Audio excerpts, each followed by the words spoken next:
prior to the arrival of one of the greatest UK players, let alone tennis players of all time, Andy Murray, back on these hallowed grounds. He will be taking on one of the rising stars in this sport from Denmark, Holger Rune. And then after that, we've got a legend from Switzerland, Stan Wawrinka, against Yibing Wu from China, who is coming off a victory earlier this year in Dallas. So that's what's on tap for you. I'm Andy Katz. I'm joined by the architect of all this, Randy Master from TennisONE. The grounds are absolutely gorgeous here for this little fashion show as we get ready for our day 2 of this event. As we saw yesterday, Cam Norrie knocking off Frances Tiafoe in the format here, split the first 2 sets, and then it is a 10-point tiebreaker in lieu of a third set, which actually I really love for these kind of events. And maybe we'll see if the ATP goes down that road at some point in the future to sort of speed things up. But that's a debate for another day. Randy, your thoughts so far on this glorious event in this court? As it looks like it just looks as pristine as it did yesterday. Yeah, in this fashion show, it's I don't know exactly what I'm watching. Are the models just circling the court? I think that's They are. It's it's not often you see a fashion show on a tennis court, but if you're going to have a fashion show, especially one for Giorgio Armani on a tennis court, this is the court. I don't know if there's any other court in the world that's more suited to host a fashion show than this one, but what a great feature for their title sponsor here at Hurlingham. But yeah, Andy, it's a pleasure to be with you again. Yesterday, got off to a great start with Cam Norrie and Frances Tiafoe. They played that, as you mentioned, they played that deciding third set super breaker with Cam coming out on top. I think both players, was kind of unremarkable tennis in the first couple of games, and then both players really, or Frances really played his way back into the match in the second set. It turned out to be a pretty entertaining match. And we spoke with Cam here on TennisONE after the match briefly, and he basically said, look, I got in what I needed to get in. I was working on things that I know I need to work on heading into Wimbledon.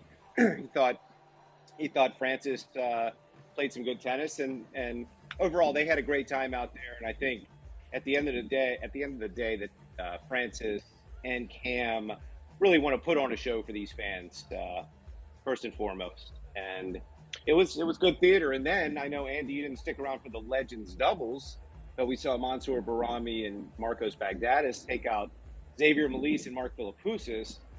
Andy, if you could stick around, you're a busy guy, if you can stick around for some of the Legends doubles later, I invite you to, because it is entertaining stuff. No one wants to win the point. I mean, they could put the ball away at any time, these guys, and the points just go on and on and on and on. But I see Madison up there. It was a ton of fun. And if anyone ever deserves the name the court jester, it is the Iranian player, Mansour Bahrami. What a story he's had throughout his career in the sport of tennis. But he just keeps going on, and the fans absolutely love him. And it's not a coincidence that he's going to play every Legends doubles match this week here in Hurlingham. So we're setting up for a fun day, another fun one. It is just such a beautiful. And just to sort of lay the groundwork here of what's going on in the grass court season, as we all know, it is a very short season, and so getting time on grass is critical before Wimbledon. And we've had the Queen's Club, which Alcaraz just won. Stuttgart won by Frances Tiafoe. So there's a couple events, that'll happen in Germany, the Netherlands, and then obviously the UK. And then this week we've got Eastbourne and Mallorca. Nice cameo from Rafa yesterday, watching his good friend Feliciano Lopez play in Mallorca. Different side of Mallorca from where Rafa's home and academy are. Not that I've been, but just from what I understand. And then, if you're not in these events, but you are in the UK, and you were invited to play in this special exhibition, then it makes sense to try to get some grass court time, because it's just so fleeting in terms of trying to get an opportunity to play on this surface when you're transitioning right from clay to grass. I mean, some of the players obviously went back to their respective training facilities, or back in, even, some Americans went back to the States, but there's just not a lot of opportunities. I live in Newport, and we have the Hall of Fame grass here. I know there's there's a few opportunities around the country. There's just not many, and Right. and so obviously, if you want grass court time as much as you can, you try to find it. And Holger Rune definitely needs the grass court time. He is 3-4 on grass in his career, so that's 7 matches he's played on tour on grass. So, and he's playing a guy today in Andy Murray, who I think Andy has probably played a few more than 7 matches on grass in his career. I think it's more like he's 133-32 on grass in his career. So you have this is a great matchup for both of these guys. Rune is playing against, arguably one of the great grass court players of all time, and 2-time Wimbledon champ, Andy Murray. And Murray is going to be able to get some reps in against one of the top young players on tour, ranked 6th in the world, and that's Holger Rune. So I'm pumped for this matchup. I mean, this is, both of these guys. This isn't just a show today. These guys are getting in their final reps, and it really is a good matchup for both of them as they head into Wimbledon. Yeah, it was interesting. I mean, what Andy Murray did, in the spring. I mean, obviously, he's got to be very judicious in how often and where he is and uses his court time, and he chose to essentially, just sort of bypass. I wouldn't say all of the clay court, obviously. I mean, he did play in Rome, losing a Fanini, but for the most part, and actually did play and lost to Stan in Bordeaux. But then he shifted and chose not to go to Roland Garros, and played, some challengers, which he won. One in, I may butcher this name, is it Surbiton? That was in that was he won those. That was in Great Britain. Yeah. By the way, he beat two noted Australians along the way who come to Newport, and they'll be back again, Jason Kubler and Jordan Thompson, before winning the final. And then he won another one. That was Nottingham. And that one was in Nottingham. Yeah. Before losing to Demonauer in Queens. Yeah, so he won 10 in a row, and then lost. And Demonauer ended up last week. Yeah, Demonauer ended up. Yeah. Right, who ended up losing to Alcaraz in the Queens final. So tough draw for him. And Demonauer has obviously been a very good grass court player throughout the course of his career as well. So, and then I think. Go ahead. Go ahead. No, I was going to say, Andy, I think the last time you saw Murray, or I know the last time you saw Murray play on grass was right up the road from me and right down the street from you, and that's at the International Tennis Hall of Fame in Newport. You got to cover Andy playing there last summer, and that was a lot of fun. I have to tell the audience, Andy was like a kid in a candy store that week when all those pros were coming to Newport, and Andy's a member of the club there, the International Tennis Hall of Fame. And so Andy goes on Twitter, and he's playing a club match. He's probably playing some mixed doubles with his wife, or I don't know. But right behind him, so Andy's just playing his regular Wednesday afternoon game, and right behind him playing is Sir Andy Murray. I mean, we're talking the court. It's not often you head out to your local club and Andy Murray is striking balls out there. That was a lot of fun for you, wasn't it, Andy? Yeah, no, I mean, obviously, I've been very fortunate in my career to interview a lot of big-time stars in various sports, and but you're not usually on the court, not necessarily hitting with the person, but just playing, one court over or one court behind, and balls are flying all over the place, and you're hitting them back to them. But I think what that says too, and there was a great picture that I saw on social media of him picking up his own balls. And that he was practicing, I think, at Wimbledon this week. He ended up, because of where he was, rankings and all that, he gets a wild card, and he's playing on Monday. Most of the players who, at an event at a 250 that are either paid to be there with an appearance fee or are, one of the top 4 seeds, they're at the earliest. They're playing usually Wednesday. And he was right there Monday morning, one of the first players having to come on the court, which meant that he was there days before getting used to the conditions in the court. And so, and really without, I don't remember a single entourage. Lendo's been his coach. Lendo lives in Connecticut. I think Lendo came up one day, but for the most part, he was just there by himself. And you think of, a guy that's made career earnings $63 million, has been knighted, and yet there was no such air about him whatsoever.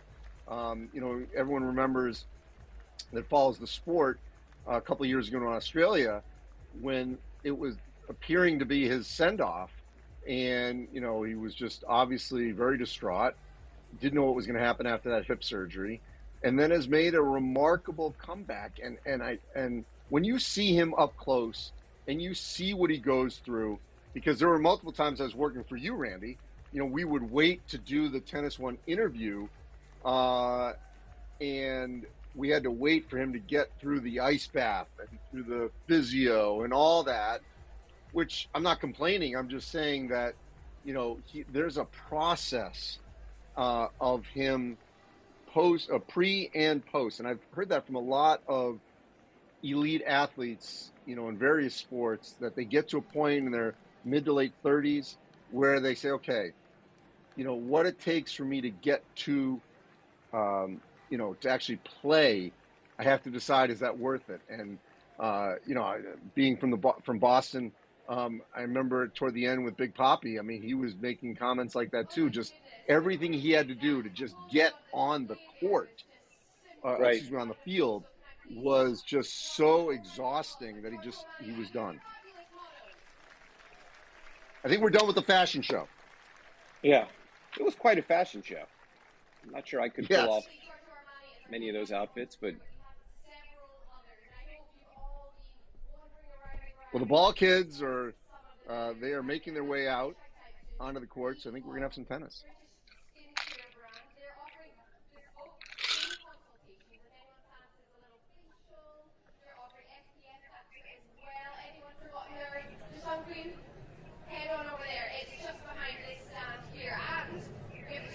The weather's going to be nice when they're announcing you can go get sunscreen in London. Is that the sunscreen sponsor? They have a sunscreen sponsor. It's interesting what you were saying, Andy, about all that post-match work that these top tennis players and top elite athletes get, and how much work is done on their body, especially as they get older. You look at Tom Brady. He's probably on some table right now getting work done. He's not even playing next season, or you don't think he's playing next season. But the amount of work that these guys get done, and Cam Norrie, Cam Norrie is a fairly young guy, but we had him. He was going to come on yesterday at any point during that Legends doubles match. He was going to come in and talk to us for 5 or 10 minutes. And it wasn't until after the Legends doubles match, and even a couple of minutes after that, that he emerged from the locker room after all of his after all the work that he did after the fairly short match with Francis, and not one that was that taxing on his body. But I'm sure he went through, with Wimbledon coming up, he went through the full routine on that massage table and ice baths or whatever else he was going to do. But it's the amount of work that those guys put in after those matches and the amount of time that they put in, it's phenomenal. The fact that he just played an exhibition match, it took him 2 hours to come on for an interview. He was still on the ground. So these guys are. Well, I'll tell you one thing that for everyone watching, I will be shocked if we don't see, even though this is an exhibition, an all-out effort from Andy Murray. I mean, Andy Murray just does not do, half speed. Every time he steps on that court, he's all in and gives every ounce that he has. And so while there is a different purpose for this, to get the work in, to entertain, obviously some major sponsors of the sport there in the UK and London specifically. We saw yesterday, I know Tiafoe may have been doing it for strategic purposes with his the underhand serve, but at the same time, it's entertaining. I'm anticipating we're going to see an Andy Murray that's ready to just play from the moment that first serve goes up. Yeah. And back to Newport, Andy, I was there for most of the times when you interviewed Andy, and not that you would expect any different, but he looked like he was giving you as much time as you needed, great answers. It was a pretty pleasant interview when you had a chance to speak with him, wasn't it? Yeah, I mean, I think the, legends of a sport, how they handle themselves, especially on the tail end of their career, I think is incredibly telling. And, obviously I didn't interview him early in his career, but he definitely is incredibly thoughtful. We know that, I also found him just genuine and real. We know that he's been an incredible advocate for the WTA and women's sports in general. His mom, Junie Murray, of course, has been very, forward-facing on that realm as well. It's been a tennis family. Obviously, Jamie Murray's a phenomenal doubles player. And so they really have become sort of the first family of tennis in the UK. Absolutely. A guy that probably wasn't as pleasant to interview was Alexander Bublik. Well, we'll save the Bublik talk. Yeah, he's not expected to return. He's not on the roster. Yes. Do you see Holger Rune take the So as Holger Rune, he just got introduced. Yes. You hear the nice reception from Murray. So Rune, what a skyrocketing career he's already having. At age 20, up to number 6 in the world. And he is fiery. He plays with incredible passion on the court.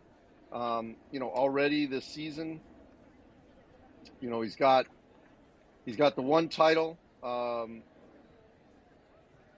He won the Bavarian Open. That was that clay event, Andy. But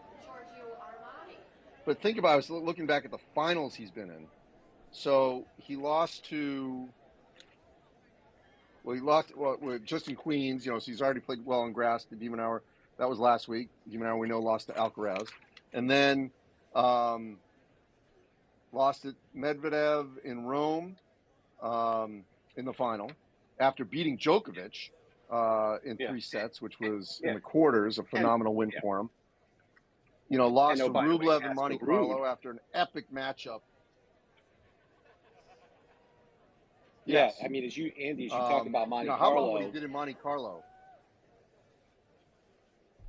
Well, he beat Medvedev there. Yeah, I was just going to say Sinner. Yeah, but I was going to say Sinner. Yeah, the road he had in Monte Carlo opens with Dominic Thiem, and I know it's not the same Dominic Thiem, but then he beats him, and I know a bit of an injured Berrettini, but these are big-time names.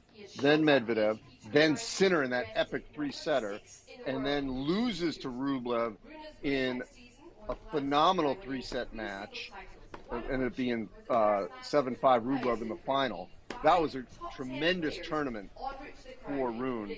If I'm not mistaken, I think he might have had some cramping issues, in that one. And then it's just lost been a tough match. Quite a climb for him. Yeah.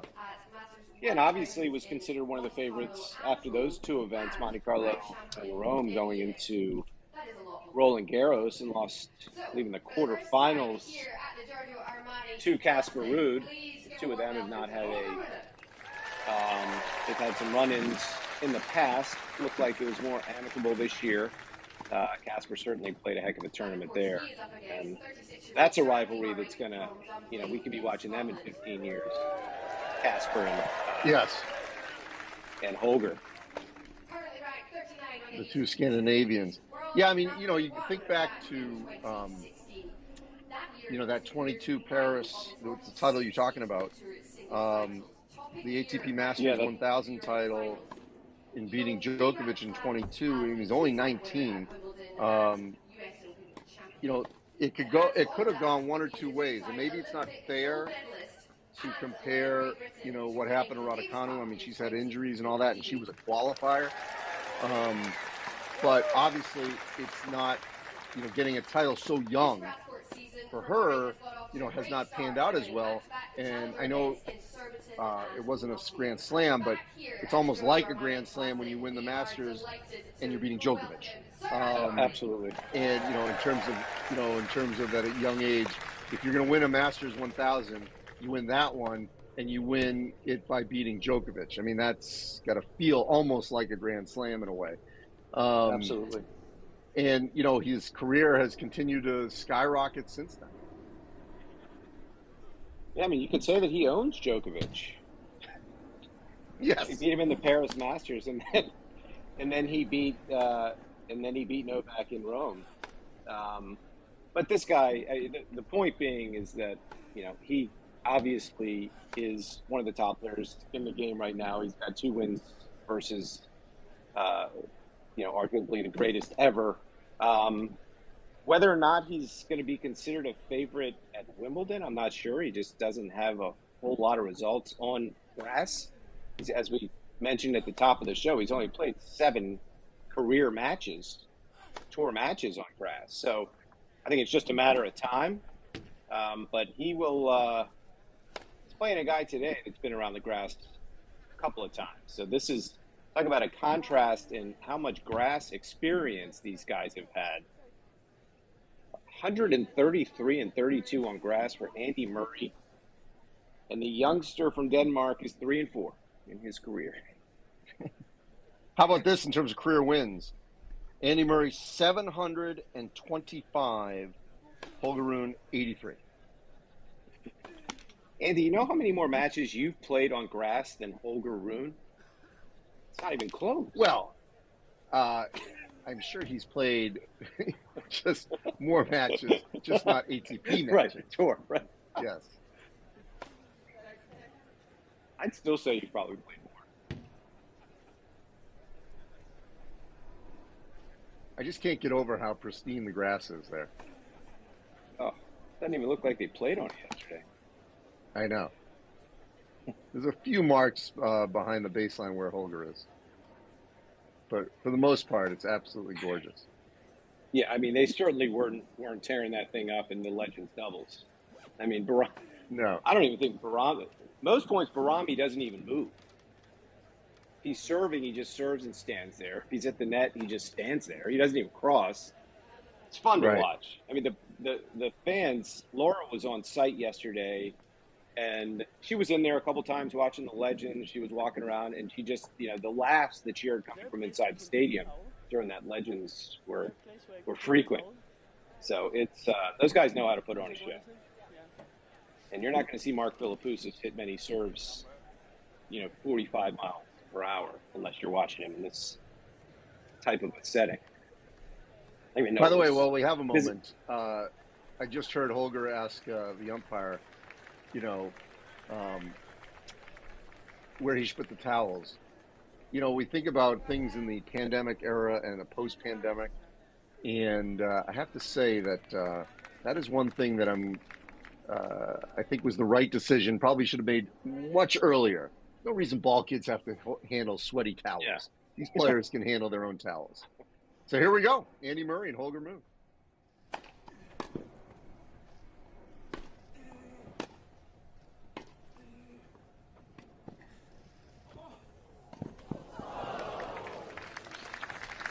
Right off the bat, nice drop shot from Holger.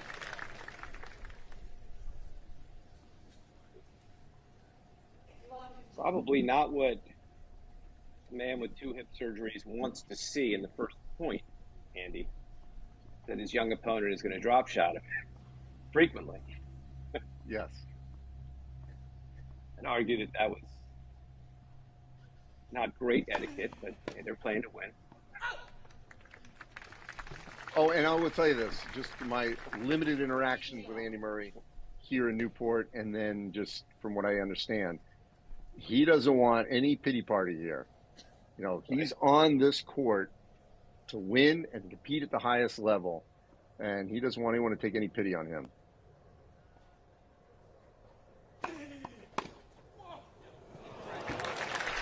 Great return there from Rune.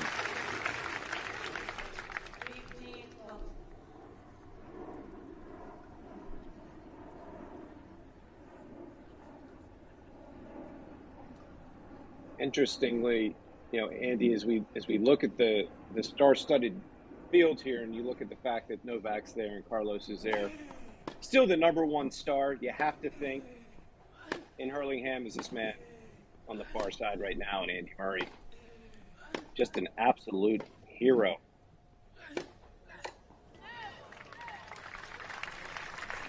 So that's a great example of how the longer the point goes, I mean, Andy Murray's going to win the tennis IQ every match almost.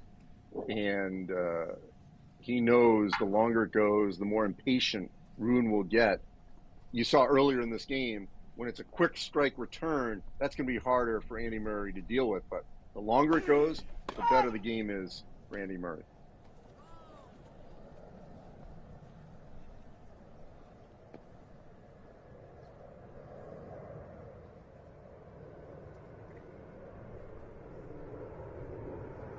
These two have never played, by the way.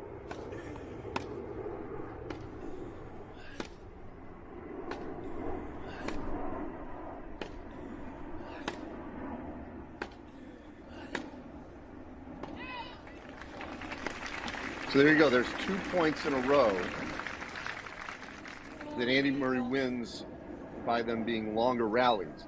Rune won the points when they were quick strikes, and Murray had to quickly react, which is going to be a little bit harder for him, obviously, with his current, situation in terms of his movement.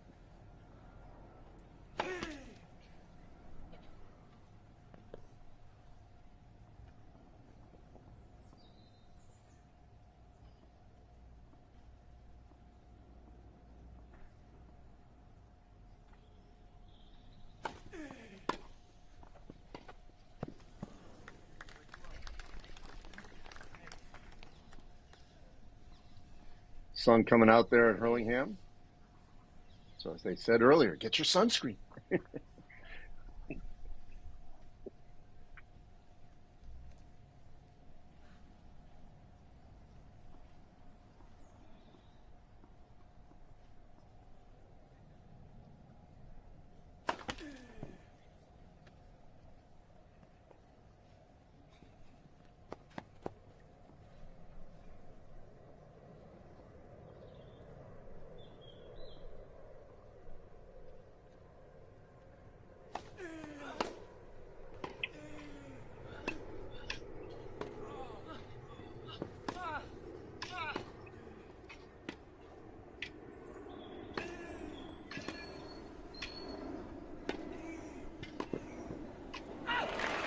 Tremendous point from Murray, the way he just absolutely controlled it, moving Rune from side to side, forcing Rune into that unforced error to get the advantage.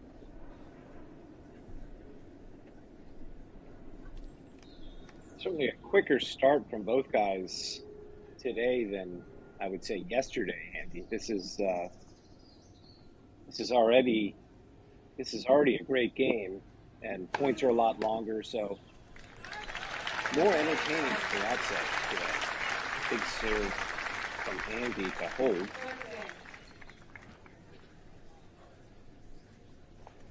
No, he's going to make Rune earn every single point. Doesn't matter, this is an exhibition. This is all about prepping for Wimbledon Obviously, Andy Murray wants to make, is this the last great run? We don't know. And I will tell you, one of the things he told me last year in Newport was, and I hear this a lot from elite athletes, is that, he was going to go as long as he felt he could compete at a high level. And now he's had some success.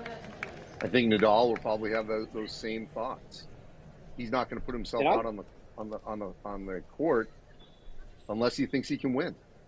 Yeah, and Andy has said in recent interviews that he feels as good as he's felt since he had that surgery in 2019. And if you look at even though he just missed that, look how he still got to it. Yeah.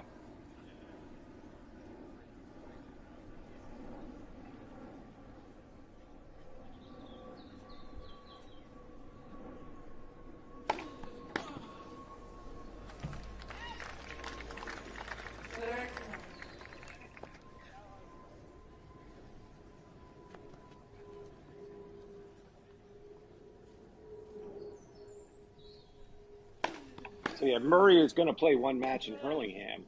He's going to play one guy. I think this was the guy, young guy, had played before. Young kid, top 10 player. I think this is, as far as prep work goes, this was certainly the right matchup for him. Because it's not going to get any easier when he gets to SW19 next week. Yeah, because obviously he's going to get a really difficult first-round matchup. Oh, yeah. Not being seeded.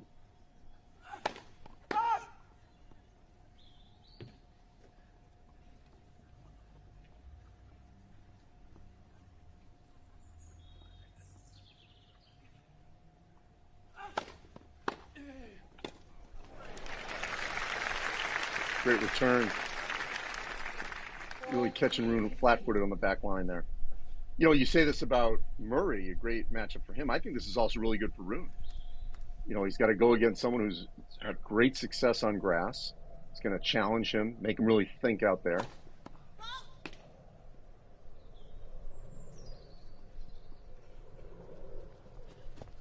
So I think this will really help both of them.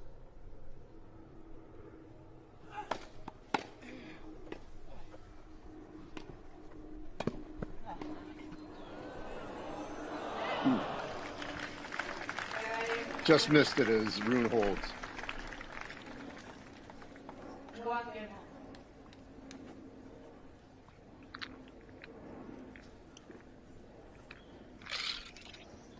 Talked about Andy's great friend Stan Wawrinka will play the next match against Wu.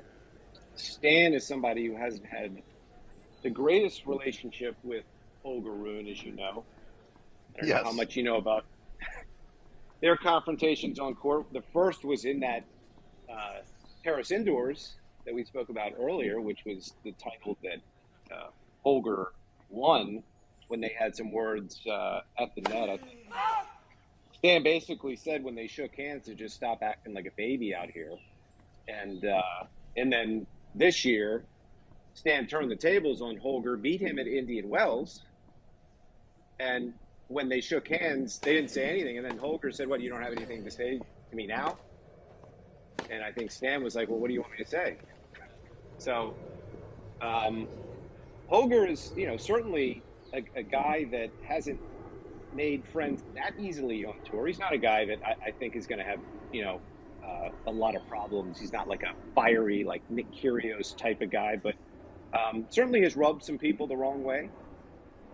Definitely. But I will say this, Randy, from what I've seen from afar, that is true on the court, but I think our friends at Tennis Channel, whether it's Steve Weissman, Prakash, Armitage, I mean, these guys that I've seen interview him on the road, when he's been interviewed post-match, he's really handled himself very well, been very, and at the press conferences as well, been very complimentary to his opponents.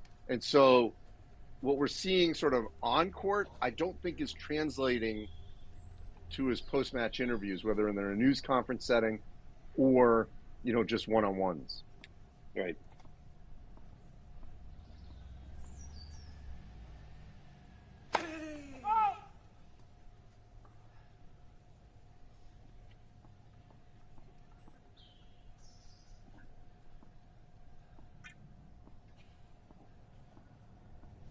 surprised with both Stan and Rune there in Hurlingham that the organizers didn't want to put them out on the court together, maybe for some additional. Yeah, I'm going to guess that these players had a say in who they were going to play. Yeah, because both of these matchups, I mean, with Stan playing Wu, another great matchup for both of those guys. Very similar to what we're seeing here.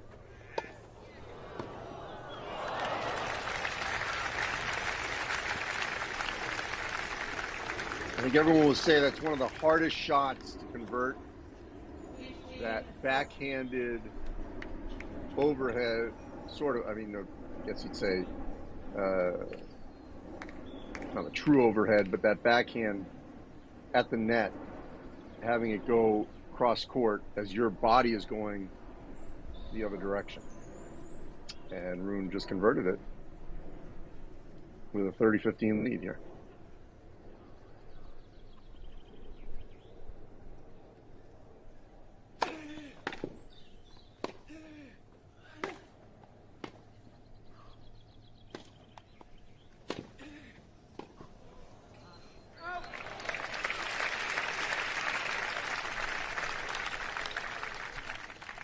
Again, I think it's interesting. I think the longer the point goes, the better it is for Andy Murray, even though he's, got him by 16 years. Yeah, Glenn, I mean, you look at those two challengers that he won 10 matches in a row, and it's that's a lot of tennis. So Andy is certainly feeling pretty good. It's, can he do it over the long haul of a slam?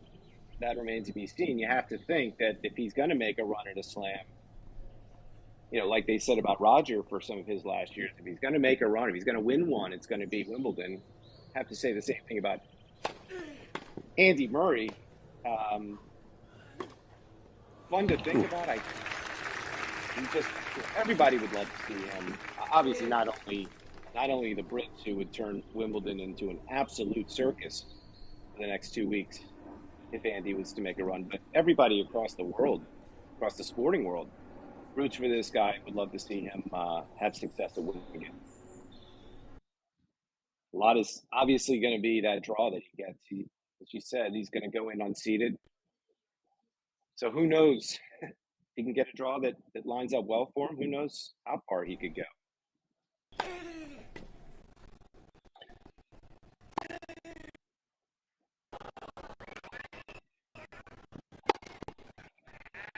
Well, probably the most pressure he ever felt.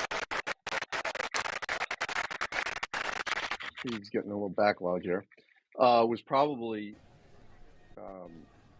that 2012 London Olympics. Sorry. Yes.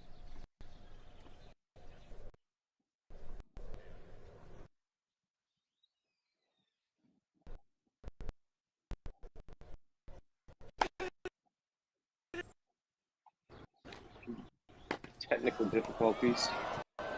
Yes, we're at the mercy of the speed here.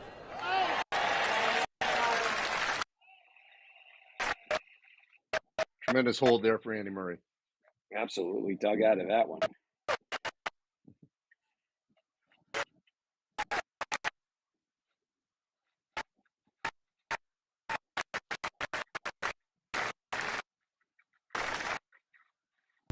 And durability that first put the Geo Resolution on the map. Get the all-new ASICS Geo Resolution 9. While we work through those technical difficulties, we'll go to a word from our sponsor, Tennis Warehouse, presenting sponsor of what I enjoyed most about this racket of the Giorgio Armani. It's easy to hit my shots class. deep toward the baseline.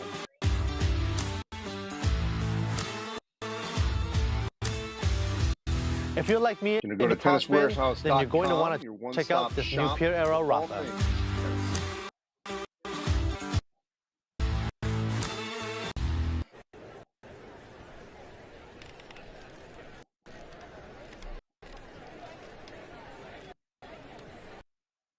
We were saying yesterday, Randy, this low camera angle.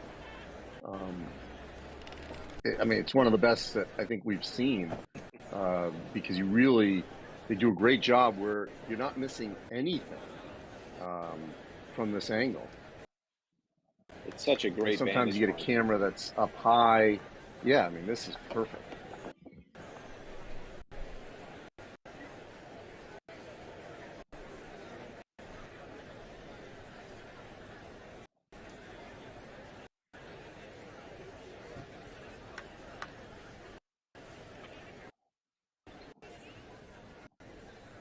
Patrons still making their way to their seats.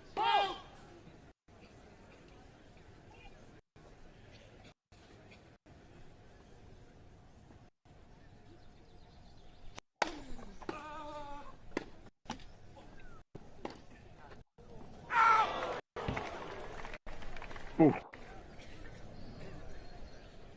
Just missed it there. He had him beat. It's the right idea.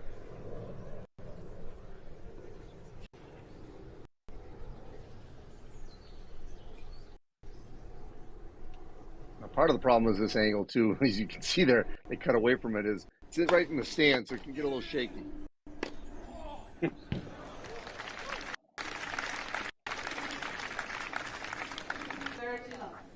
It's a hell of a backhand off the line.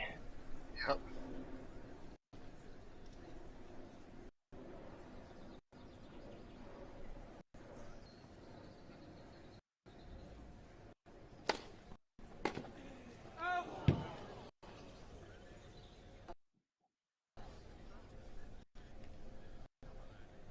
Rune's serve is working very well for him right now.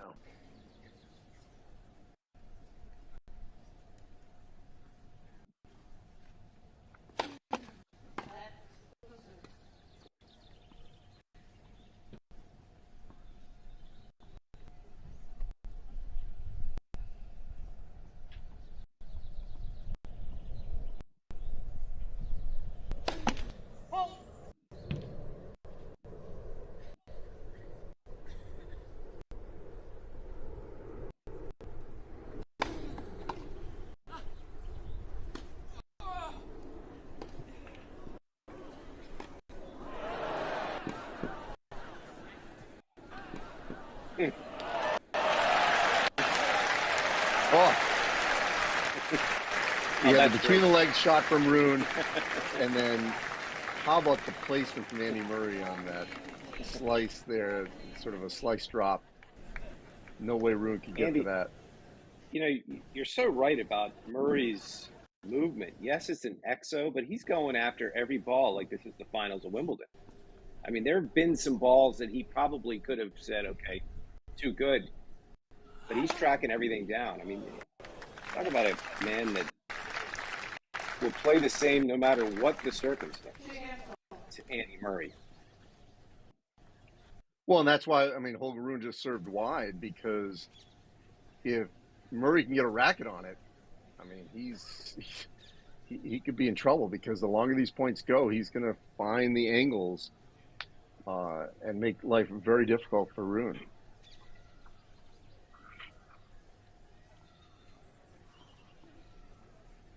It seems like Holger, you know, along with a lot of these up-and-coming players on grass, another one is Ben Shelton, who's just starting to play on grass, just trying to figure out what their identity is going to be on this surface is something that they all have to figure out. You develop an identity and a personality on each surface, and grass is obviously one that most of these guys have played the least amount of professional tennis on. So, and these types of tune-ups are obviously against players like Andy Murray are places where Holger can start to kind of figure out what his identity is going to be on this surface. Ben Shelton, by the way, is in a. Go ahead. I say he's up 6-5 in the third in a battle with our good friend Chris Eubanks in Mallorca right now.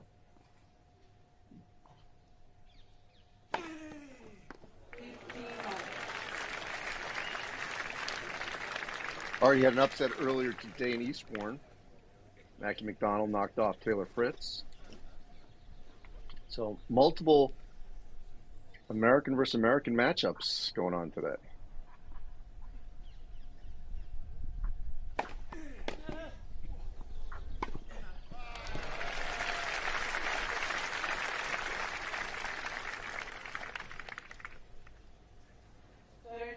So there's an example, I think, where Murray's very judicious on when he's going to come in. And in that serve and volley, it was just perfect. Had Rune guessing on that. Clean winner.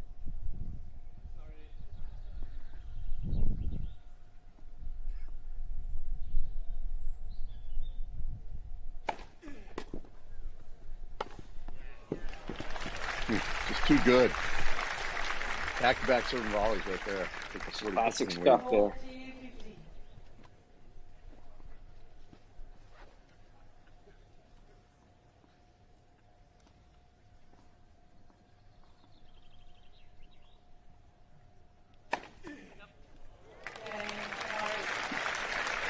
Quite a hold there with an ace.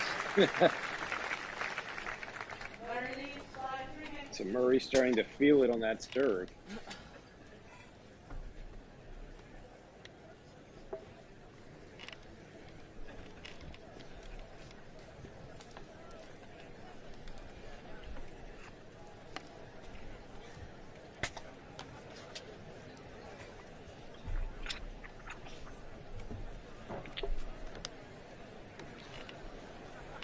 Just a quick reminder, we know we've got Laura is there.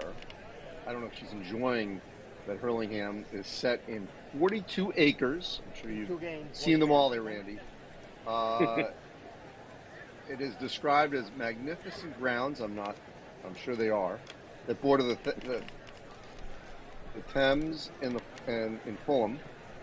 It's a green oasis, internationally renowned for its timeless elegance with state-of-the-art facilities. I don't doubt any of that description.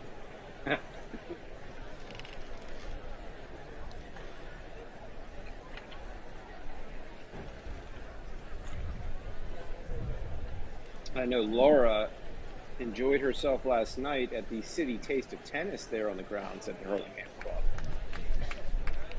She has not surfaced since. We saw her live from there last night. The Whispering Angel was flowing. Whispering Angel, the official rosé, the Giorgio Armani Tennis Classic. I can't think of a more fitting rosé. It's the sponsor there in Hurlingham. It should be the sponsor of Newport, Andy. You can work on that.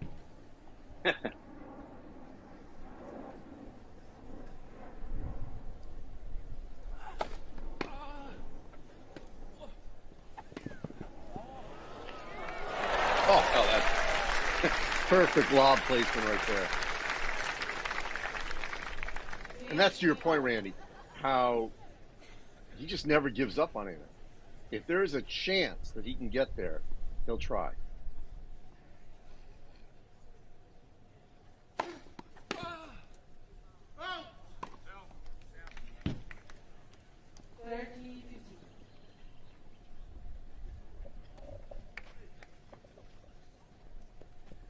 And we talked to Cam last night briefly, as I mentioned. It was funny.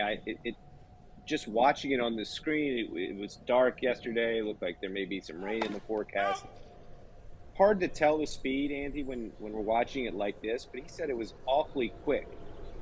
And he said that the court was, hadn't been played on, and normally that's what you get from a court that hasn't really been touched. They were out there for the first match, and he said it was really, really quick. Did you get that feel when we were watching the match? Didn't seem like it was that fast. Oh yeah, for sure. He said it was lightning, and which normally, hotter, drier conditions are going to create a faster court, a quicker court. Yesterday, he said it was. He said just from the lack of play on it, it was awfully quick. So I know you playing up at the Hall of Fame. And those courts, Andy, I know those courts, they had a full makeover a couple of years ago. Some beautiful courts up at the Hall now. Yeah, and actually, Andy Murray was very complimentary of the courts in Newport last year. it was so it would have been, I think, 2020, 21. I think 21. I think it was the second year of the pandemic when they redid all the courts down to dirt, redid everything. And they do a great job of rotating play on them because they have to obviously be even, not just for members, but really conscious of getting them to be in the best shape for the tournament in a couple of weeks. Yeah. Tommy Paul, by the way, is as committed. So is John Isner, Ugo Humbert, who's been here before. A couple of wild cards, I'm sure, will emerge depending on what happens in Wimbledon. Your good friend Alexander Bublik will be back. No. Oh, he's Has not that changed? No. Oh, I didn't know that. I just assumed he would be there. No. I mean, he's not listed as of now. I mean, he just won a title in Halys. Yeah. My mistake. I know that Bublik loves playing on the grass at Newport. Yeah, he did not make it sound like he wanted to come back when he was a runner-up last year to Maxime Cressy, who will be back as well.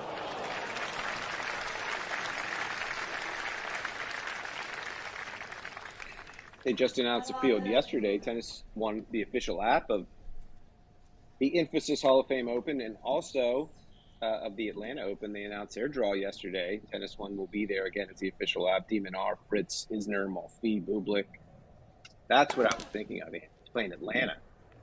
Yes. Dan Evans, Shelton, Nishikori. So congrats to our friend Peter Lebedevs in Atlanta for bringing in another stellar field down at their Nishikori, ATP 250. Nishikori making a comeback.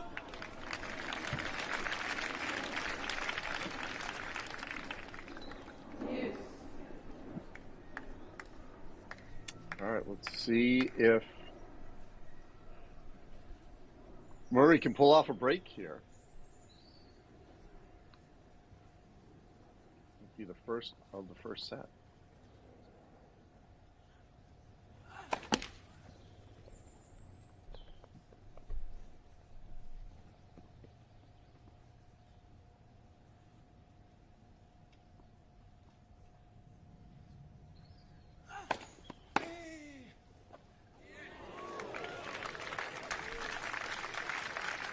They called that in.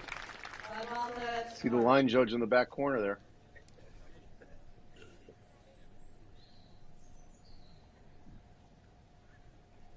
I remember having Todd Martin on my Changeover Chat podcast in TennisONE when he was telling me about the composition of the new courts. Sounded like something out of Caddyshack. He was talking about Kentucky bluegrass, other types of grass in that mix up in Newport, but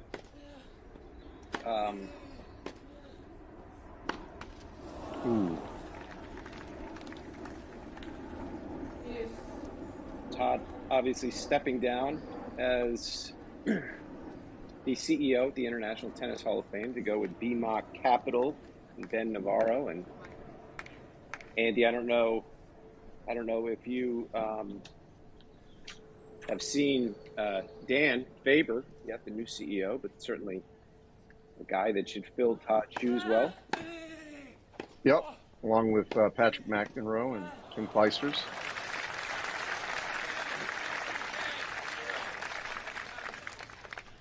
Navarro's daughter, Emma Navarro, with a huge win yesterday. I think she's into the quarters. Yeah. Beat Elise Cornet, another college tennis player.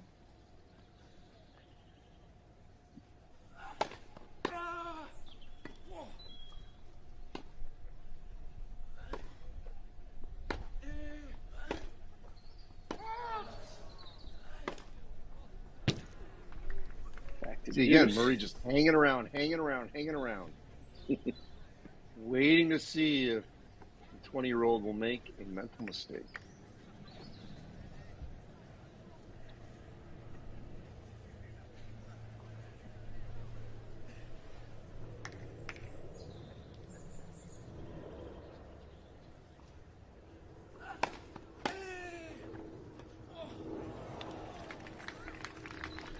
Missed that chip. Here it is. Another break point for Murray.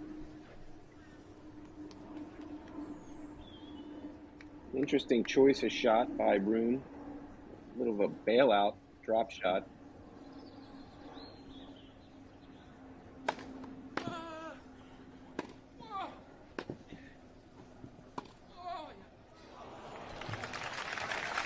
Beautiful.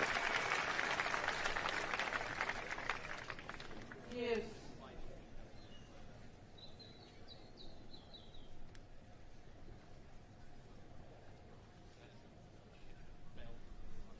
Unbelievable angle there by Rune on that backhand.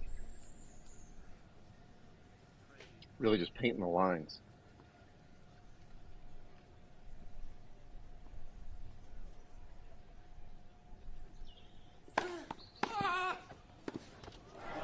Ooh. The second time he's missed right at the net. Yeah, I Andy, it believe looks this like is he kind the of hesitated third break a point bit. opportunity. Yeah. It's where he took that Third break point half opportunity. volley in the middle of the court. He hadn't completely committed to coming in on that serve until he saw how good it was.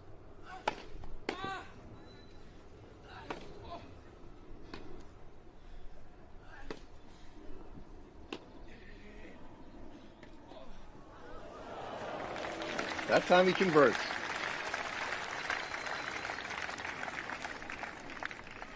Yes.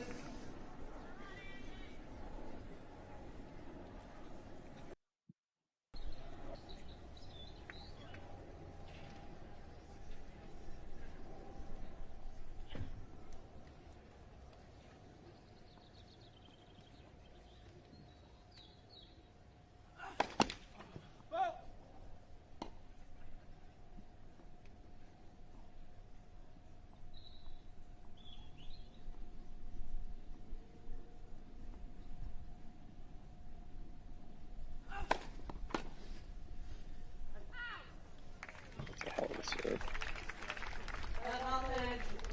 Be quite a hold for Rune if he can get through it.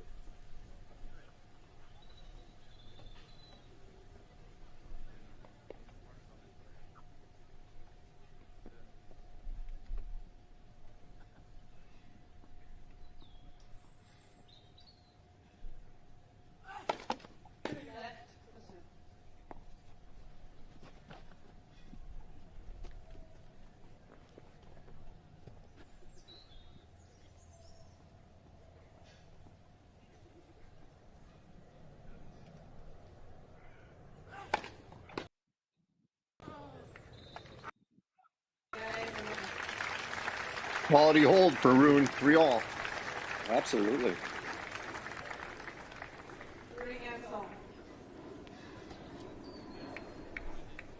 Hey guys, it's Patrick here in Seattle. I had a question for you on Andy Murray while we're watching the match here. I don't know if you saw that Wimbledon poster that Wimbledon put out maybe a week or two back that had like all the great rivalries that have played at Wimbledon over the years. So they had Borg and McEnroe and the Big Three and Chris and Martina and all that kind of stuff. But they showed the Big Three and they didn't put Andy in there. And I did see that. Family was kind of upset about that. I was curious what you guys thought, considering Rafa has only won 2 Wimbledons as well.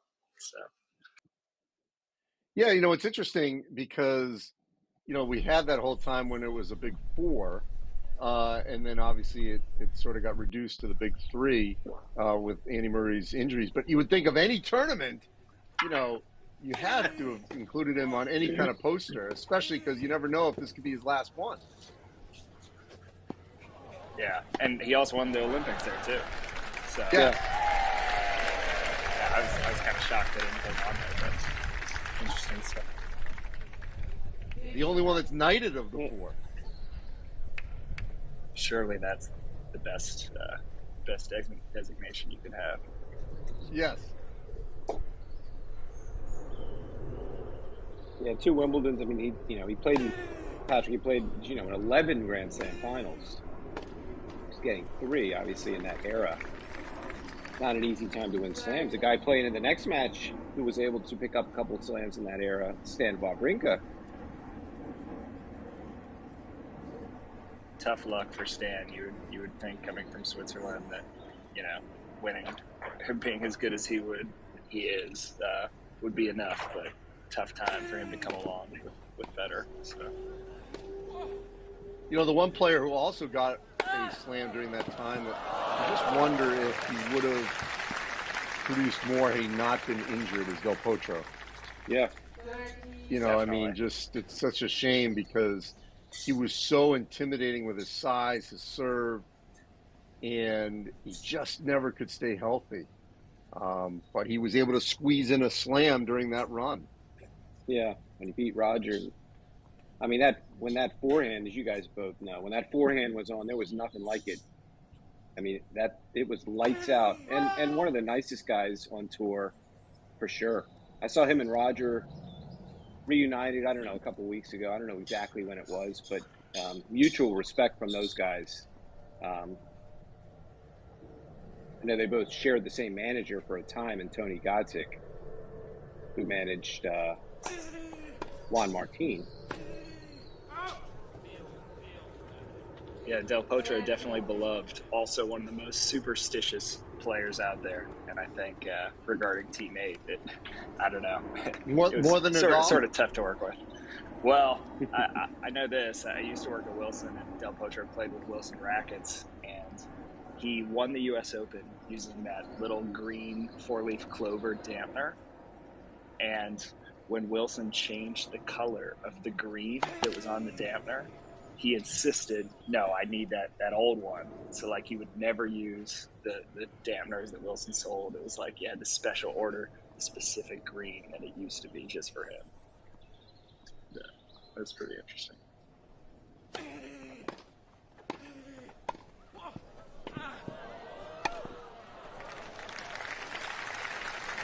So Holger being a bit more aggressive on those return games. Yep. 34. Now he's got a break point chance.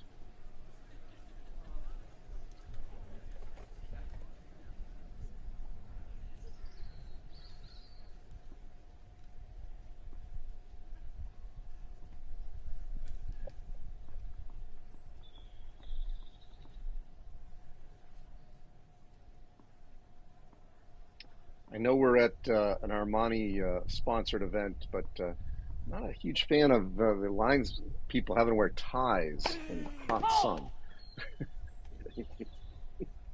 I think the golf shirt look would probably be a little bit better. Yeah, I saw some of what some of the models were wearing in the fashion show. I thought would have looked better.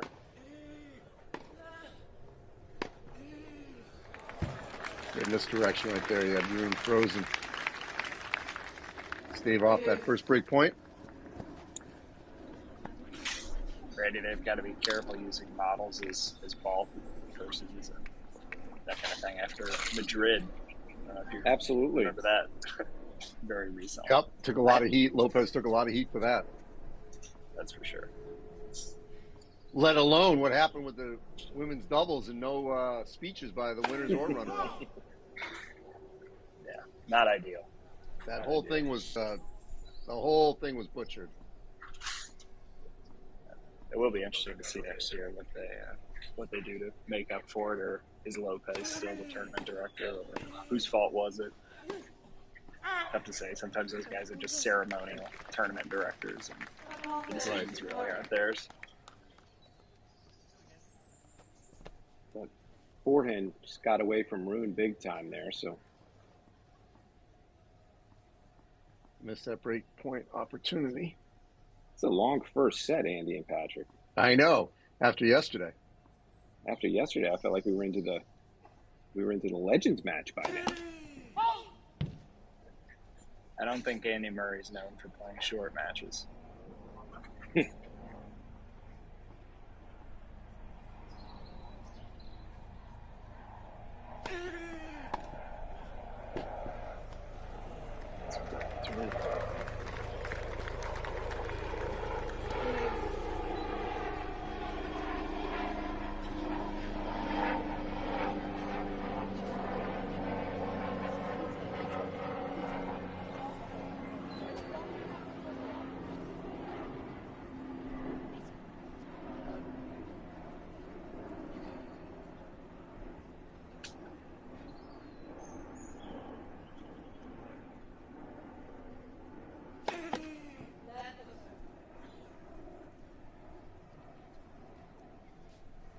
This is just the start of a long day. We've got Wawrinka and Wu coming up. Patrick, it's interesting. I just brought up Wu. I wasn't even thinking you were here. Patrick was down in Dallas this year. TennisONE, the official app of the Dallas Open, where Wu put on quite a display down there, winning that tournament out of nowhere. So you were able to speak with him a couple times down there, and really got a up close look at this young player from China. It's a great hold there from Murray. Yeah, Wu just looked unflappable in that tournament. He was down so many times. I think he was down against Fritz, came back, just on huge points. He, even if he was returning, he'd just go for it, and came up with the goods more often than not. Got past Fritz, and then, against John Isner, I'm trying to remember how many match points John had. It went to that third set tie break, and very dramatic. And obviously John lives like 5 minutes from the tournament site, so most people were rooting for him. But Wu's so fun to watch and so athletic, and hits the ball so hard, especially on hard courts. He just was too good. On our journey to Japan, we saw firsthand how a Yonex V-Core is made. Witnessing the merge between human touch and craftsmanship with modern machinery and technology. The result is a racket that optimizes spin and feel while giving you more net clearance for better consistency. Get the new Yonex V-Core at tenniswarehouse.com. Patrick, you mentioned John Isner. Andy Murray last year, if you remember, last year at Wimbledon went out, I believe it was in the second round to Isner. Yeah, I don't think grass courts make his serve any easier to return. Kind of surprised that Isner, obviously he's well known for that match, but he never did better at Wimbledon. I don't know. There was that year where Sam Querrey and Kevin Anderson and those guys were in the semis. I don't know. I always felt like that could have been Isner. This is a long first set. Imagine, Andy, if we were here at 71-69 fifth right now. Well, Isner's won Newport a number of times, so he has some. Yes, he does have some grass court titles.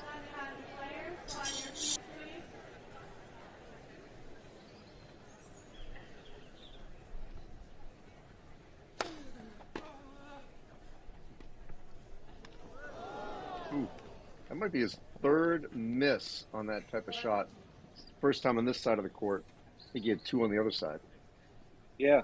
He seems to always try it in the first point of the game. Did that in the first game. Then follows it up with an ace.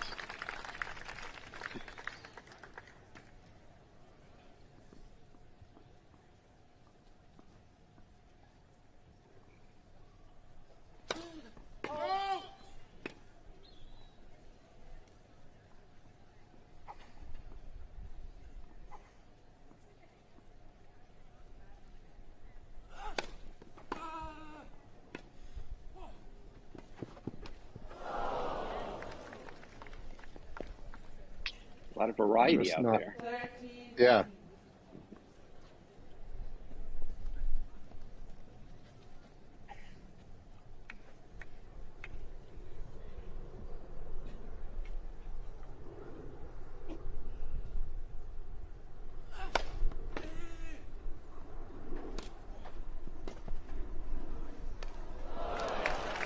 The second time that lob has worked for him. First time Rune couldn't get a racket on it. That time he did, but again, that's that tennis IQ of Andy Murray that's obviously going to work to his advantage.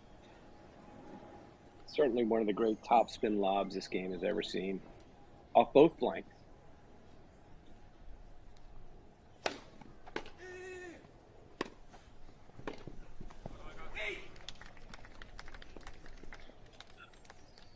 I gotta jump, guys, but I'll be back later. Enjoy the match. Thanks, Patrick. It's TennisONE staffer Patrick Hugh.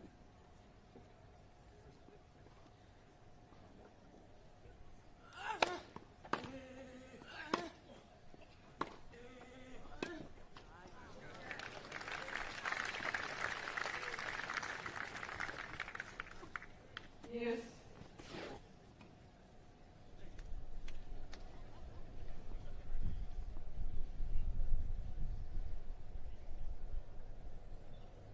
If I can read that scoreboard, looks like Rune's saved. 4 for 4 on break point saved.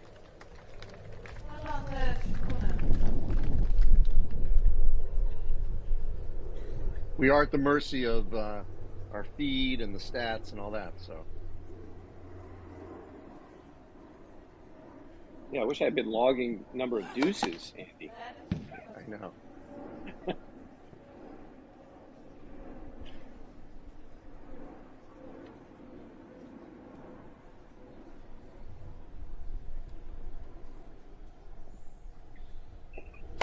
College match with their no ad scoring. This would have been over an hour ago.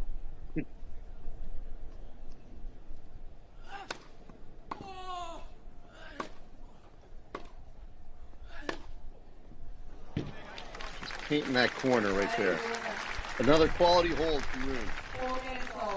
Who will get the break? Or are we going to head to a tiebreaker?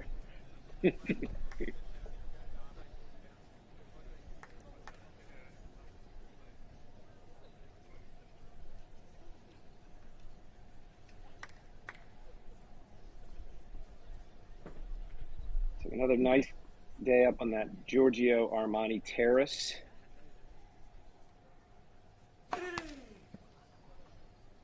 Probably worse places to be today.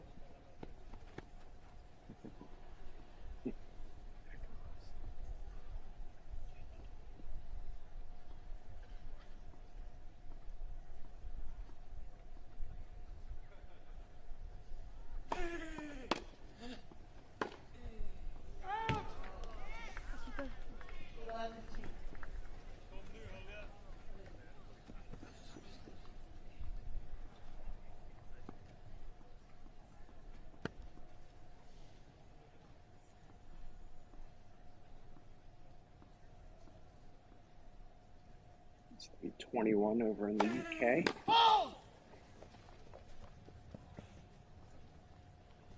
Could this be the game where Rune gets the break?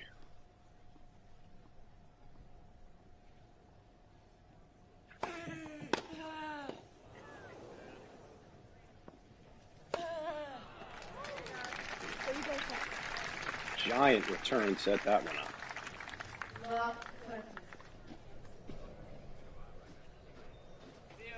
Yeah, most of the time when he's come in, he's been looking for that drop shot. Obviously, took advantage there. Ball was higher.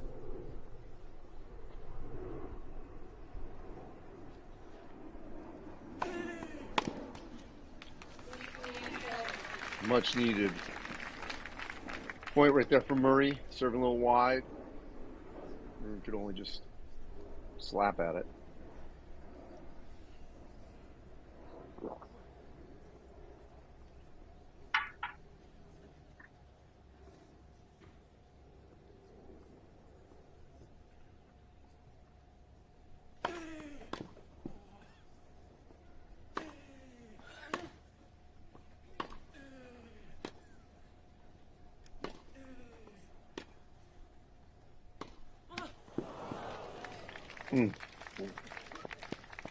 Missed opportunity there. It's the right idea.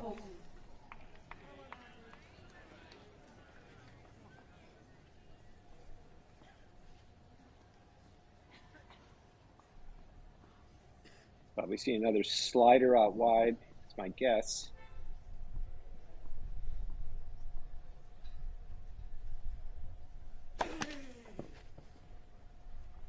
Boy, was I wrong.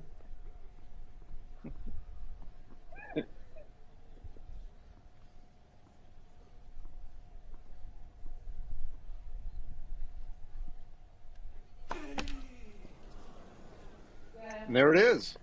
First break of the match. A double fault.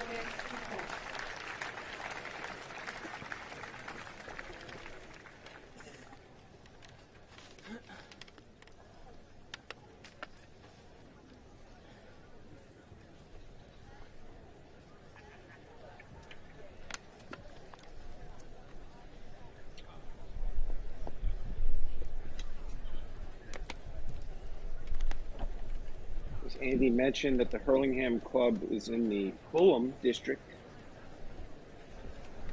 in London, about With the Geo 5 Resolution miles 9, up the road. ASICS look to push the performance of the shoe, 5 miles up continuing the to road improve the from stability, support, and the All durability England Club. that first put the Geo Resolution on the map. Get the all-new ASICS Geo Resolution 9 at tenniswarehouse.com. Where qualies are undergoing or going on right now.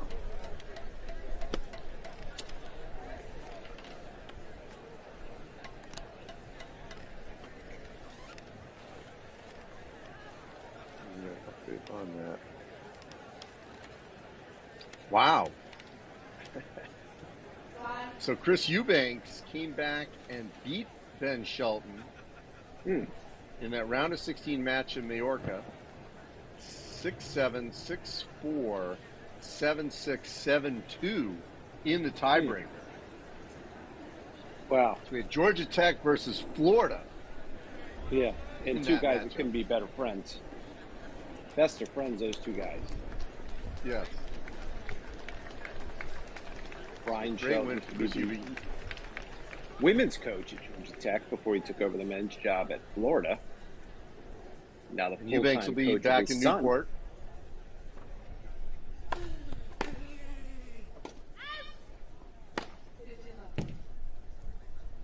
Andy, that surprised you at all? Brian Shelton leaving the Florida job to go out on tour and coach his son? Caught me by surprise, but then when I thought about it, I was like, you know, why wouldn't he want to do that? Yeah, I'm not surprised. I mean, you're giving up a tremendous college job, but obviously Brian Shelton, whenever he decides to not coach his son again, and if that does happen, he will be highly coveted in the college coaching world. Yep.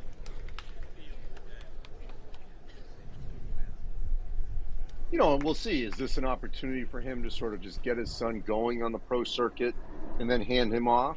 Or is this a long-term deal?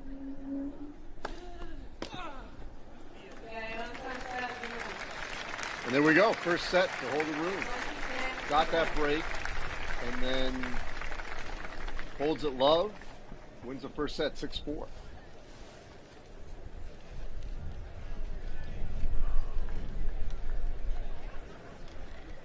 Some of these first set stats. Pretty high percentage on the second serve. Not on returning that first return. Low percentages there. And if you had in the pool Andy Murray having more aces than Holger Rune, you win.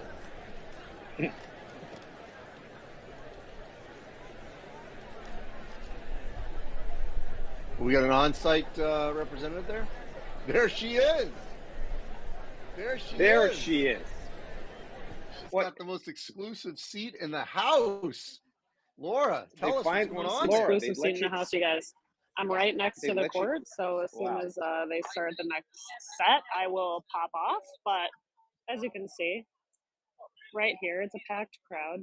Everybody's really well dressed. I said that yesterday. I think it's because it's close to Wimbledon. This is also like just a really nice club.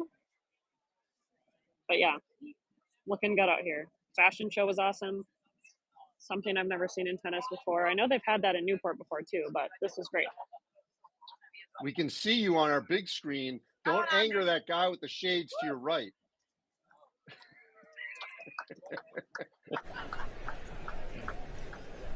Real quick before you hop off, are the grounds as beautiful in terms of this grass as it appears?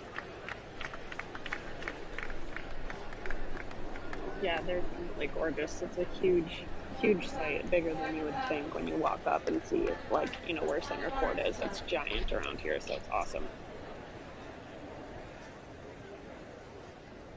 Laura finally surfaces after the city taste of tennis last night. She was there until the wee hours. 10 a.m. Had quite a good time. We don't want to get her in trouble here. No, I'm just kidding. She was.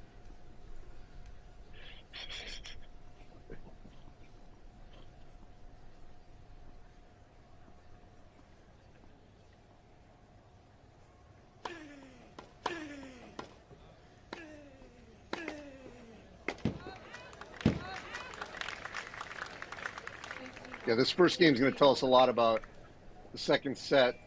You could tell Andy Murray was very disappointed that he lost that hold and lost the first set. So let's see if he can hold the start off the second set quite well.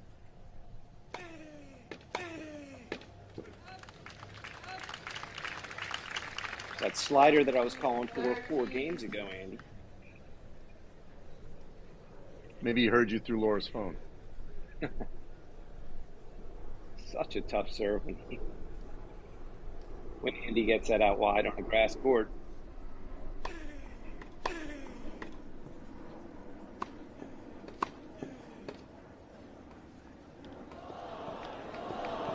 Oh, misses that bunny at the net.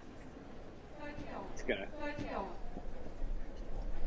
try to give the youngster a taste of his own medicine. Didn't work. The drop shot conversion rate, Andy, is not high for either guy today. But obviously, with someone with the talent of Holger Rune, you can't give him too many chances here when you got a chance to win a game here early.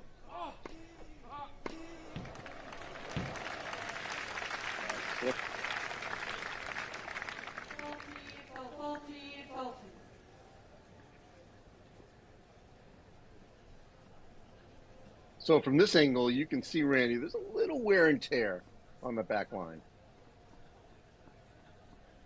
Yes.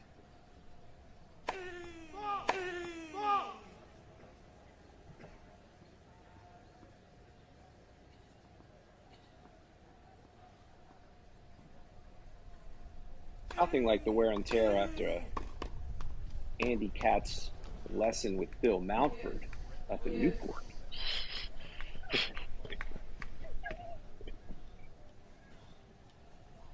Bill's still the pro up there, by the way, Andy? Yes, he is definitely in charge.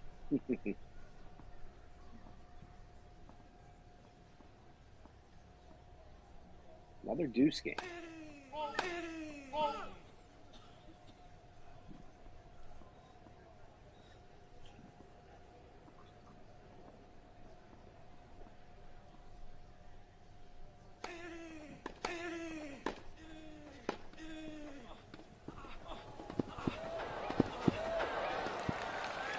Oh, just too good from Rune.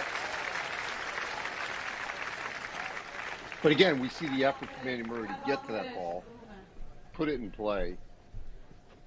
Not much more he could do with it. At that angle, you can't really come all the way across. Yeah, fantastic drop shot. Painted the line. Andy only had one play, and Holger obviously there to cover.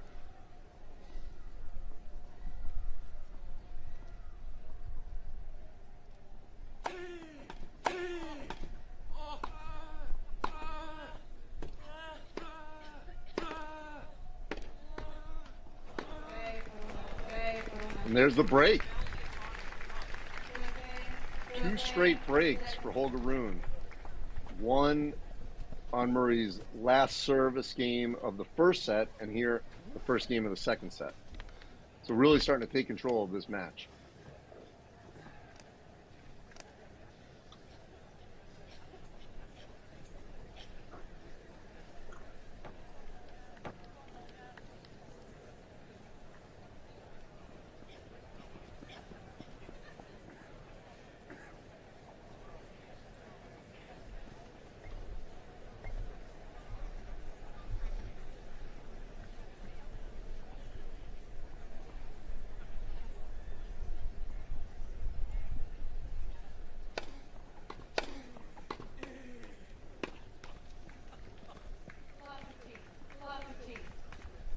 See if Rune can consolidate. If not,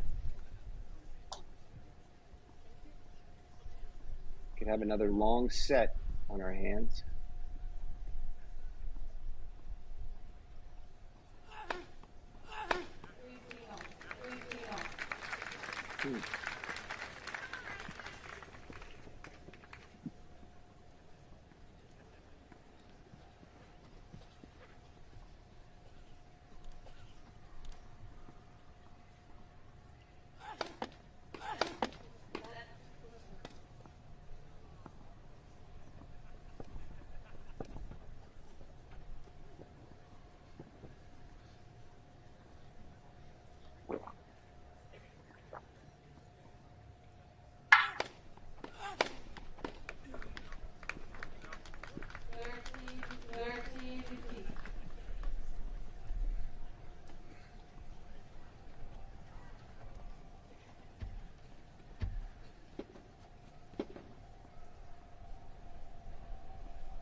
What a passing shot down.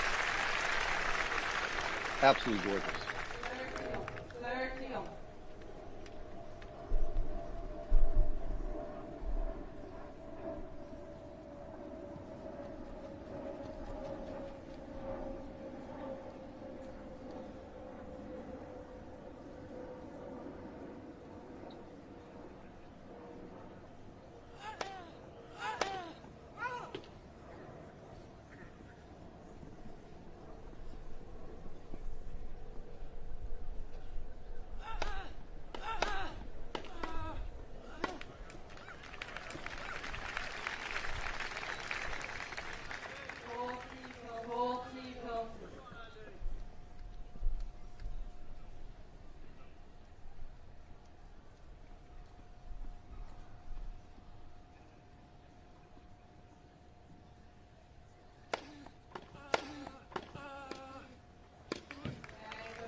Gets the hold.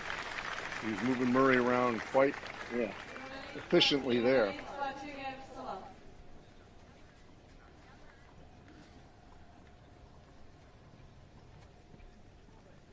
Well, this could get away from Andy Murray here pretty quickly.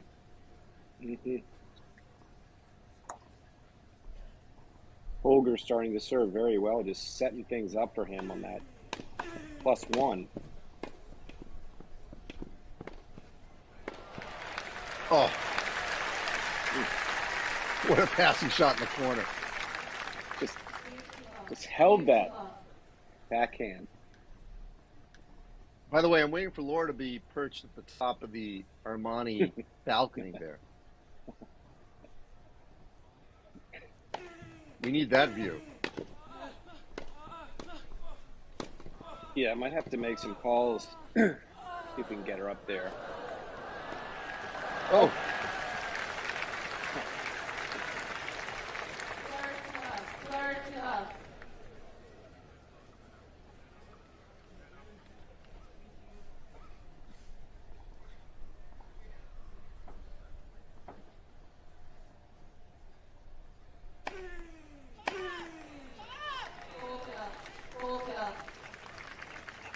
This is quite a bounce back game for Andy Murray.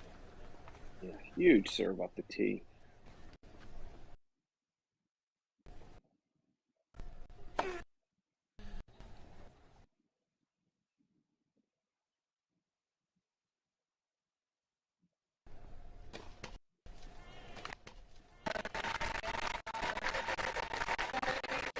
Little freeze frame there, but he gets the hold.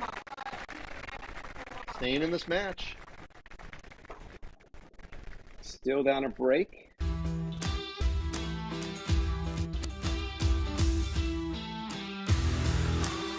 What I enjoyed most about this racket was the amount of topspin I could generate. It was really deep toward the baseline.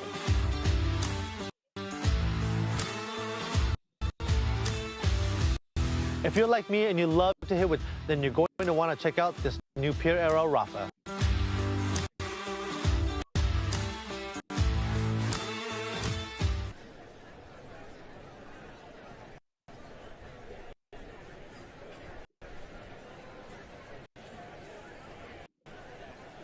Holger Rune is one of 5 top 10 players in this event in Hurlingham. The others, Novak Djokovic, Carlos Alcaraz, Casper Ruud, and Francis Tiafoe. Of course, the guys outside of the top 10, you have multiple slam winners. Just as stacked an exo field as you can get.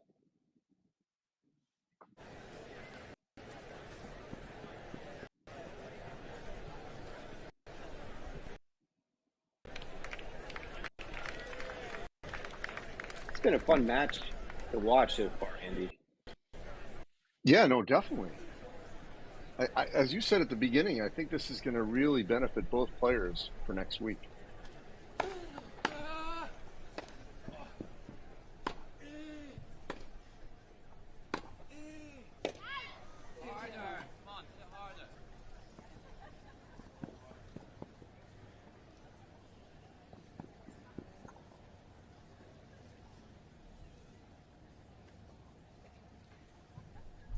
See Laura up in the crowd.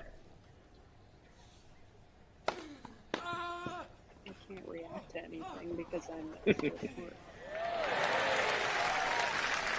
Oh, finds that corner again. Just painting those corners. You know, it's interesting, Laura. You know, people.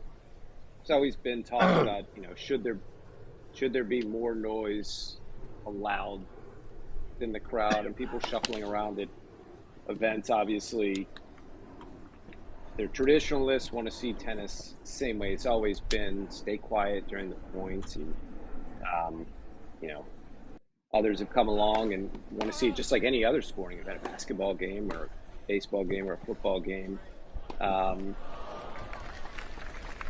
Nothing much has changed. It's interesting. You're at an exhibition, and it seems like it's even quieter than at a regular tour event. Well, I think it has something to do with the kind of exhibition she's at. Yeah, absolutely. I think when you have an exhibition, you know, at Arthur Ashe Stadium in New York, you're going to have a lot more chatter. Yeah, you probably. When Hurlingham plays their inter-club men's matches on Wednesday night, you probably can't talk if you're watching. Have you been in those? I have not. I've been in Fairfield County, which is there's some clubs that do have the all-white attire rule.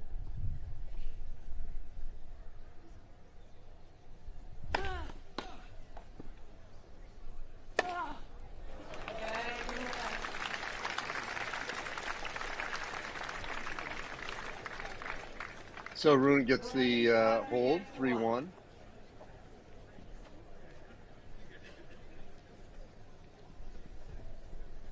Sort of make or break game right here for Andy Murray.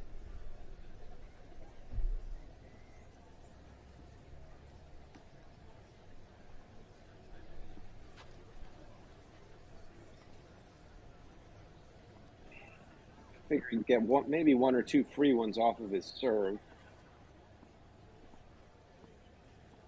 But absolutely needs to win this game to stay in this match. Good start with an ace.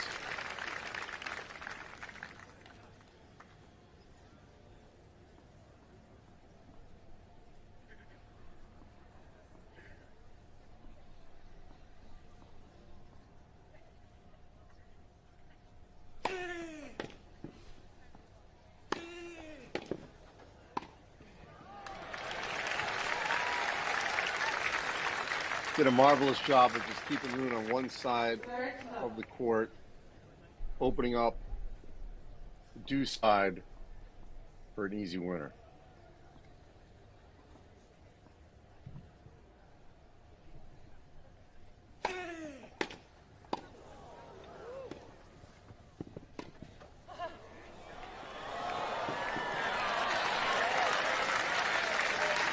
It's your third lob winner.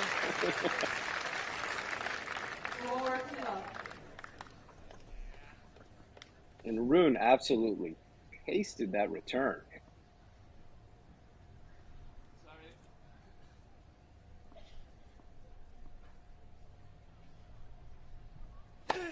Laura making some noise, so Murray had to retoss.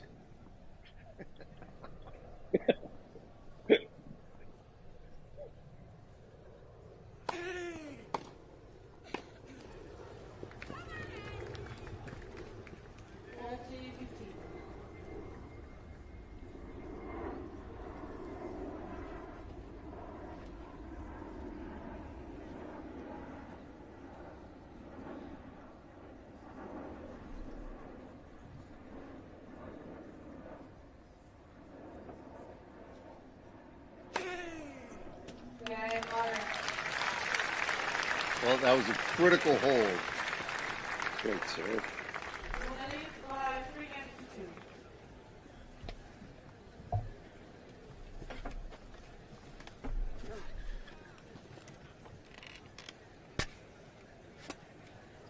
So, Laura, since we can only see the feed, what is beyond this court? Yeah, so there's the Giorgio Armani tent, obviously, with some great outfits in there. Some of the stuff you saw in the fashion show. There is a skincare tent. I can't remember the name of them right now, but there's a Whispering Angels tent where City Taste of Tennis was in last night with like it's all pink, beautiful flowers, lots of champagne was in there. They have like kind of I would call it like an outdoor food court. There's like food trucks, lots of space to sit. There's a bar area. You can walk around a little bit and see the other grass courts that are out here. Obviously, this is the only one that's in professional use right now. I think that's also part of the reason why it's so quiet, because this is the only court that any fans are watching right now. I'm a bit ahead of you, obviously, because you're on the feed and they're about to start. So I'm going to mute. Okay. I love that we have Laura on the ground there.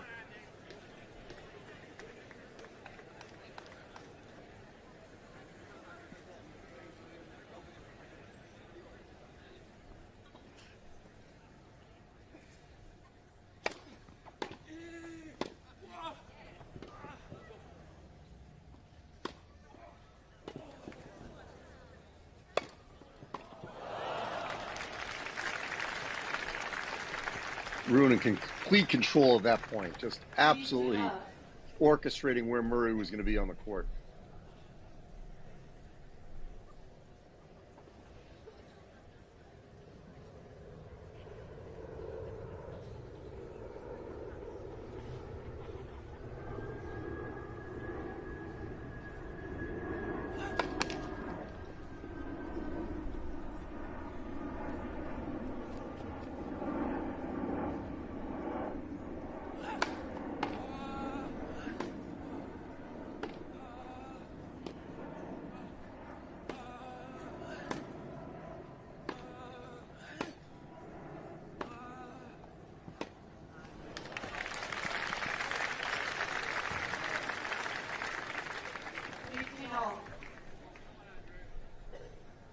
Quality point there from Murray to force an unforced error from Rune.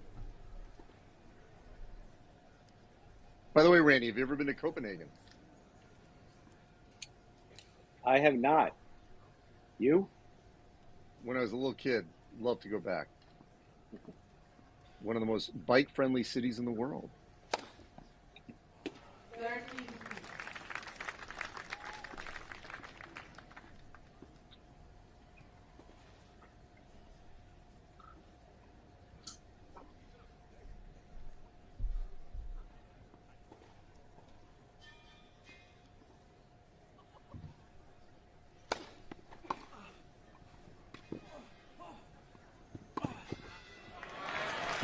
Oh, what a misdirection.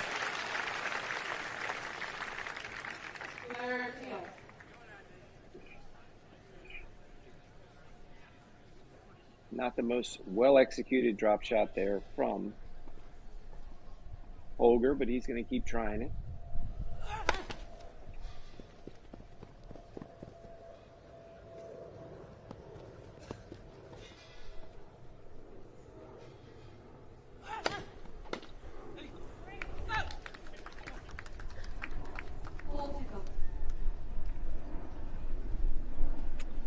Murray's had some opportunities here for a break, so this would be somewhat disappointing if he can't get through. Be in a similar situation.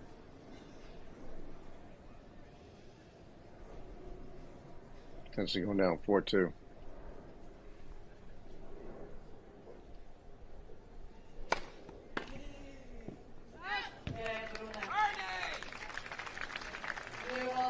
All right, 4-2, Holger Rune. Maybe changing rackets. Just with new balls? I believe so. Couldn't tell. I think he just did, but I couldn't tell. Yeah, most of these guys will change. Right, on the new balls. Right, frames with the new balls.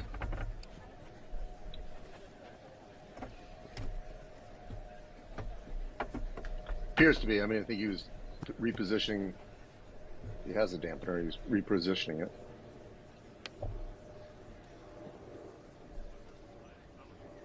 Andy By calling the way, out the new one.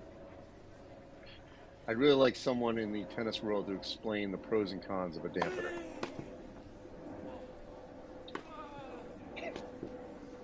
Do you use a dampener, Andy? I have one racket that has one that doesn't. I don't even know. It could easily be me if there's that much of a difference. Well, it makes it. I mean, a knockdown. He had him zigzagging.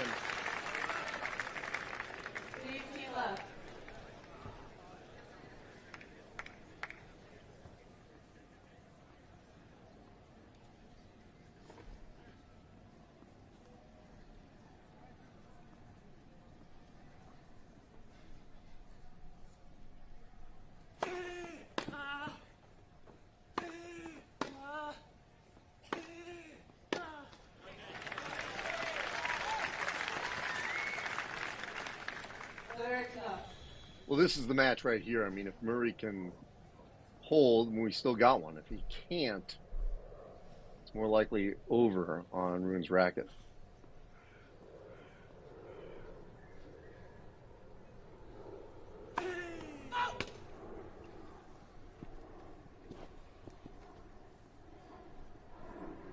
So, Andy, there are times that you play with a dampener and others that you don't?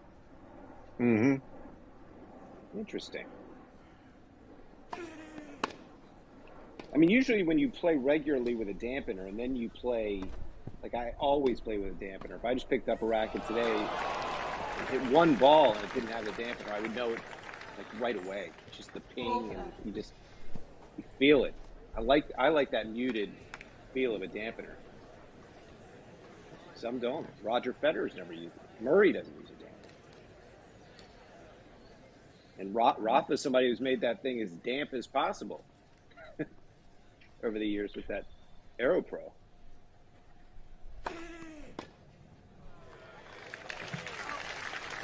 All right, there's the...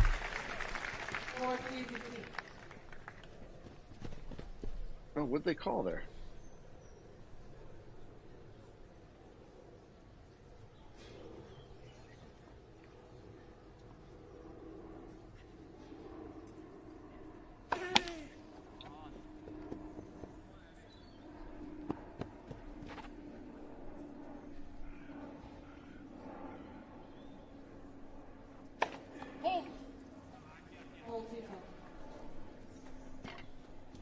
So there's a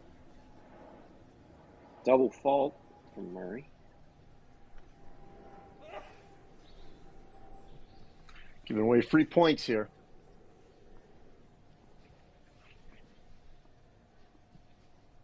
You say Andy middle. T. Oh. Missed it again.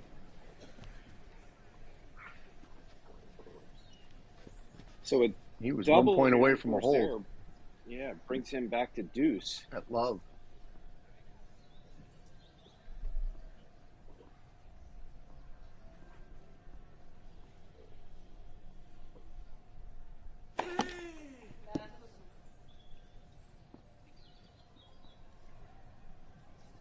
Just missed. Was it left? Stand corrected. It didn't miss.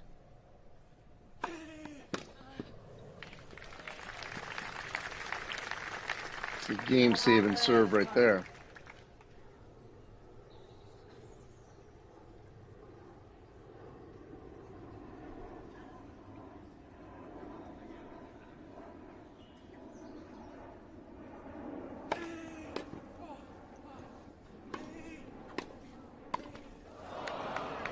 Oh. Simple volley, just missed it. Yeah, he set himself up with that big serve, and then it's interesting, Andy, that Andy hit that first volley right back to Holger. Like he could have just picked it off and gone cross court with it.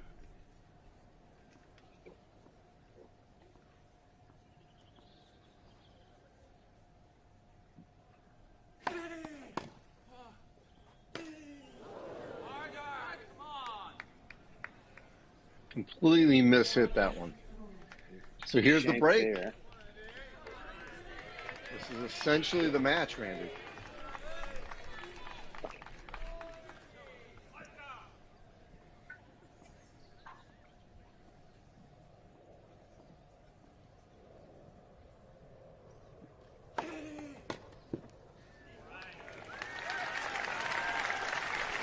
Great serve. Yeah, a game-saving serve, maybe a match-saving serve right there.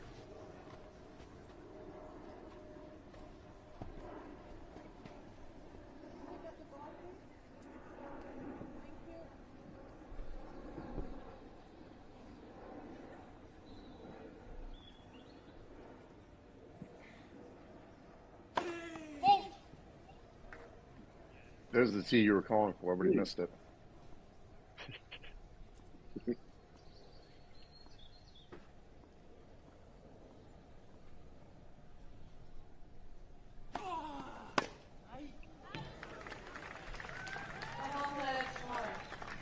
Got a handcuffed in there. I know.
Well, there's the hole that Murray desperately needed to have.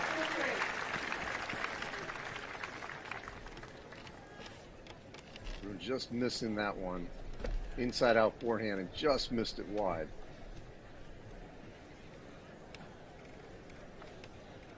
We can have a post-match interview from Laura?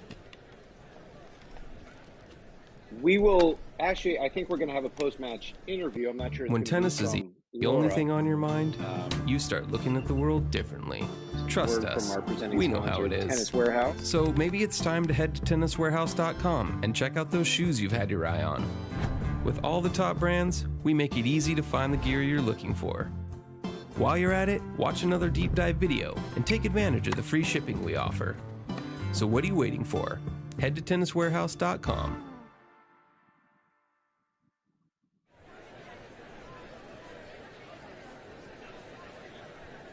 Laura, while we have you for a brief moment, the intensity of this match at ground level, how much does this feel like a real match versus an exhibition? Oh, they've got the same level of intensity for sure. It just seems to be like a little less stress on them.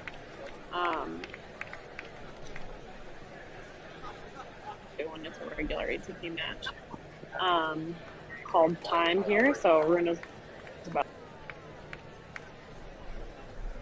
Yeah, obviously we're on a little bit of a delay. Laura's on the ground, so she's got it a couple seconds before.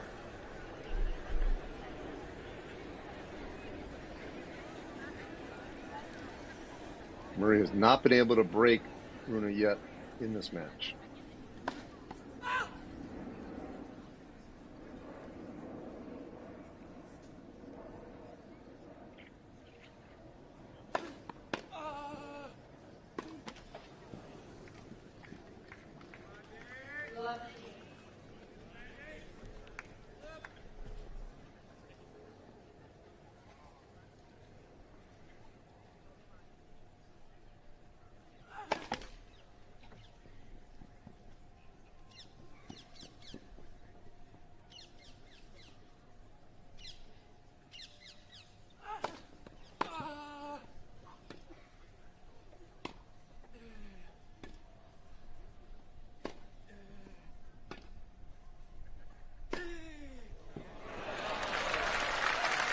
What a passing shot down the line.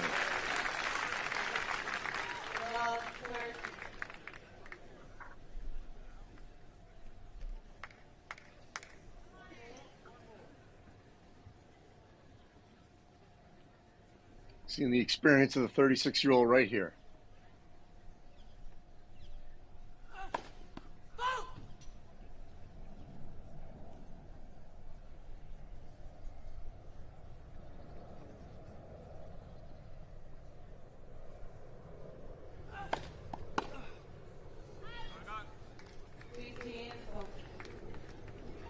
Deep second serve from Rune. Mm-hmm.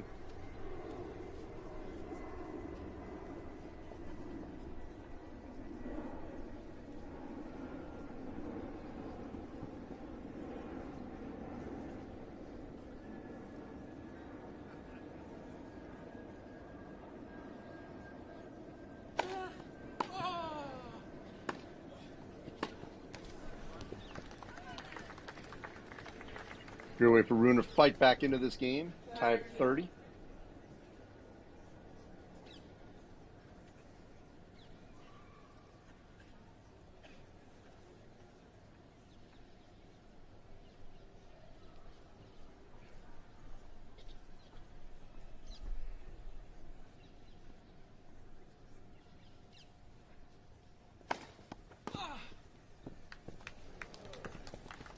Great serve. Out wide.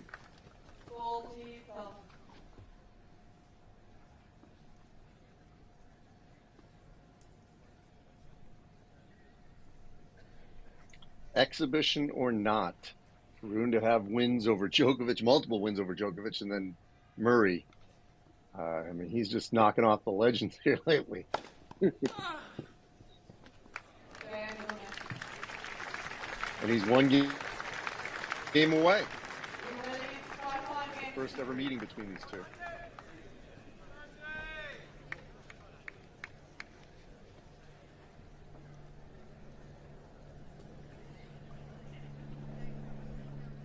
As we know, Andy Murray's a fighter. It's not going to go down easily here.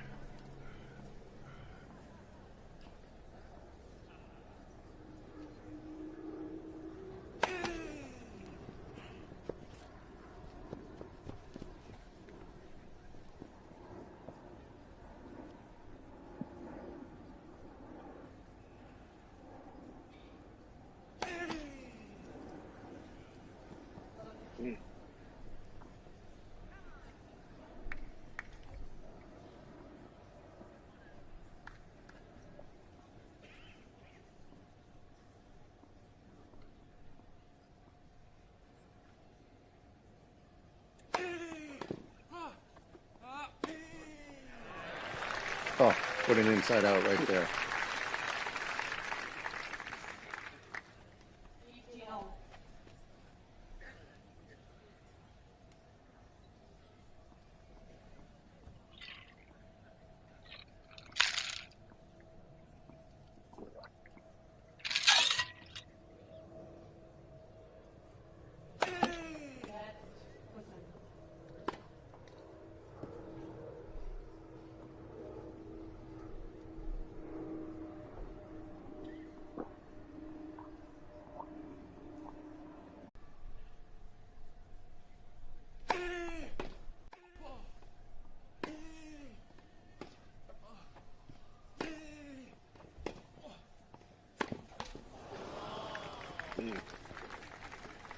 Rune did a great job of driving Murray to the corners, forcing essentially that shot into the net. Yeah, Andy. Not much Murray could have done with that. Yeah, he went for it.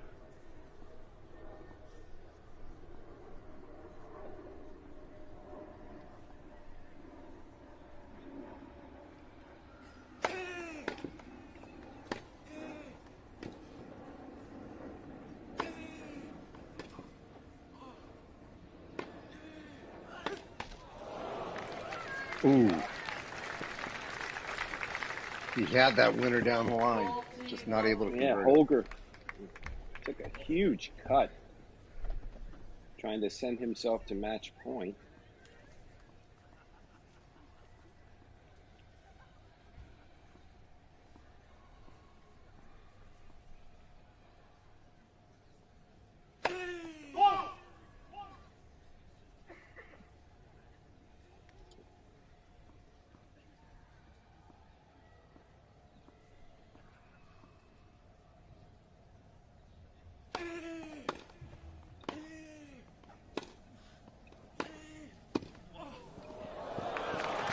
Oh, what a backhand volley drop right there. Get this thing to deuce.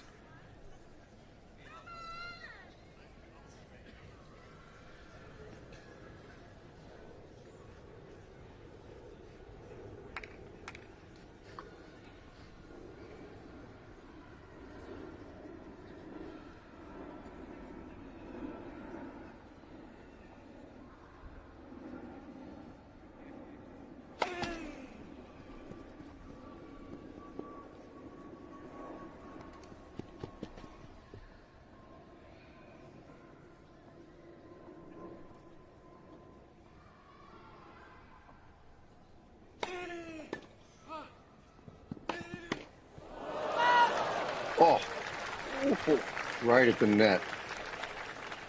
Just missed it. It's a bizarre serve for him to attack on. It's like he made his mind up, and then Murray hit the service line. Rune still decides to come in. Like, oh. Yes.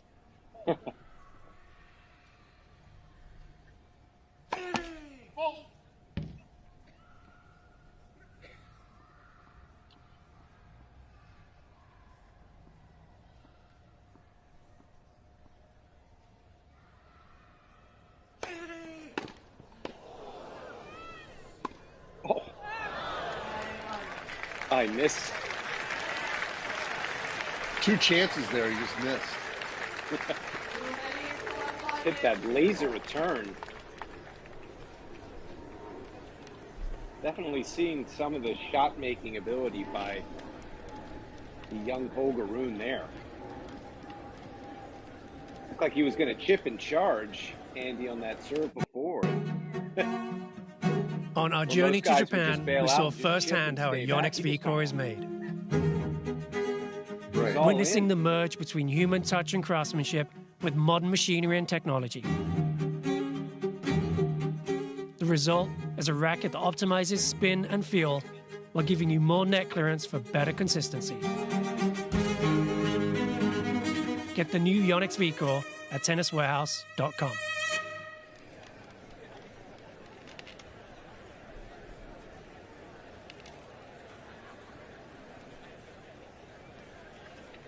So Rune will be serving for the match here.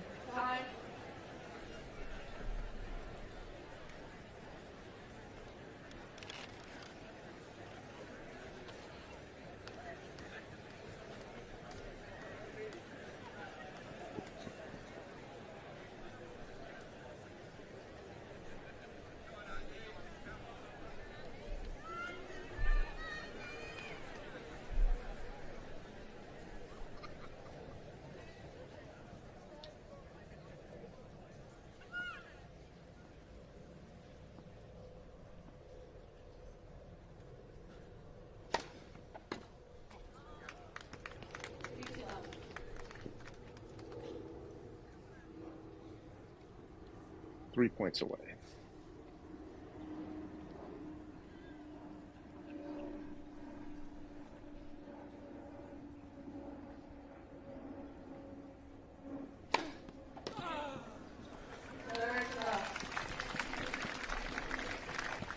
Serves kicked it into another gear here.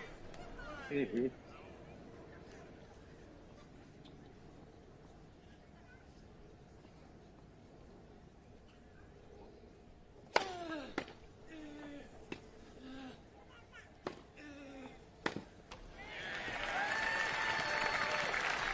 He's not going down without a fight.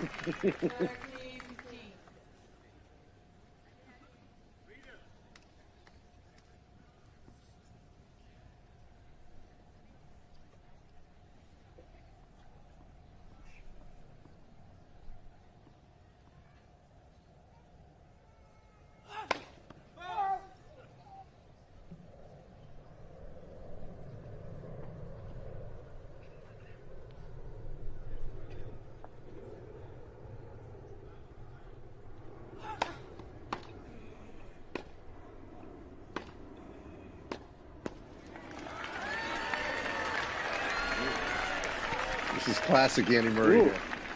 Just when you think he's down.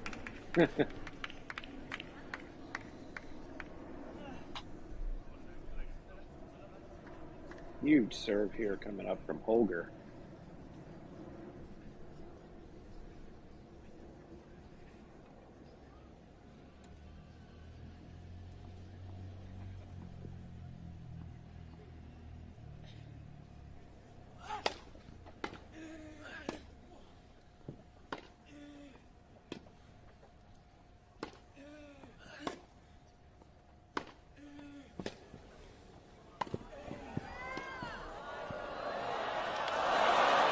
Oh. Oh. Andy obviously wants that one back. Could have done a lot more with that volley. I know. It should have been over, I think. That's the kind of lob that Murray's won 3 points, I think, so far. So match point for Holger Rune. Yeah. Andy played a perfect point there. Just probably meant to get a little bit more stick on that last volley to win the point. Let Holger back in.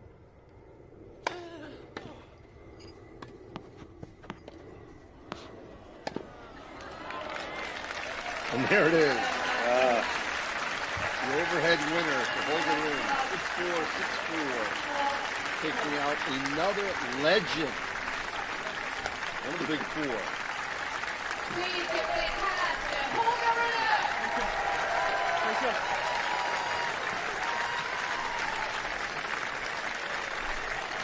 And of course, for his opponent today, Sir Andy Murray.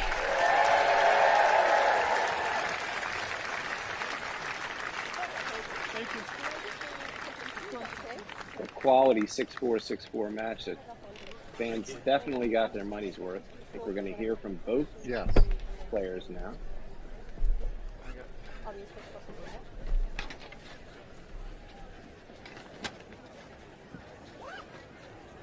Holger, can I join you here on the service line? Well, I think it's safe to say welcome to the Giorgio Armani Classic. That was a pretty wonderful performance out there. Actually, I know this is a very British heavy crowd, but have we got any Danes in the crowd? I'll do the Holger's one of that, obviously. Oh, we have one here? Okay. Okay. I heard you. I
pretty well from it physically, which is really positive, and yeah, very match tight going into next week.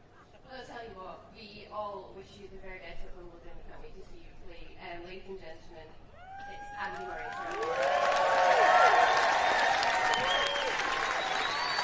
And just before he disappears, we have a little prize for people. So he's going to sign 3 Giorgio Armani tennis balls. He's going to then hit them into the crowd. If you catch them, you are eligible to pick up some Giorgio Armani gear at the food shop. But please, please do not jump over each other in order to get a tennis ball.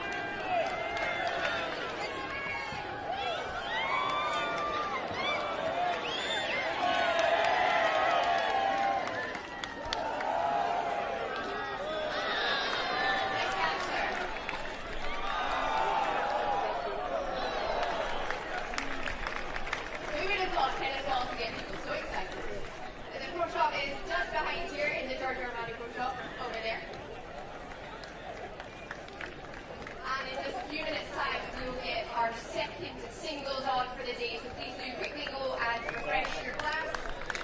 And then come back to set court. Court with Holger Rune.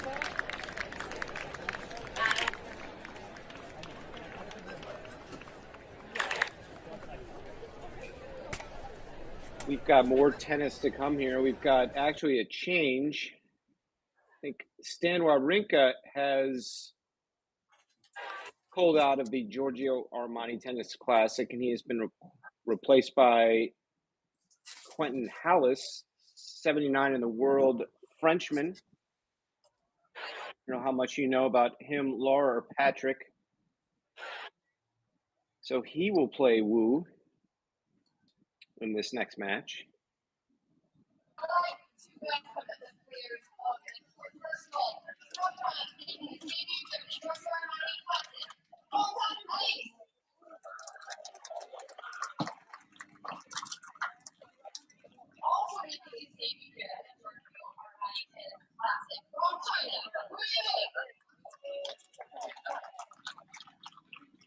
Getting the next match rolling right now. That was quick.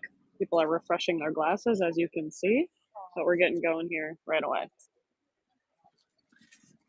Laura, how close are the grounds of the Hurlingham Club from Wimbledon? Oh, they're pretty close. I distant, a couple miles maybe. Okay. So I mean, Patrick, I'm I think it's assuming about that 5 miles.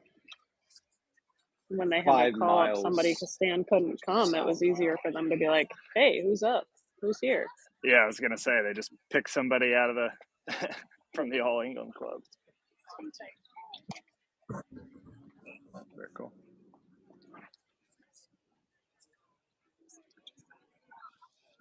So there's the young Frenchman.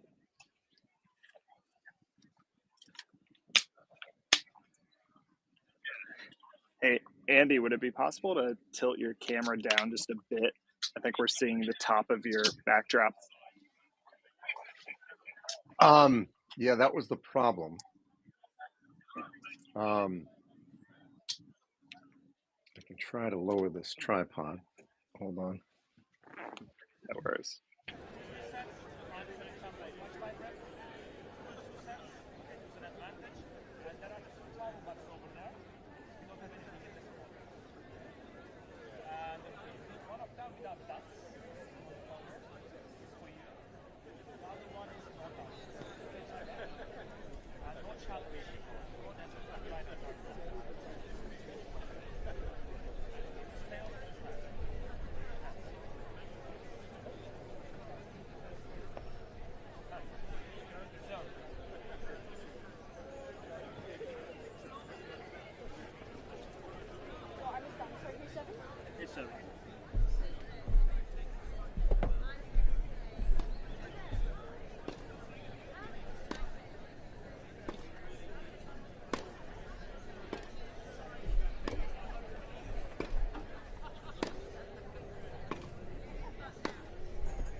years old from France and is currently ranked 76 in the world. Earlier in the year, he broke inside the world's top 70 to reach a career high of 61. This year, he advanced to the fourth round of Miami Masters 1000 event, quarterfinals in Auckland and Montpellier, plus reached his first ATP Tour semi-final in Estoril, defeating Queen's finalist Alex de Minaur on route. Andy, what do they do at March Madness or college basketball games? I assume they don't have free alcohol for media. No. Tennis is a little bit different.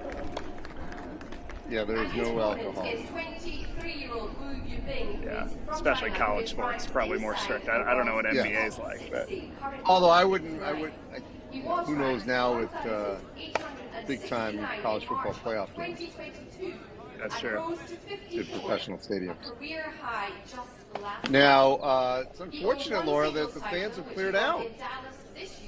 Well, I don't think we knew how quickly things were going to be switching, because right before she knew everyone was coming out, the MC did say, like, you know, refresh your glass, grab a snack, and then they were like, oh, we're sending people right back on. So but there's a lot of people here, so I don't think people are leaving, because it's, first of all, it's the middle of the day on a weekday. So it's like, if people are here, they're sticking around. So I would bet people will be back to their seats.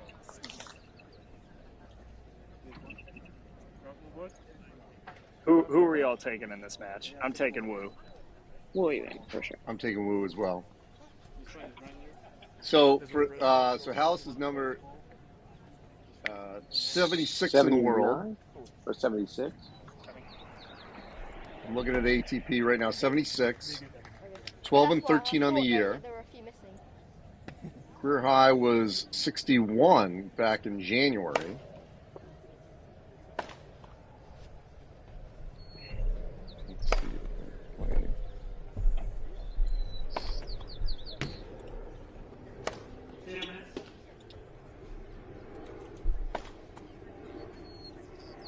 They have never met.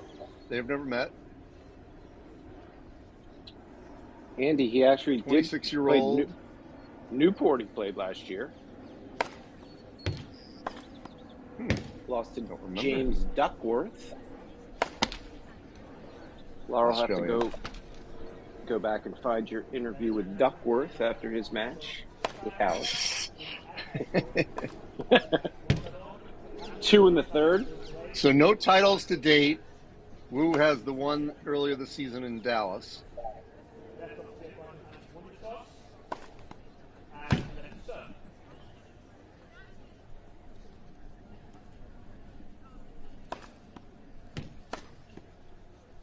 Wait, sorry, which way? Looks like he's Which one? just won a clay challenger.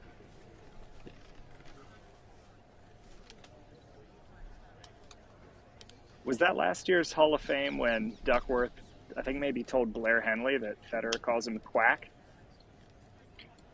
Trying to remember. That might have been, yes. It'd be cool to get a nickname from Raj. The last time this young man has played on grass was his loss to James Duckworth in Newport, attended by 3 out of the 4 people. The bottom screen here. I was sorry to miss it one of these days. Here we go. We're ready to go.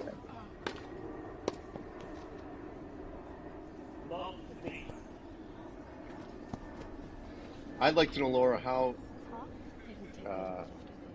what was the time when Halys found out he was playing? Was it 1 hour, 2 hours, 3 hours?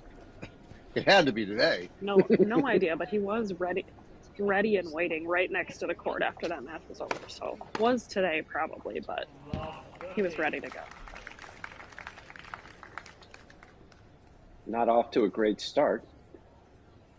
No. Who's number 59 in the world, by the way.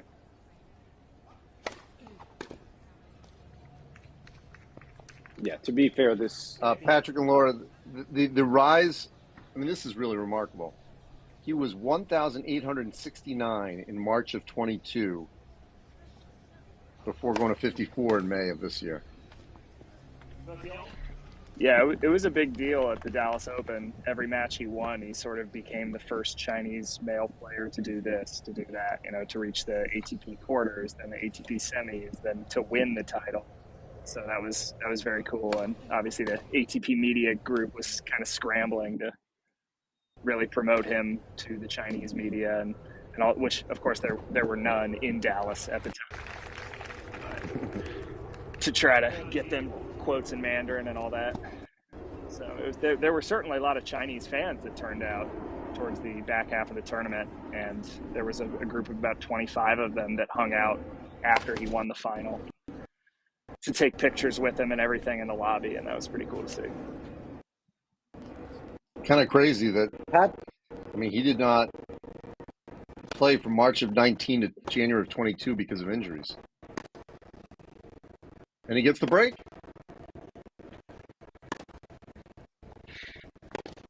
Yeah, I remember I think he won a challenger right before Dallas, and we were actually streaming the women's exhibition from to push Dallas the performance right of the before. shoe, continuing to improve the stability, support, and durability that first put the Joe Resolution on the map. Get the all-new A6 Joe Resolution 9 at Tennis Warehouse. Coverage all week long, presented by our friends at Tennis Warehouse. But yeah, we were streaming the women's match, and Mike Cation was calling it, and he was calling with Bjorn Fratangelo, and Bjorn asked him to pick a winner for the week. This was before any matches had been played, and he picked Yibing to win, actually. And he says that was the best call of his life.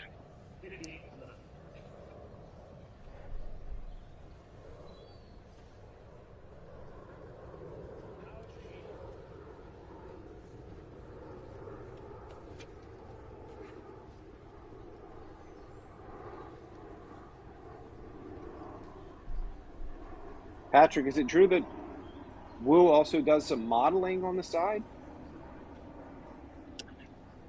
Yeah, he definitely has done some modeling. I'm trying to remember who it's with.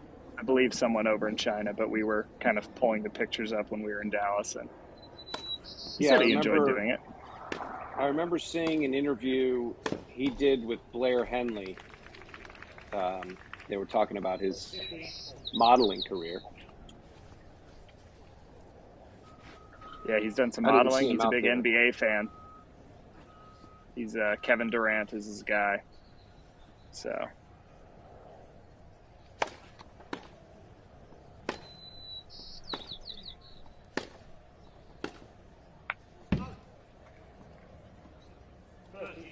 it just so happened the Mavs were out of town for most of the Dallas Open, so he never got to go to an NBA game, but he made it to the finals and won. And then luckily they had a game either that night or the next day, and so he got to go to the game since he had lasted so long in the tournament.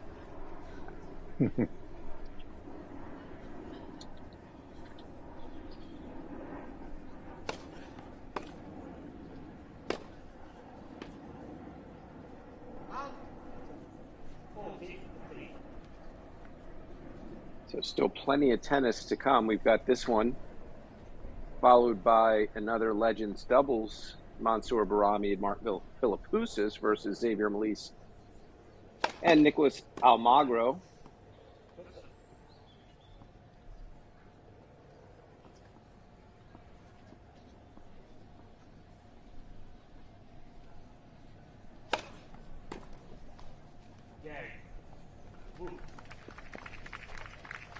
We're just rolling along here.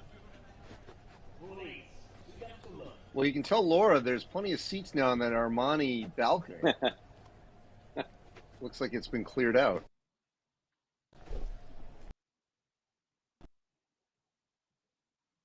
Fans were treated to quite a match between Holger Rune and Andy Murray, 6-4, 6-4 to Rune. Andy, you and I both enjoyed that one. I'm sure the fans did as well.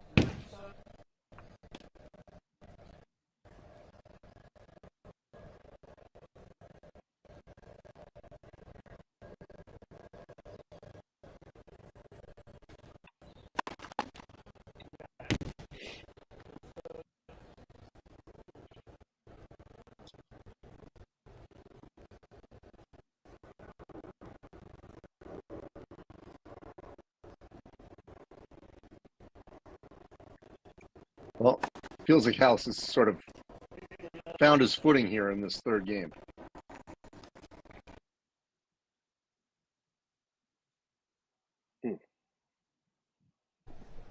There's difficulty with the stream.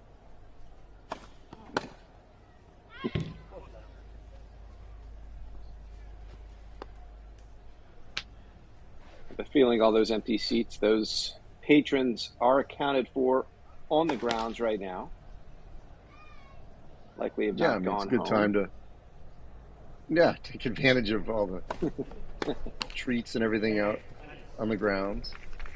All right, so he gets a hold.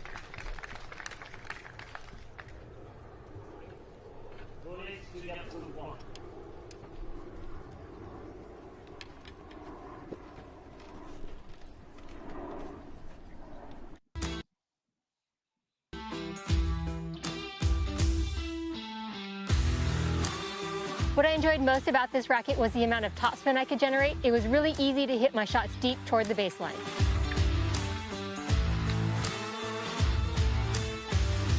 If you're like me and you love to hit with tons of topspin, then you're going to want to check out this new Pier Era Rafa.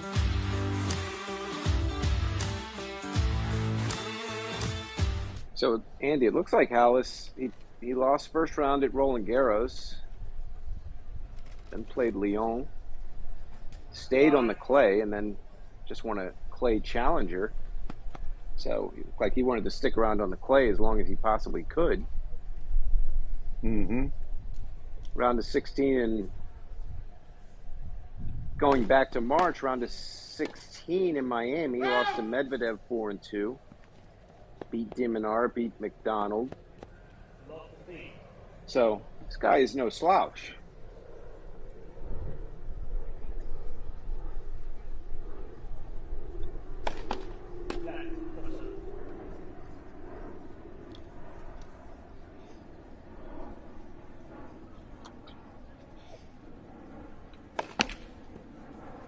One and one in his career on grass.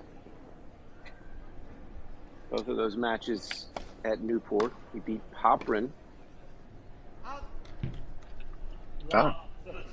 last summer in Newport. I'm embarrassed to say I'm blanking on his appearance last year. Yeah, he gave Duckworth. Clearly we did not make requests for him.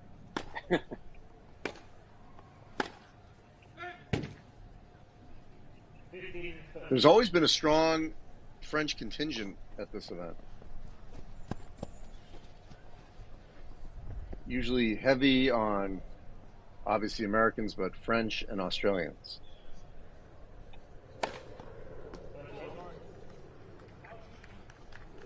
So, bomb right there from Wu. You know, Patrick was talking about some of the firsts for Wu. You know, that 22 U.S. Open. He's the first Chinese man to reach the U.S. Open third round in tournament history since, the tournament started in 1881, so quite a long time. Eventually fell to then world number one, Daniel Medvedev.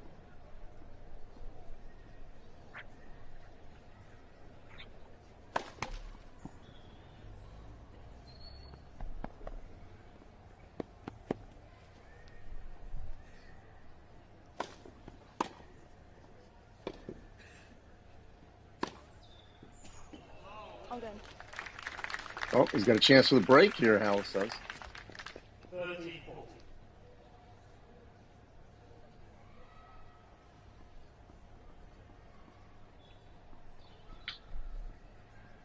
So Halys has won a few matches. He's 5-6 at Wimbledon in his career. Wu has never played the event.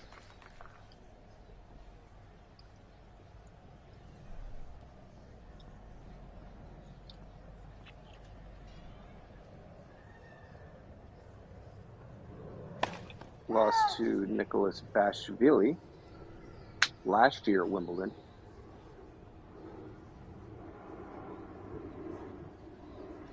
Halys did. Beat his countryman Benoit Paire in the first round.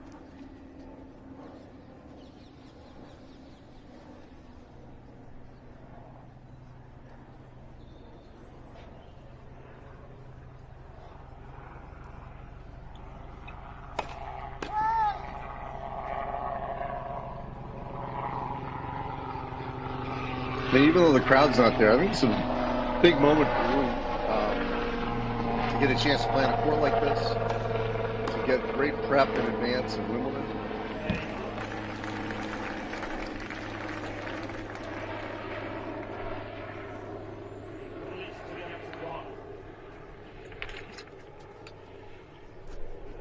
He had a tough draw on Halys, drew Rublev, but took him to 3 sets. Mm-hmm. Did beat Kyrgios, by the way, in Stuttgart.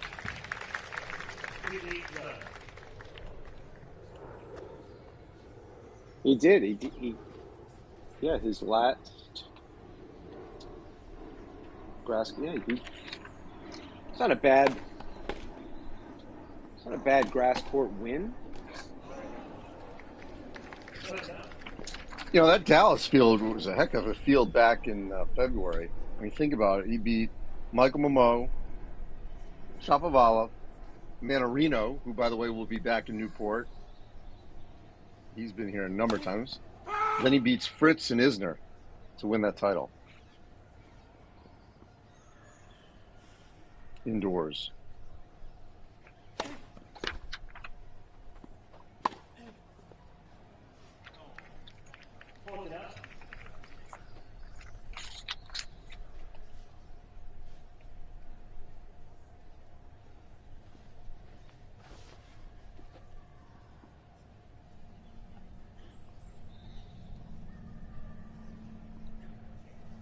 Just looking at Halys over this past year. Just the hold. Played Ben Shelton in Auckland. Took care of the young American 3-2.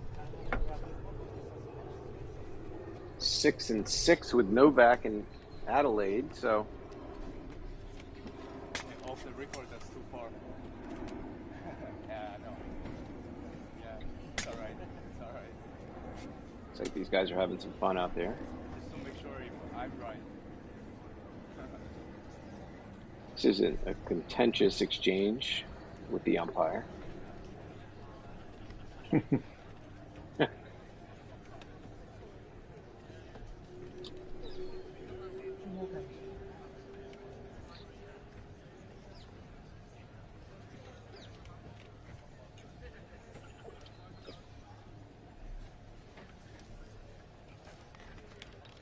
Hi.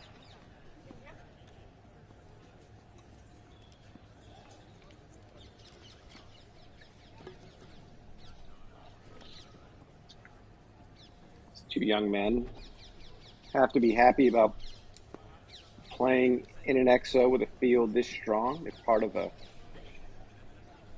historical field here with 5 out of the top 10, so many Grand Slam champions.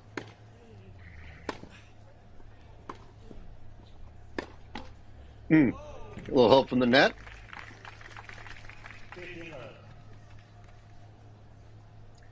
Friendly reminder, we have straight normal 2 sets, add scoring, the whole bit, and then it's a 10-point match tiebreaker if needed. So far in the 2 singles matches we've had so far in this event, we had one on day 1. Cam Norrie beating Francis Tiafoe in a 10-point match tiebreak.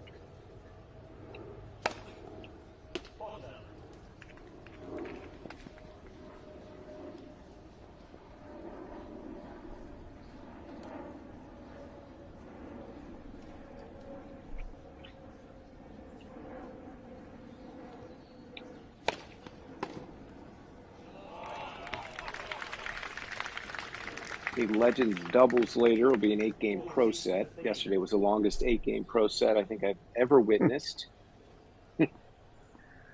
With the team of Barami and Baghdadis edging Melise and Philippoussis 8-7. played the tiebreaker at 7-7. Some people think you play the tiebreaker of an 8-game pro set at 8-8. I think it's just whatever you decide when you're on court that day.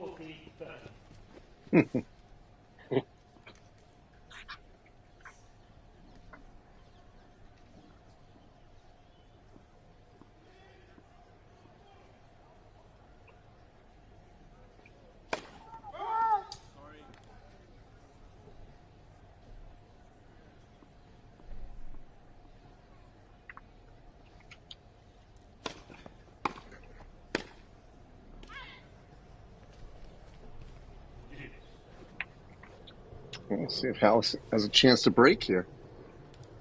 Spot back into this game.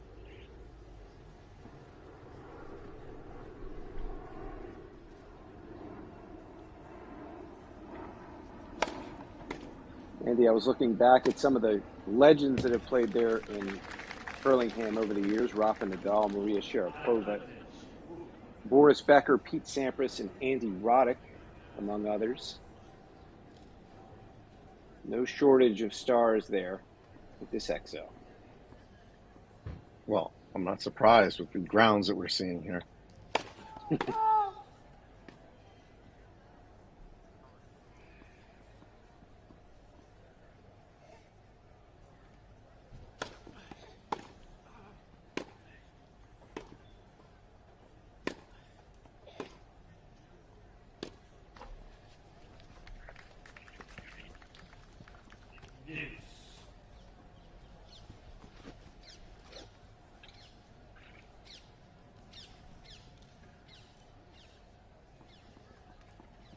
Novak Djokovic will be in action on Thursday.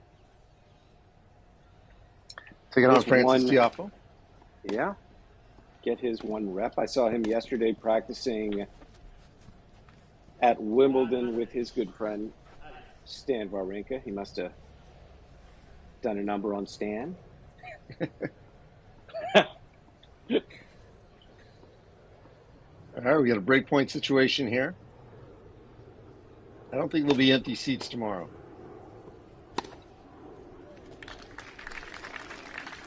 Would you agree? That will, yeah, that'll be a treat. I mean, obviously, two of the most beloved players in the world, two sportsmen that transcend tennis. Obviously, Novak for doing it for so many years, and Francis's popularity just continues on the rise. Now in the top 10, along with his countryman Taylor Fritz. Number 9 in the world, 2 Americans in the top 10. First time since Marty Fish and John Isner. Second break point for Halys. Quick return right there. Starting to get into the groove into this match.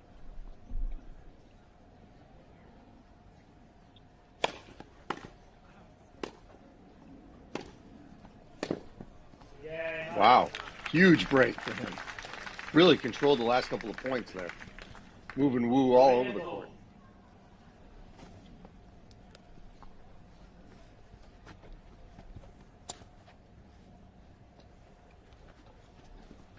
Surprised they didn't send Laura or someone down to go get him when they heard Stan. Just drive over to Wimbledon, find someone. The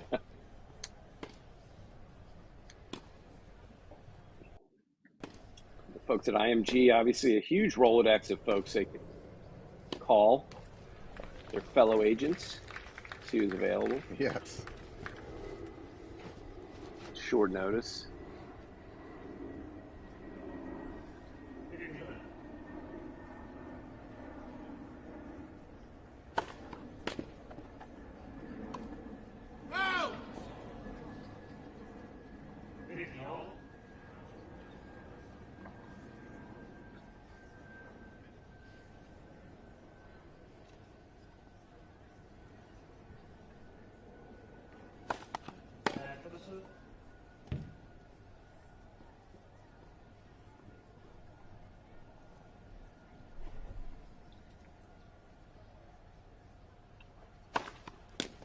What a serve.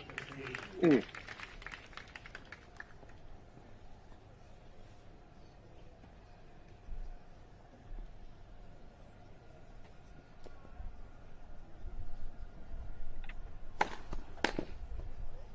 2 in a row.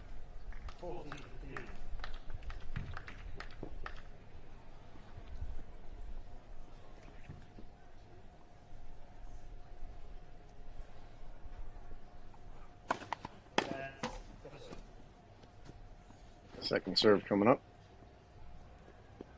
It's a little hard to tell sometimes where these are getting in or out.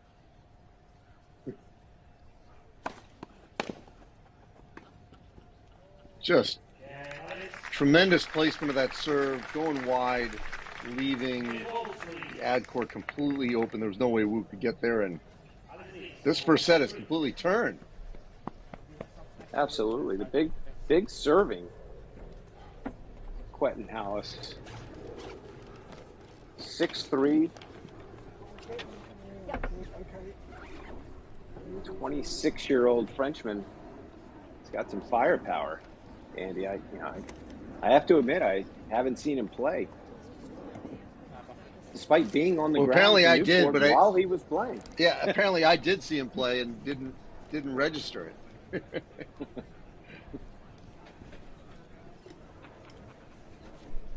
Obviously, 2 guys out here, Rune and Halys,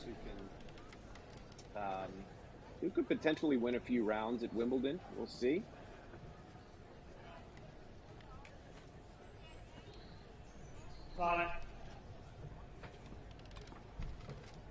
Neither of them grass aficionados by any means. But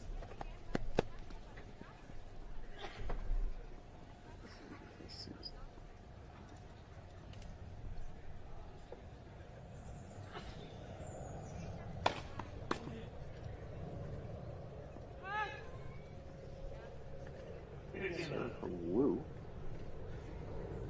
You know, probably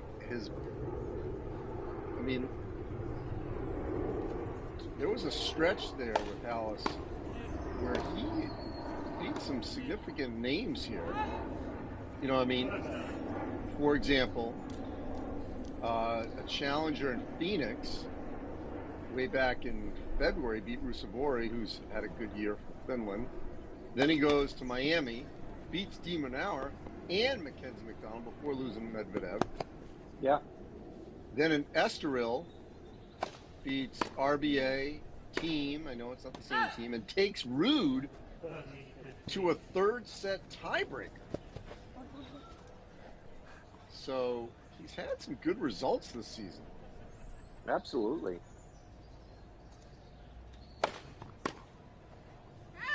Yeah, it was interesting. I remember when Ben turned pro. I still follow every one of Ben's matches. Shelton. I vaguely remember following him in Auckland when Halys beat him 3-2. Well, how about the tournament right before that? In the round of 16 in Adelaide, he gives Djokovic all he can handle. 6-7, 6-7, and it was 7-3, 7-5, and the 2 tiebreakers. But you're taking Djokovic to 2 tiebreakers. You're playing pretty well. So. Yeah, right. You're right. Australia. You're right that tough draw at Australia. In Australia, played Stefanos Tsitsipas in the first round, 3, 4, and 6. So that's the thing, Andy. We're spoiled with this cast of stars that we have here in Hurlingham, and 2 guys come out now. Halys and Wu doesn't seem too spectacular, but good players. Right.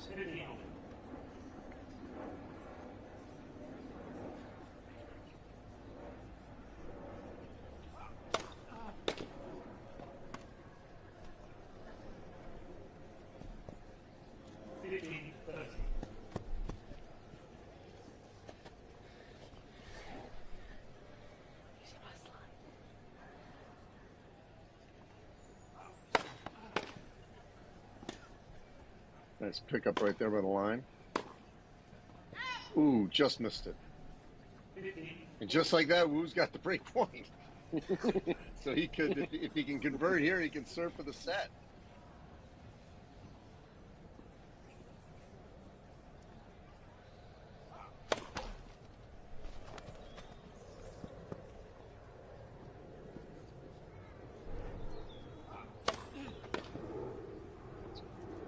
Oh, love that inside out forehand. It's interesting. He looks bigger than 6'3" on this camera view.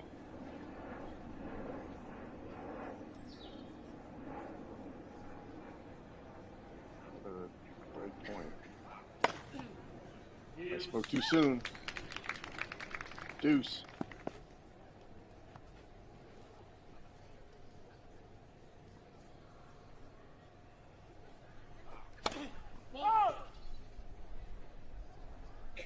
See if he goes wide again here.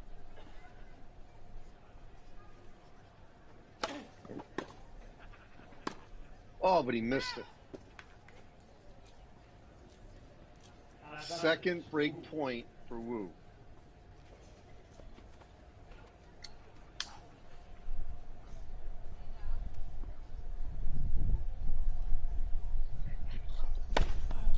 Again, answering with the ace.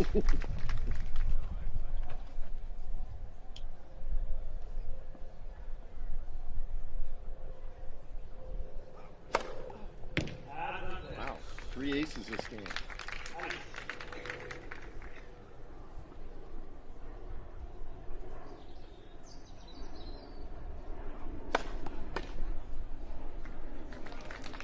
What a hole. Wow. Caught up 2 break points. Now he's up 5-4. See if he can break Wu and get the set. Impressive serving. Yes. Look like some of his countrymen. Very much so.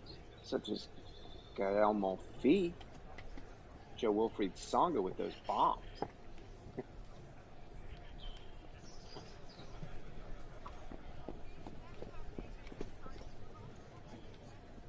Shout out to our friend Devin Bowen, TCU assistant coach, who was nice enough to join Andy and I yesterday to watch his ex-player. On our journey to Japan, we saw firsthand how a Yonex V-Core is made. Witnessing the merge between human touch and craftsmanship with modern machinery and technology. The result is a racket that optimizes spin and feel while giving you more net clearance for better consistency. Get the new Yonex V-Core at TennisWarehouse.com.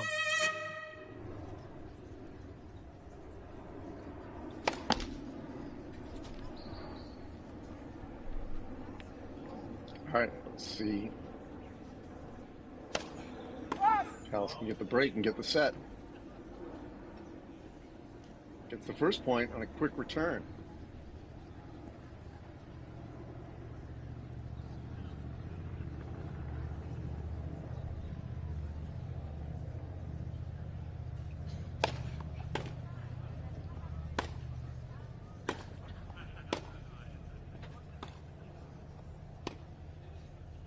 Oh, he missed it. 2 points away from the first set. This thing has turned dramatically in the last 2 games.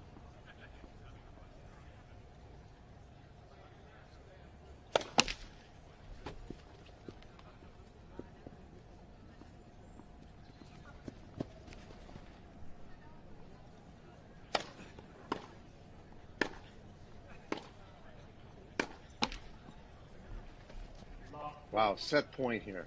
He's got 3 of them.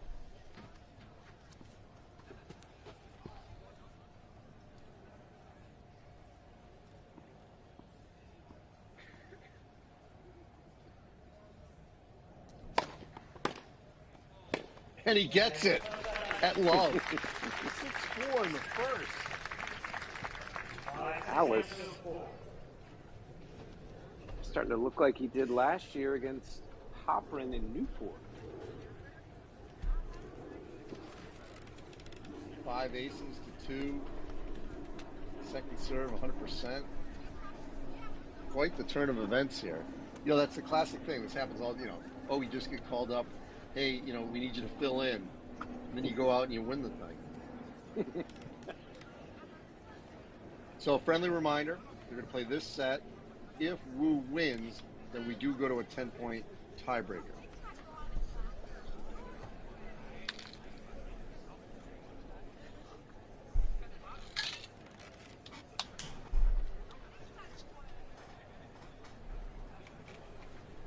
Talk about confidence for Halys. If he can win this.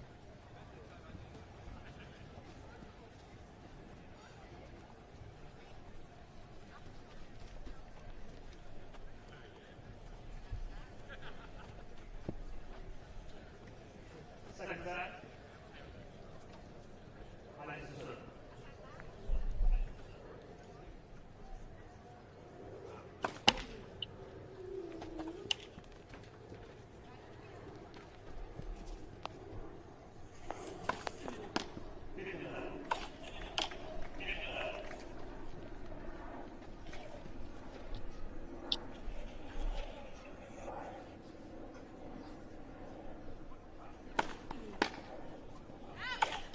Strong start for Halys here.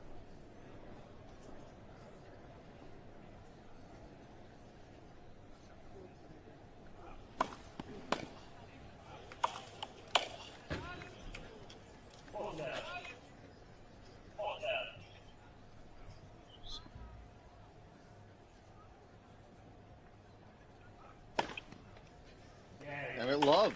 Hold. Ooh, he's rolling right now.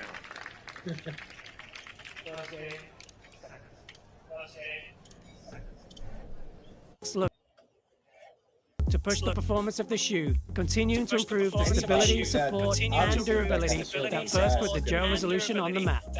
Get the all-new ASICS Joe Resolution 9 at TennisWarehouse.com. Hard for us to get an exact mile per hour read here, but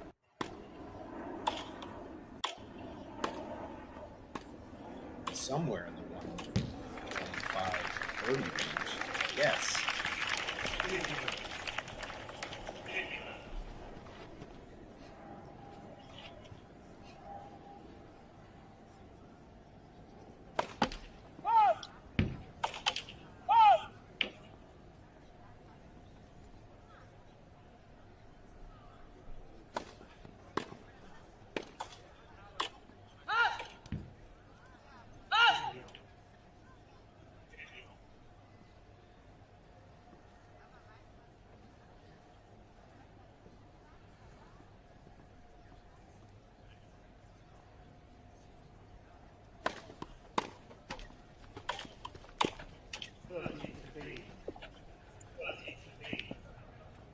Now, to your point, Randy, about the Nori Tiafoe match versus Murray Rune, this one is flying.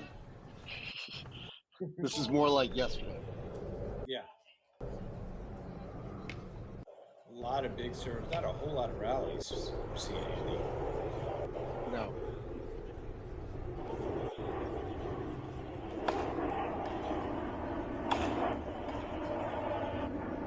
You know, it was interesting watching Murray and Rune, and I probably didn't expect anything else, but you know, a lot of fist pumping from Rune, very serious. You know, if you didn't know it, looked like a tour match. No, and I think we kind of anticipated that we'd get that from both those guys. Yeah.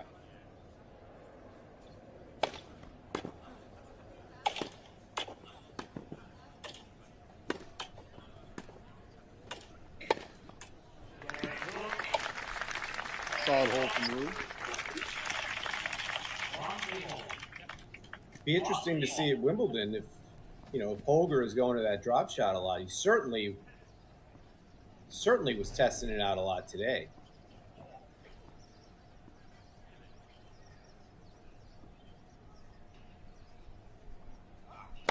Threw it in there, the first point against Andy Murray, 2 hip surgeries.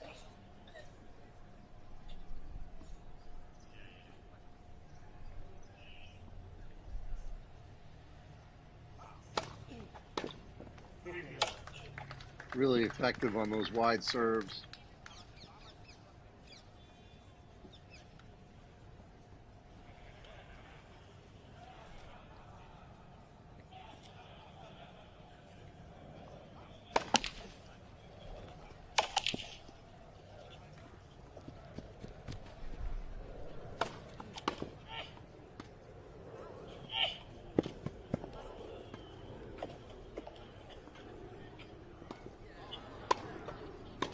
Oh, what a fucking move. Just the tweener. I mean, first of all, there were multiple times Halys had a chance to put that point away. Well, yeah, it looked like Halys was like Halys was like toying with him for a second, and then I know. moved to the tables. None of this.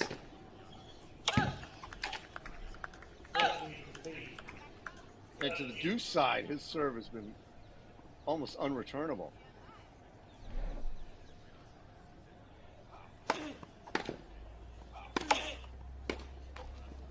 Pops to the tee right there, regains control of this game.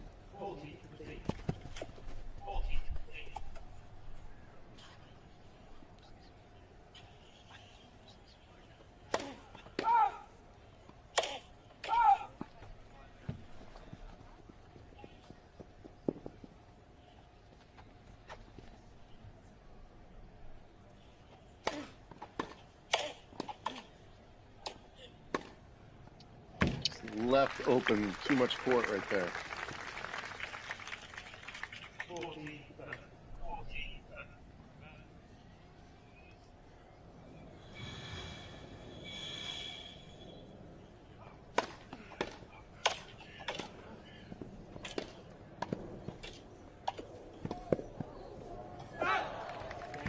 If he gets the hold, that's a hard-earned hold to go up 2-1.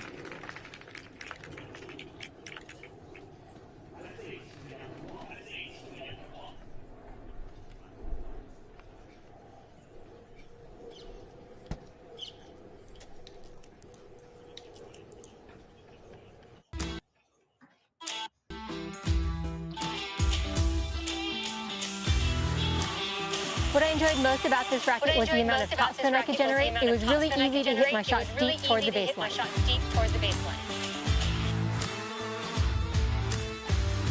If you're like me and you love to hit with tons of topspin, then you're going to want to check out this new Pure Era Rafa.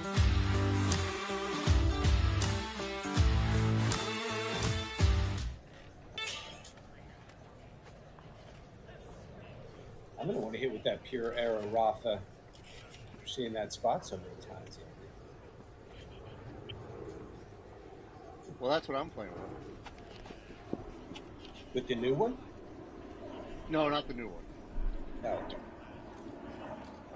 It's probably 2 years old. We're going to have to hit a few up at Newport this summer. If you're nice enough to have me as a guest. We can get on the courts during the tournament. That'd be great. Later in the week, the practice courts do open up.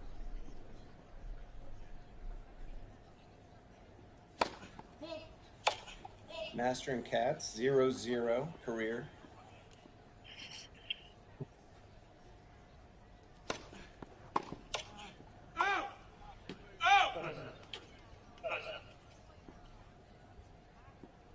We've had some crazy rain the last 48 hours. Courts were closed yesterday.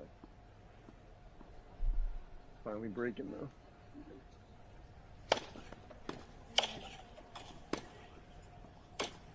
Look at that slice. Oh. This looks to be a relative easy hold coming up here.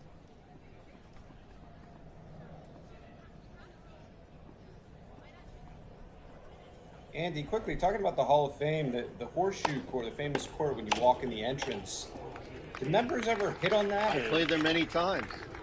I played there many times. I already played there once this year. I actually like playing there because it's much more intimate. The court feels smaller in a good way. You know, some people don't like because people are eating at La Forge or they're walking through the grounds to the hall, to the actual museum. and they feel like they're a little bit more, on display. But it's always well manicured. It actually probably is some of the best grass on the grounds because it's not played as much. So I'm actually pretty, I'm a fan of that court. Now during the tournament, it's used for entertaining, so the pros don't practice on it. Yeah, I've been there a number of times. The little reception they have after the induction ceremony, I was there last year. Got to spend a minute or two with Leighton Hewitt. Had a nice picture out on that court with him. Sung's becoming quite a play. What? Yeah, we're entering a new era, and sometime, obviously, in the next 5 to 7 years, I mean, it's going to be some of the biggest names in all of sports coming into this Hall of Fame.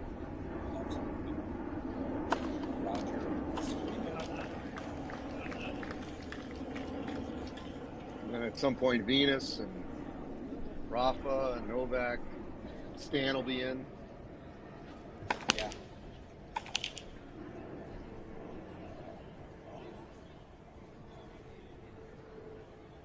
It's interesting, just because I live up here, so I've been, I live about an hour and a half down the road from Newport in Connecticut. Been there so many times. Been going to the tournament there since the mid-'90s.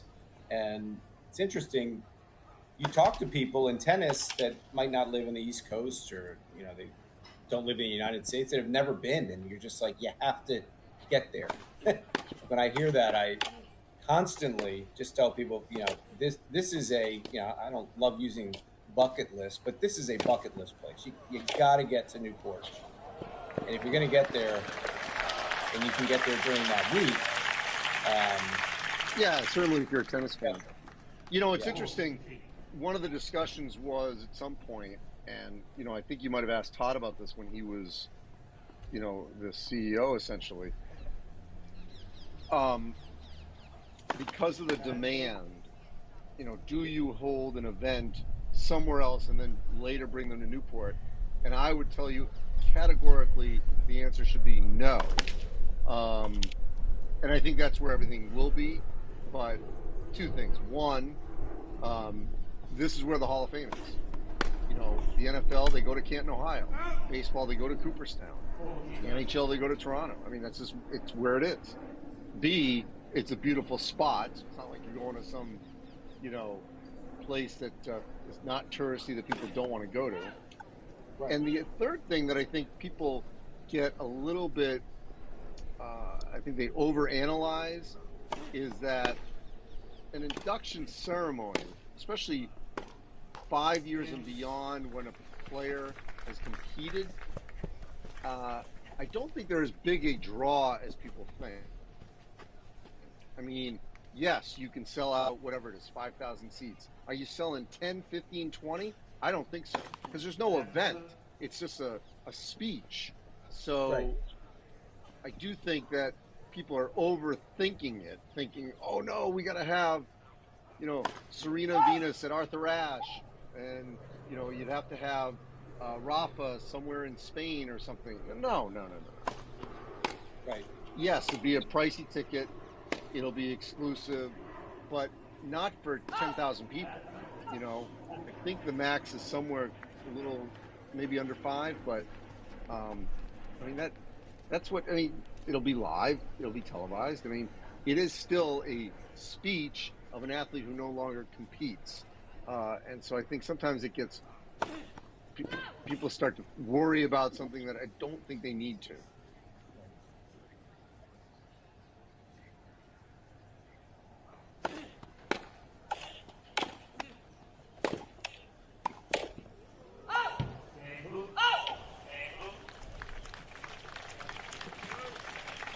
So, important game there for Wu because Halys just missed that overhead.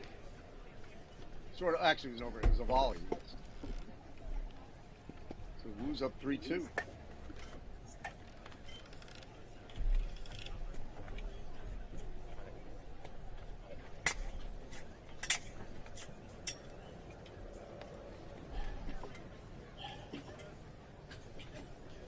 just sticking on Newport, the players, as you know, Andy, just absolutely, and that's, one reason, one reason why a guy like Tommy Paul, I think, is going to be in Newport this summer. He just knows from all of his friends that it's just a fantastic place to be for a week and play a tournament. I mean, you see, like last year or every year I'm there, you go down to places on the water, like your Black Pearl and down on the wharf, and you see all the guys down there, and it's just such a laid back environment and setting for those guys during the summer when there's some really, really high stress events. Not that there's not pressure playing there, but which, by the way, you brought up Bublik and his sort of bad attitude a year ago. When he first came here, like, I don't know, it was maybe 2 or 3 years before the pandemic, he actually was very entertaining, enjoyable. I did a shoot with him and Dennis Kudla where we went downtown together, and he was actually pretty fun to be around. I don't know, the last 2 years, now I should say this, not this year, the last 2 years here, he's had a different sort of attitude. He's not, as I said, not supposed to be here this week or this next month. But clearly, at least on tour, from what I'm seeing from afar, he has a child now. He seems to be much more grounded and more mature, basically.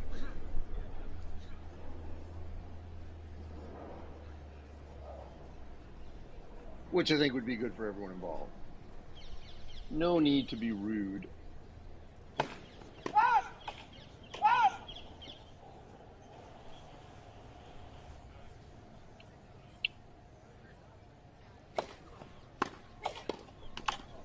Ooh, we're missing out on that opportunity. You know, it's funny, like when you see these missed volleys at the net, you're like, oh, that's what I do too. So, that's the beauty of the sport. Like, there are very few people who can dunk and things of that nature, in basketball. But when you see people that are elite pros missing volleys, you're like, hey, they do it too. All right, so Wu's up 4-2. We could be heading to our potentially second 10-point tiebreaker.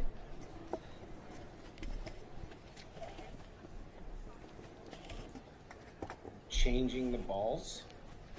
Yep. No racket. But no racket change for Halys. Yeah.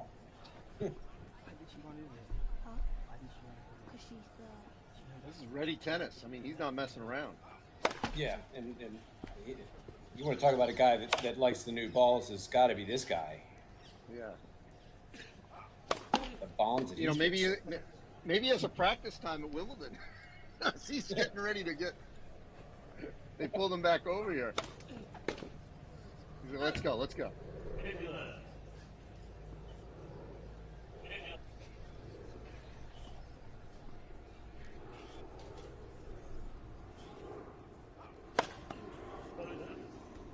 Ace.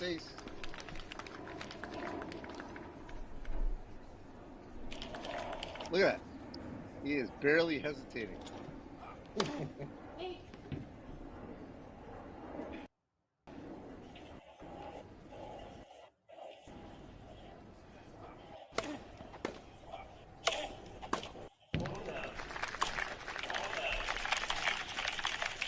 He's making quick work of Wu here. Yeah, it's like Wu is just trying anything now. All right, that was a very quick hold, 4-3. Told you those new balls. Yeah, they're just flying off his racket.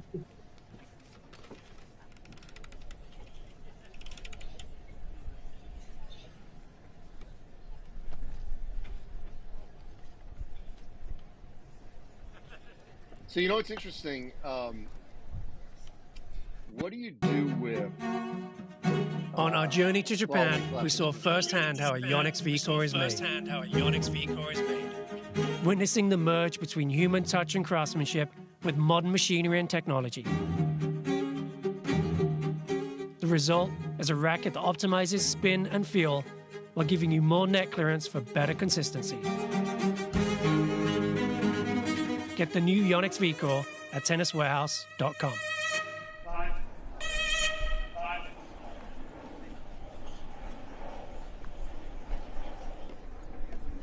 Randy, I was curious what you think. You mentioned the Hall of Fame, and we're talking about inductions. What do you do with Ash Barty?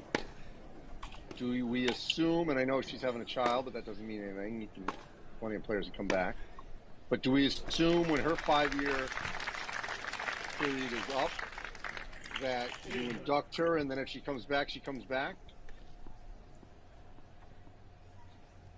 I would say that is likely what's going to happen. I mean, I have a feeling she's going to come back at some time. I mean, at some point in her career. I mean, how old is Ash now?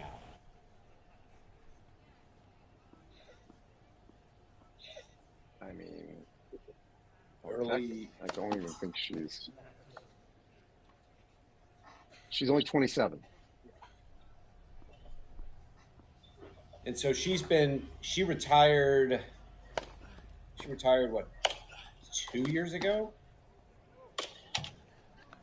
After she won the Australian. She won the Australian right, not this year, the year before, wasn't it? Yeah, it was the year before. So it was in 22. Right. But here's the thing, from what I can tell from the outside, obviously, this is just a armchair opinion here. I think probably part of it was the pandemic, because as an Australian, she was on the road forever. And, you could see how that could contribute to wanting to be home. Obviously, she got married, had is now starting a family. It's just so hard on the Australians. But it was even harder with the pandemic because they couldn't go back and forth. Right. So I will not be shocked at all if she makes a comeback. I don't think anyone in the tennis world would be. 5-3 here in the second.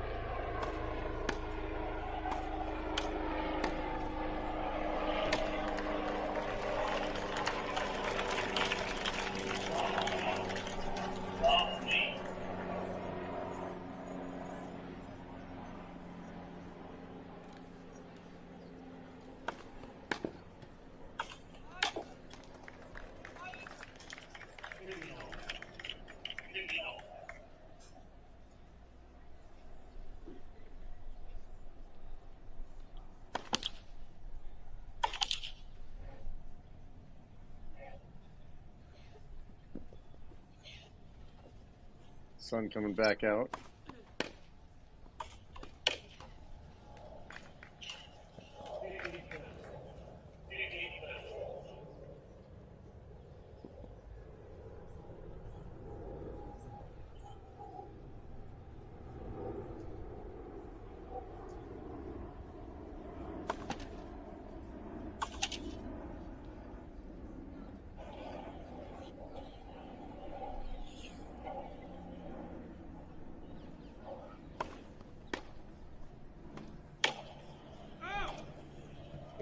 All right, set point for Wu.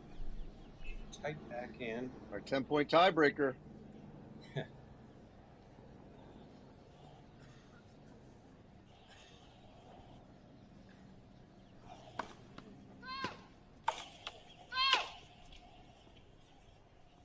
Legends doubles coming up after this. Mansour Barami, Mark Philippoussis against Xavier Malisse and Nicholas Almagro. Not before. Oh, how about that for a winner? Down the line. Forehand winner for the set. So second time in 2 days. Second time in 3 matches. We've got a 10-point tiebreaker to decide this. Reminder that Quentin Halys was a late pickup. I wouldn't call him a lucky loser because this is an exhibition, but he is replacing Stan Wawrinka against Yibing Wu, who won Halys earlier this season. Highest ranked Chinese player.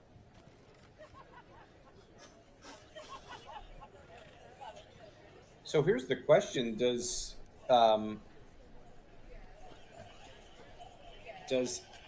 he get the same amount of appearance? Does he get the same appearance fee that Stan was supposed to get? Did they just give Quentin Stan's appearance fee? I'm kidding, but he's got to get something. He's got to get something for showing up. You would think.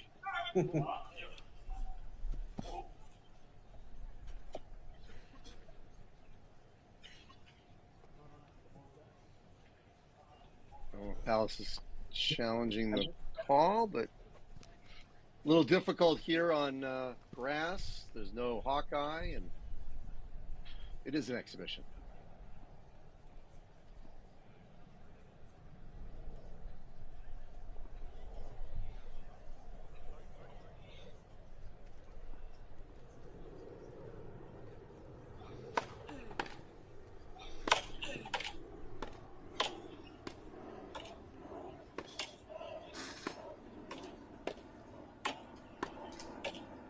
Right on the line in the corner.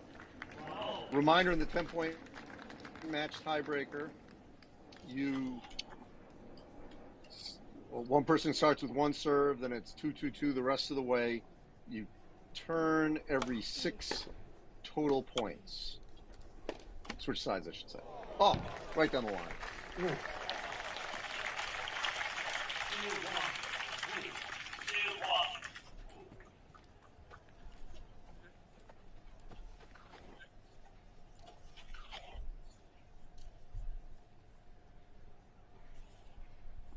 So Wu is going to try to consolidate this mini break.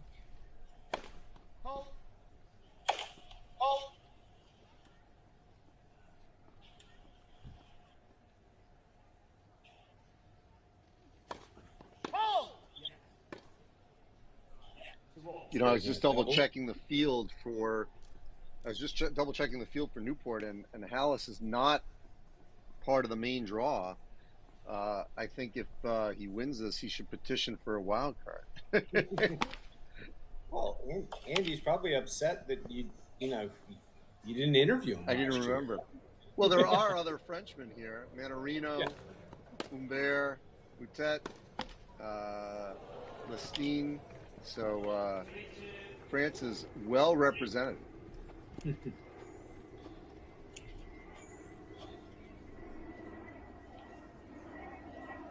I mean, you feel like, again, I barely seen him play, but his game certainly lends itself to some success in Newport.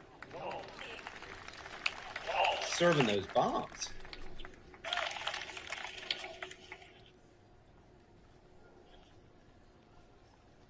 It's only going to get faster.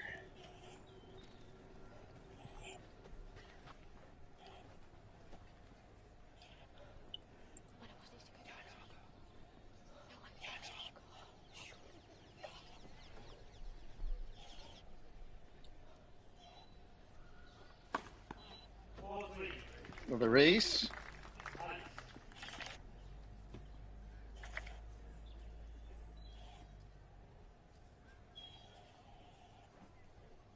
Right on serve at 3-4. Mm-hmm.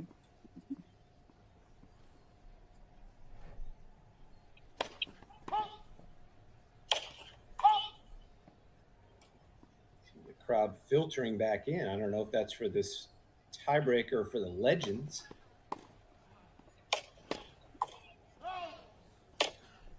5-3 Halys. No, I think everyone loves a tiebreaker because you know that the match is going to end soon. It's usually intense. There's meaning in every point. You know, it's kind of like a shootout in soccer. You can't really lead. That was an important hold there at 5-4.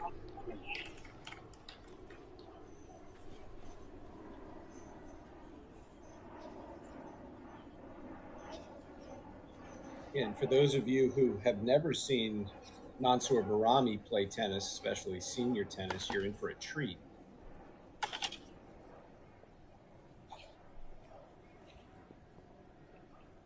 Sometimes he puts a ball in play while the current ball is in play. Great movement right there by Halys. So this is a critical point. We talked about this yesterday with Devin Brown. When you can go up 7-4 in a 10-point tiebreaker, you've built yourself a little bit of a cushion to get the W. And there we go.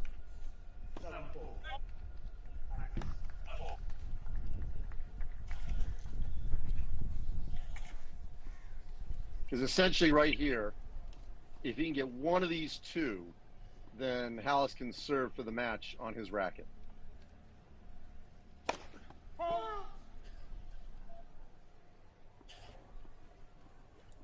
Quentin Halys, the not lucky loser. We need a name for him. And there we go. Somebody that fills in so the they'll last switch sides again here. 12 total points.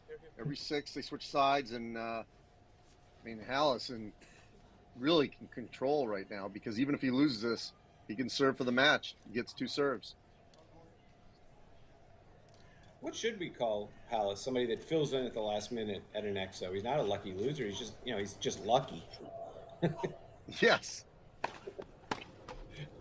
I would like to know what the appearance fee. I mean, he's got to get something here. Absolutely. All right. 2 serves.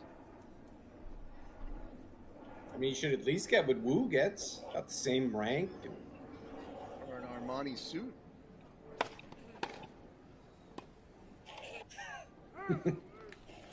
Oh, just a gift right there. I spoke too soon. Yeah, the Armani suit should be a given.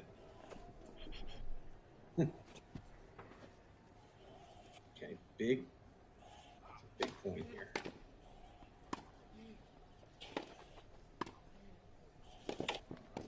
Oh, a drop shot volley right there. All right, 9-6 Halys. Wu's got 2 serves. 9-6. But Halys only needs 1 point.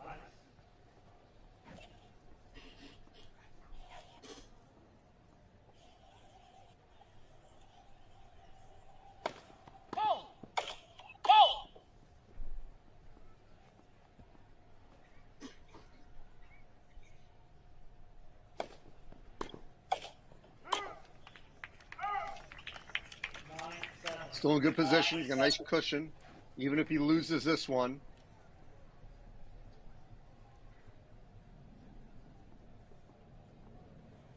Yeah, he just wants that back on his racket. All right, so Wu holds. Okay. But now remember, you got to win by 2. So if Halys loses this, then we extend. But right now he's got match point.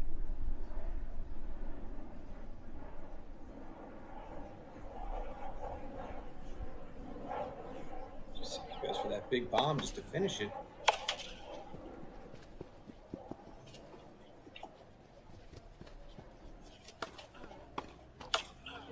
And he gets it. Second serve, Rune in the net. Quentin Halys with the 6-4, 3-6, 10-8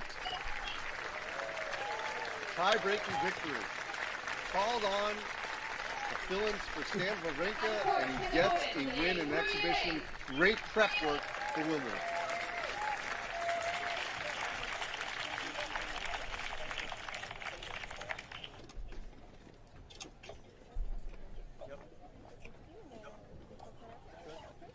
We're going to hear a bit from both players. Put on a nice show for the fans there. Wasn't the match that they would have hoped, but certainly 2 guys that can play and will make some noise this summer. Hard lines there. That was a very so many dynamic, so many excellent flows there. How much did you enjoy it here at the Giorgio Armani first time? First time I really enjoyed it. First time I really enjoyed it. That was great. That was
also. So working on some details that hopefully can help me to get to the next level.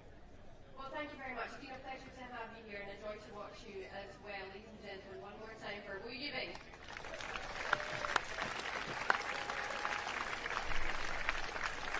Good luck at Wimbledon, to tell you.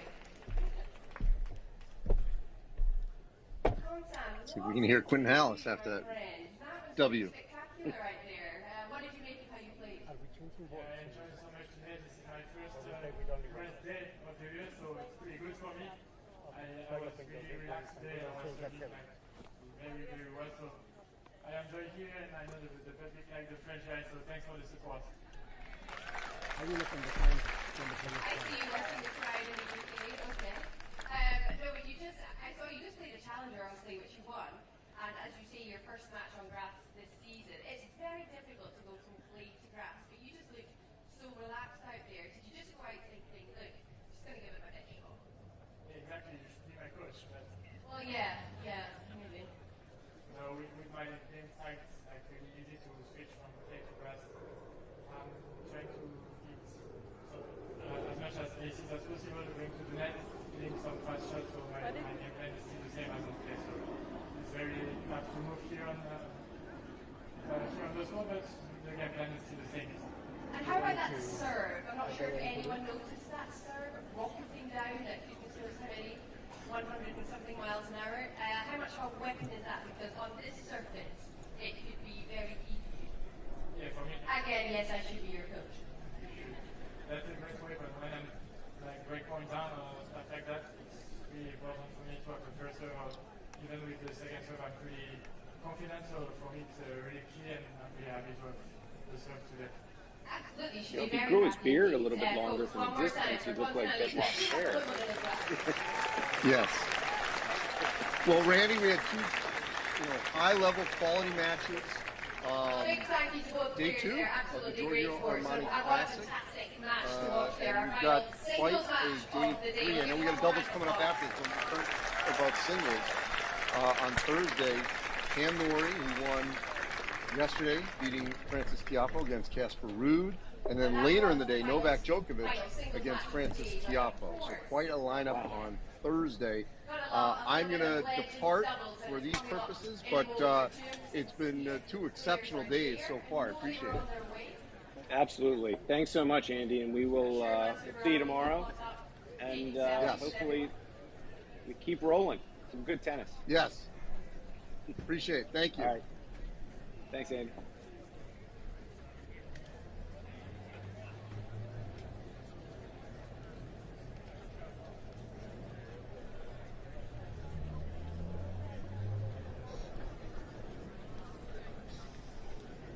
And right on cue, the players are here for the last match of the day, so stay put right now.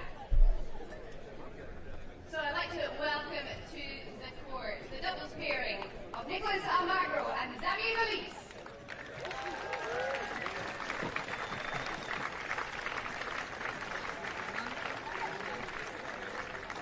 And taking them on today, the one, the only, Mark Philippoussis and Mansur Barami.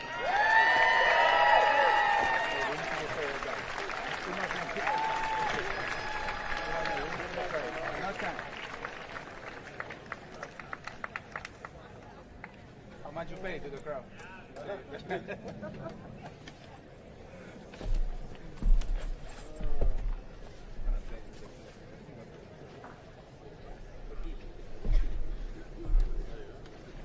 How are you? Good? This is like my favorite time of the day to play. Yeah, it's fantastic. Yeah. You know, in Spain, once you hit a line, it's out. I don't know if in London is the same.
Okay, to the right of the umpire's chair we have Nicolas Almagro and Xavier Malisse. On the ad court is Xavier from Belgium.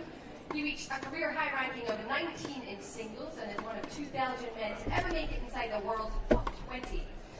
His notable achievements include 3 ATP Tour singles titles and reaching the semi-finals of Wimbledon in 2002. He also played a vital role in helping the Belgian Davis Cup team reach the final in 2001.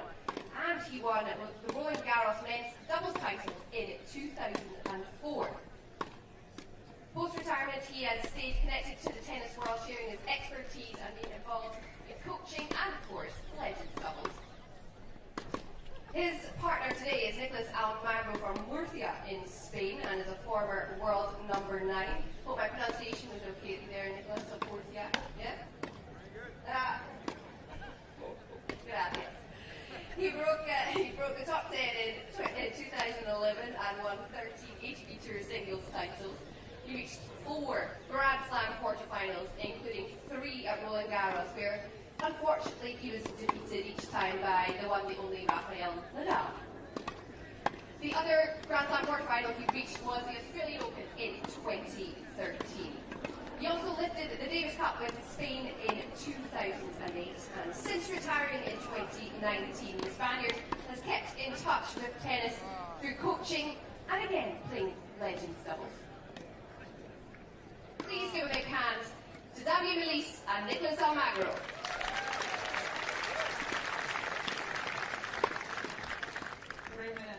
And their opponents today on the ad court, Mansour Barami from Iran. He is celebrated for his unique style and showmanship on the court. He taught himself to play tennis with a rusty frying pan until the age of 13 when he first got a tennis racket. In 1989, he reached the men's doubles final at Roland Garros as his exceptional agility, trick shots and shot-making ability has captivated audiences worldwide. After retirement, he transitioned into a beloved tennis entertainer, where his charismatic personality and ability to bring joy to the game made him a fan favourite. His opponent, but his partner today is Mark Philippoussis, who's born in Melbourne, Australia. He brought pride to his nation by clinching 2 Davis Cup titles in 1999 and 2003. His powerful serve and volley style led him to the finals of 2 Grand Slams, the US Open in 1998 and Wimbledon in 2003, as well as being a semi-finalist in the men's doubles at the 1996 Wimbledon and US Open. Philippoussis etched his name as one of the sport's most formidable players, reaching a career high of number 8 and winning 11 singles titles.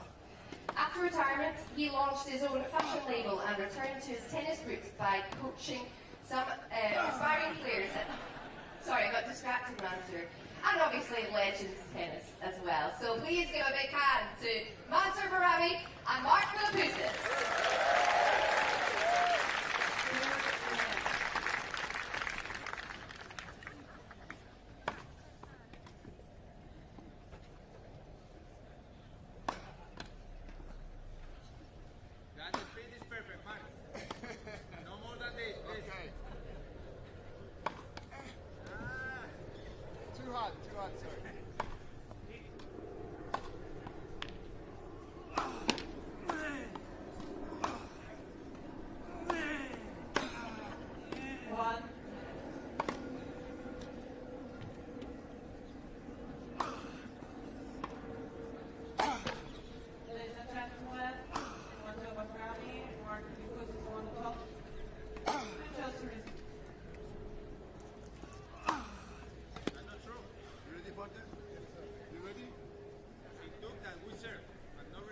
I'm ready.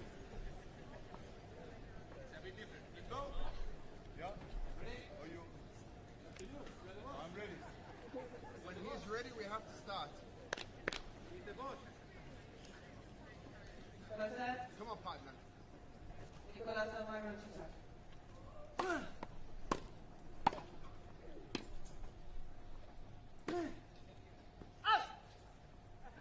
Clay. I'm looking for the clay. Give me 2 shots.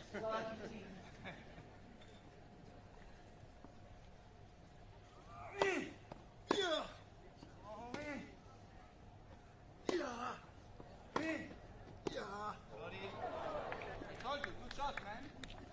The third one was the best. 15 all.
Very safe.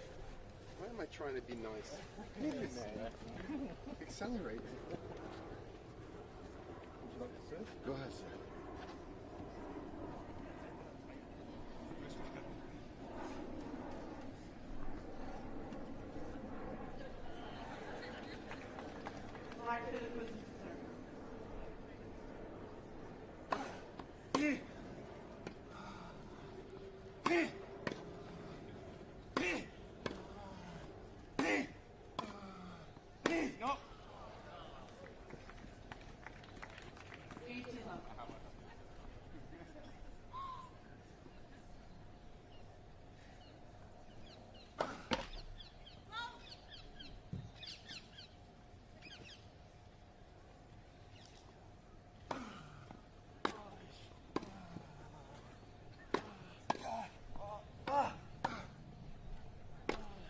No.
She overruled.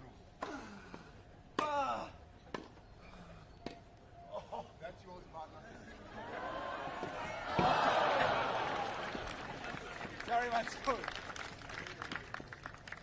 Good luck, good luck. Full 85. Don't do it again. sorry.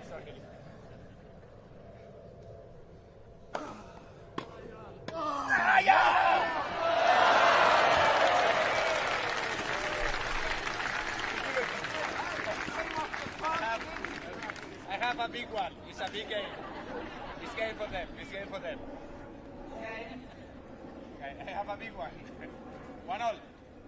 Yeah. Of course, man. How do you say that? It's not big enough. Aye!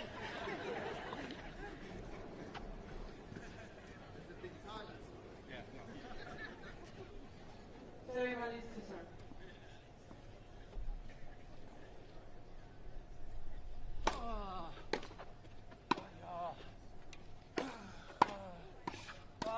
Okay.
something. He's on a diet. He's losing power.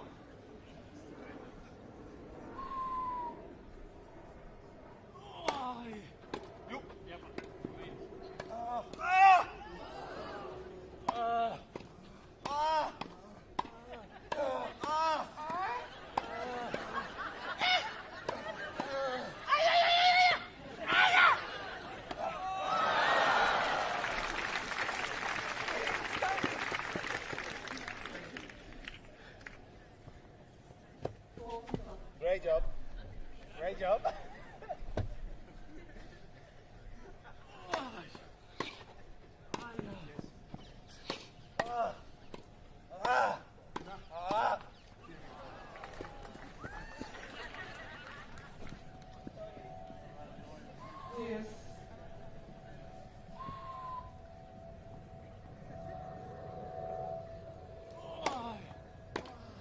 Strike.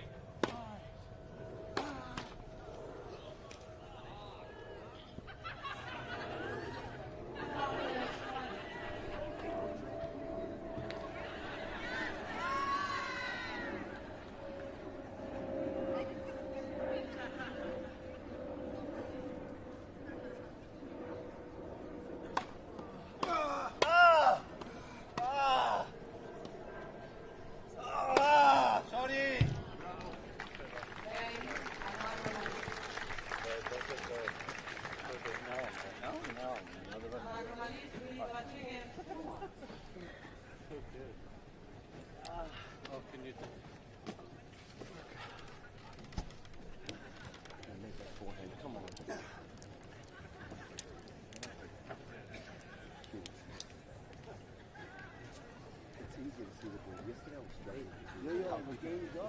Twice. I didn't think, and I put it the scoreboard twice. It was even, I mean, not clock board, whatever it is. Even this morning, I have to get my cataract done. Oh yeah? And then when you do that, how long do you take off?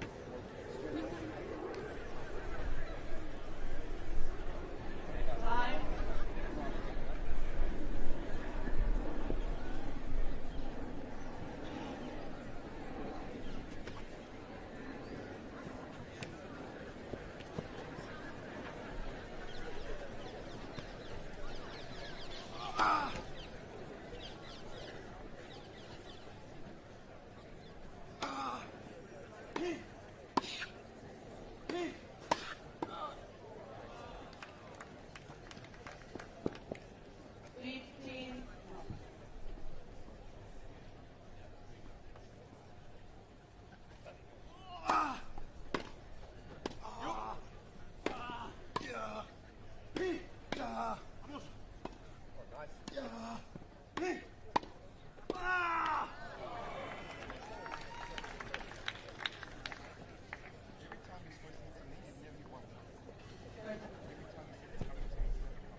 I remember you from yesterday. You also missed one yesterday.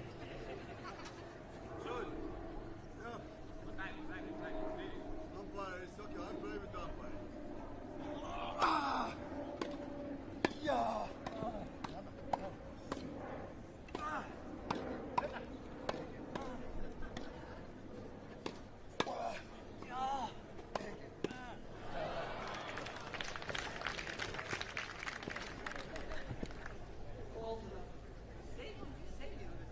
I'm hitting it to him. I'm hitting it to him. Foul!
This one or big one? Get back. Ha!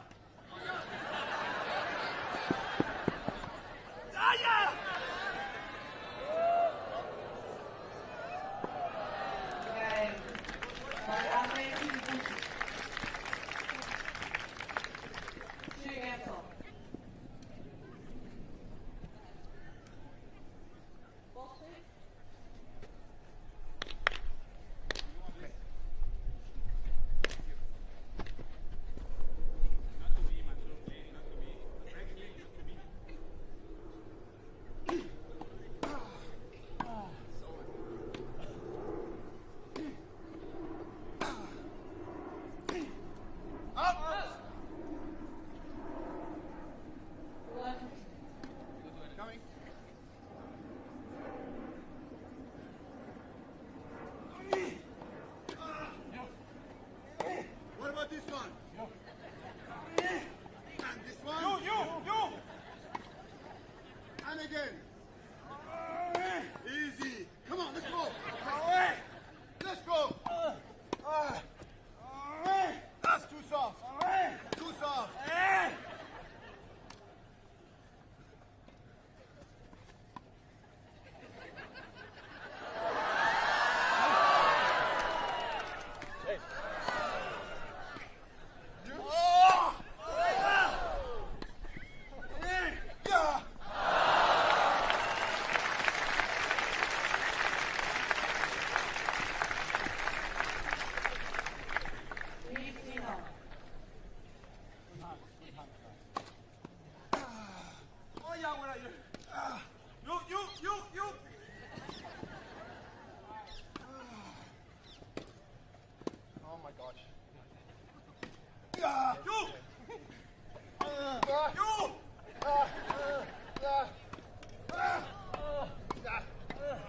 Come on!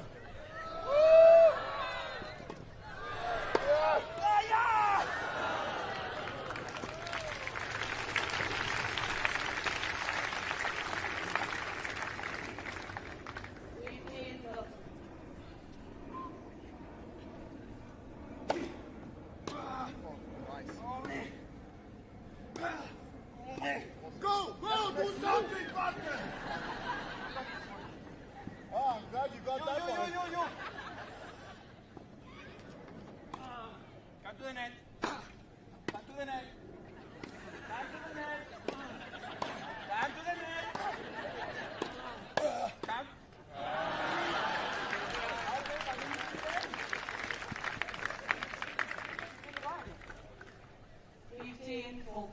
Come on, sir. Hit this very good. First, sir, come on.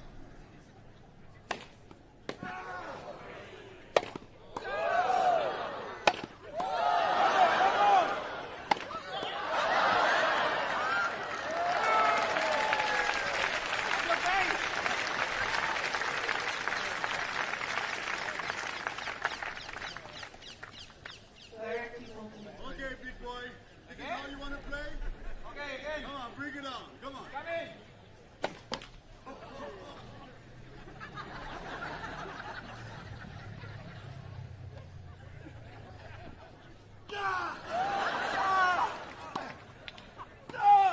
Come on. I go. And then go back. No, don't do anything like that. You need to call the doctor. What about this one?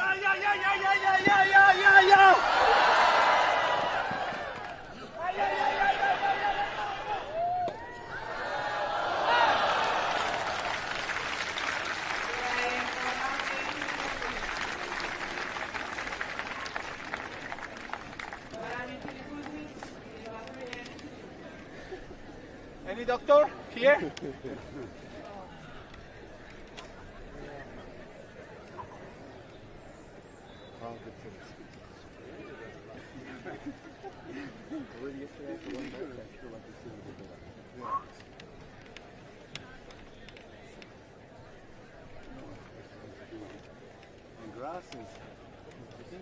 Look to push the performance of the shoe, continuing to improve the stability, support, and durability that first put the gel resolution on the map. Get the all-new A6 Gel Resolution 9 at TennisWarehouse.com.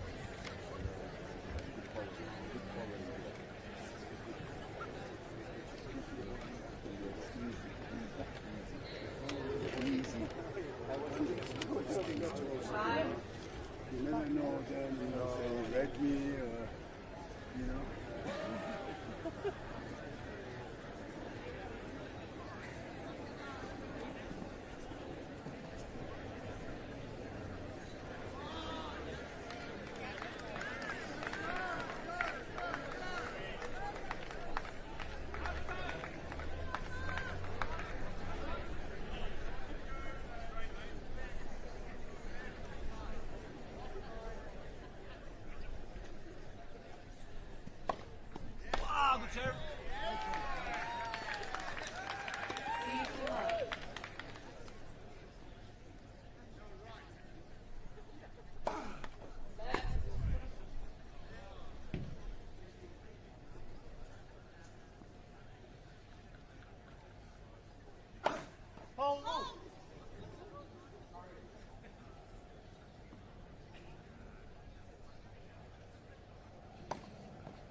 You can Harder? Yeah!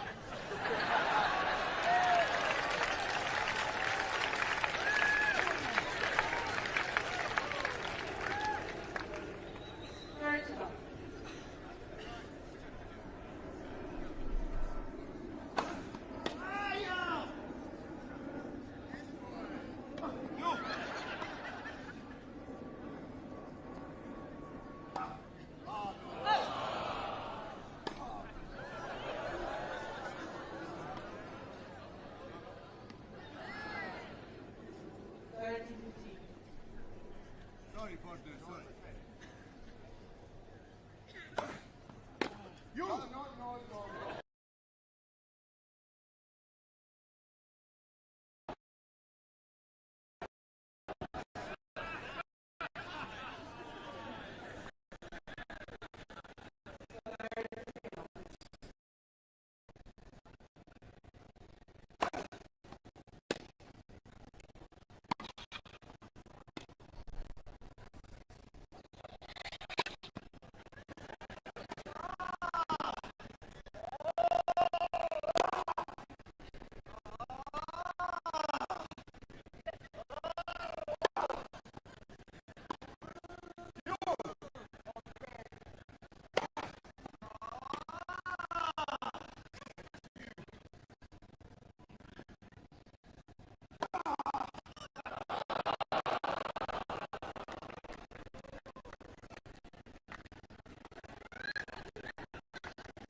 Nice shot. Very lucky.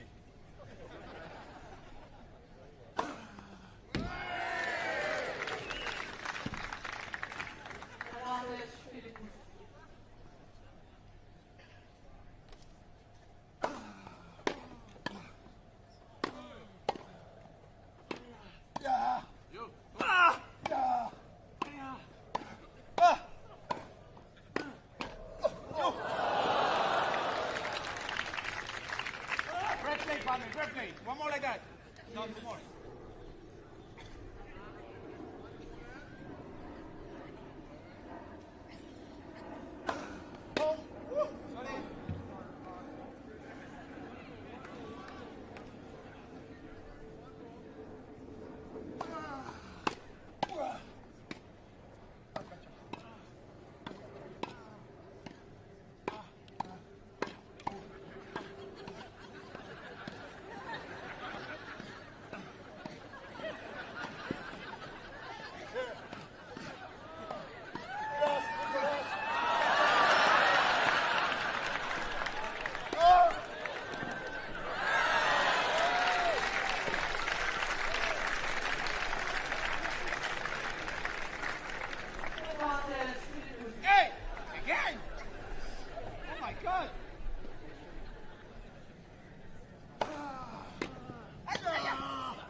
Over the net. Let's try it.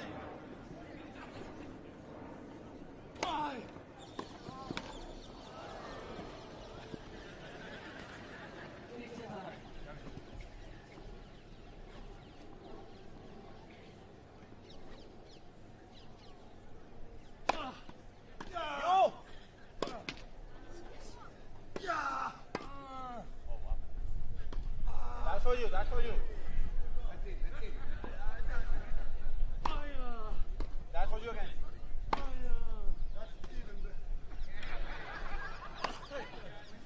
Me? That's mine, that's mine. Oh yeah! That's mine again. Ah, Come on, pick the ball.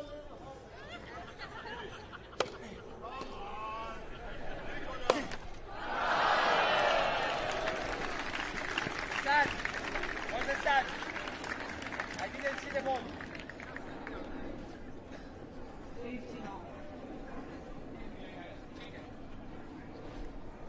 What's the score? 30 love? No, no, no, no!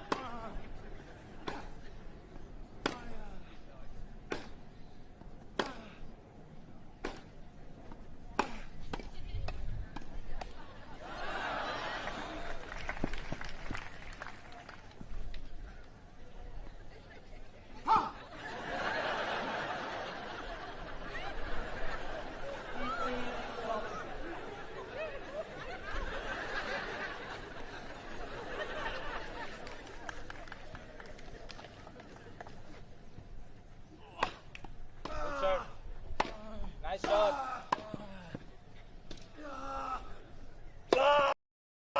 You are the one. You're gonna leave.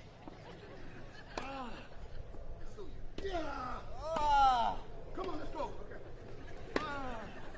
Let's go, partner.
My serve now. Yeah, I have to drop my serve.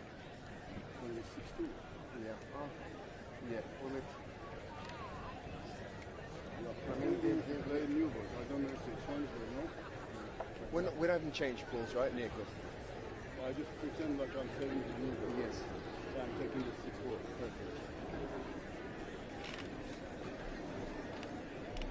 Time.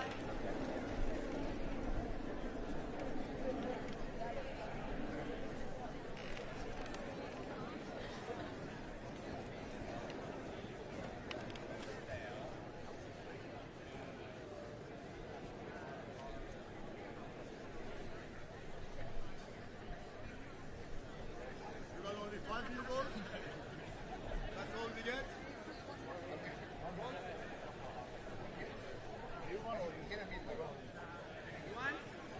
One missing. Yeah. 1 of 6 missing. 1 new ball missing. Ready? Ready. New ball. New ball.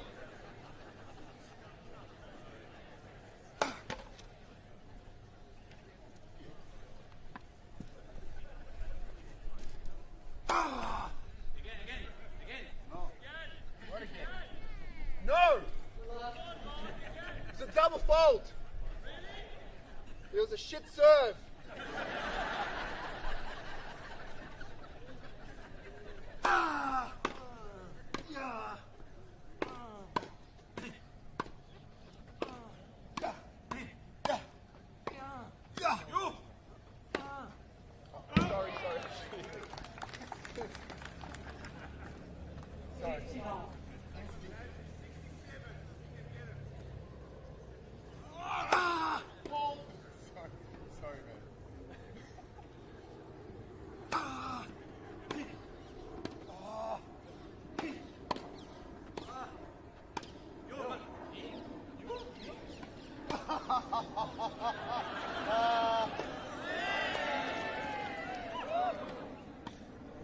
This one. And this one.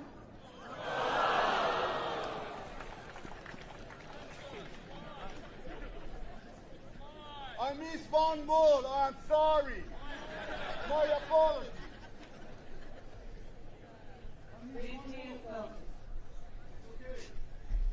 Are you ready?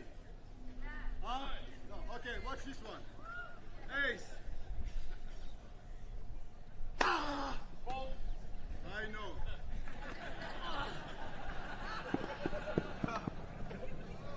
That's all for you. Come on, partner, do something.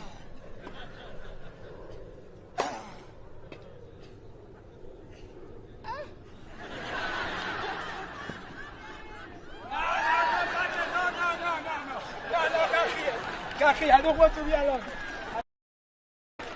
I don't want to be alone. I need you. I need you.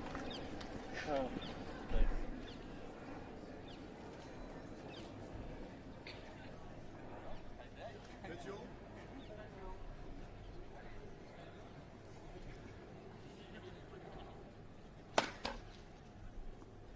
Anytime you like, no problem. Take your time.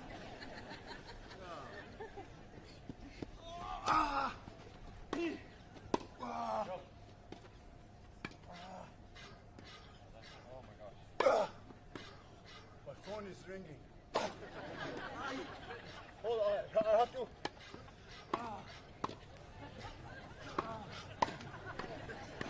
Yunus. You! C'est pas grave, c'est pas grave. On est sur le cours. Je suis en train de faire peu apprend, allez, come on!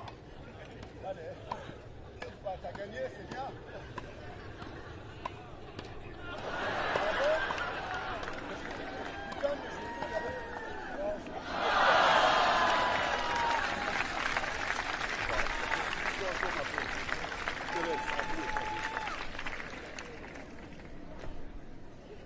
Come on, buddy, Rick, come on.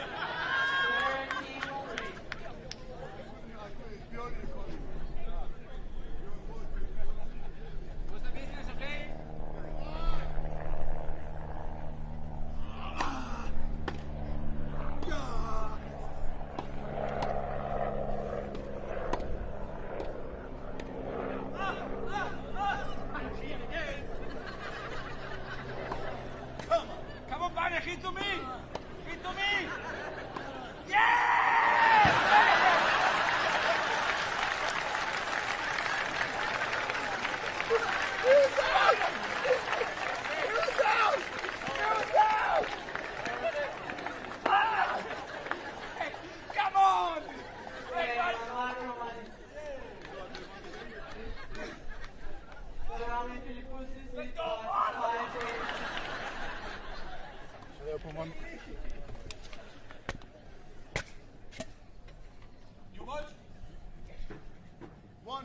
One extra.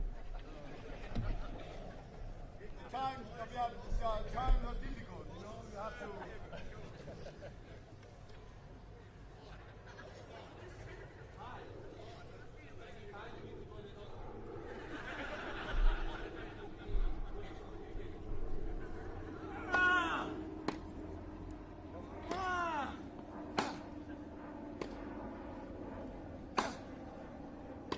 That's very good, very good. Come on. Move your legs, move your legs. Bend your knees on this one, hit the ball. Turn. That's it, that's very good. That's very good. Very good. How can you miss this one?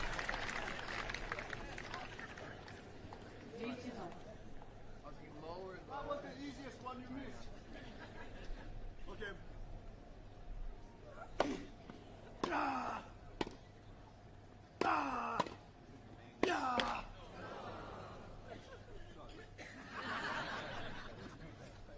Coming.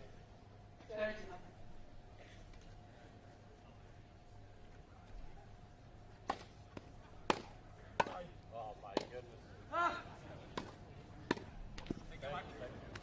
Thank you. Are you with them or with me? Are you sure that you're with me here? No? I've been alone. Last one I'm going to miss, I promise. Come on. No. Great serve.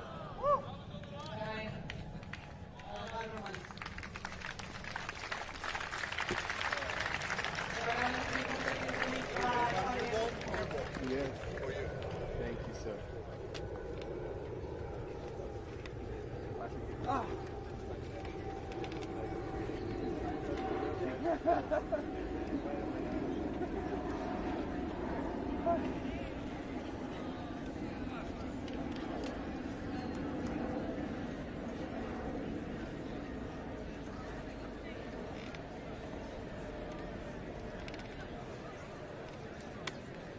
This is 30 years after I first came here.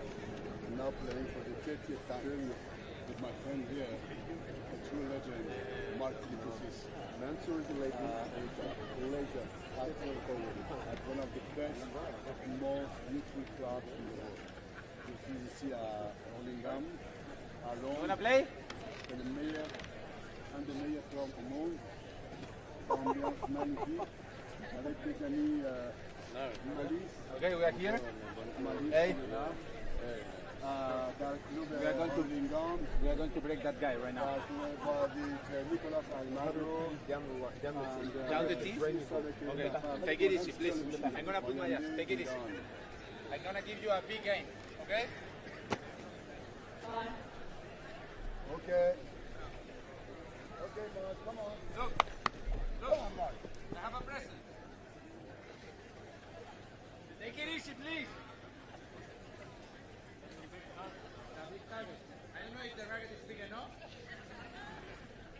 No, take it easy, take it easy. Okay.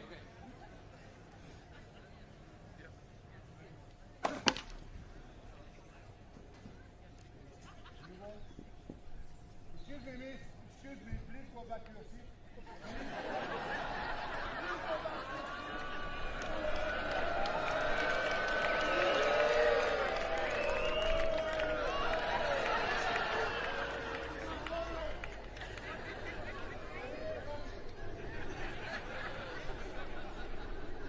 Okay, come on. Go, Sheriff.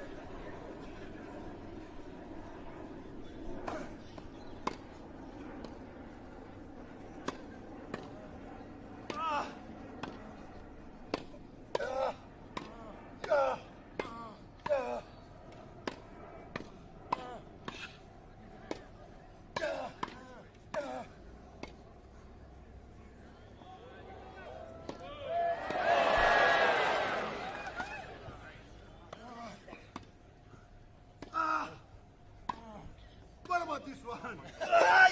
And this one? Not for me.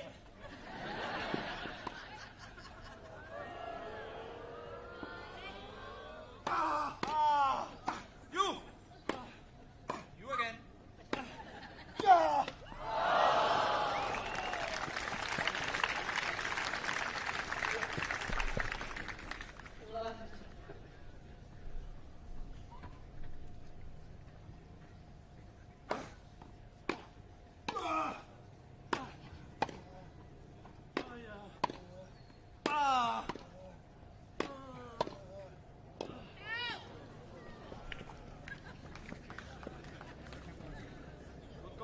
It's okay. It's okay. Don't worry. I'm here.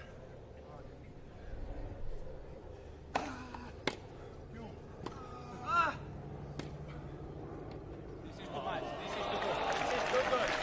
Amazing, man.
No, you get it.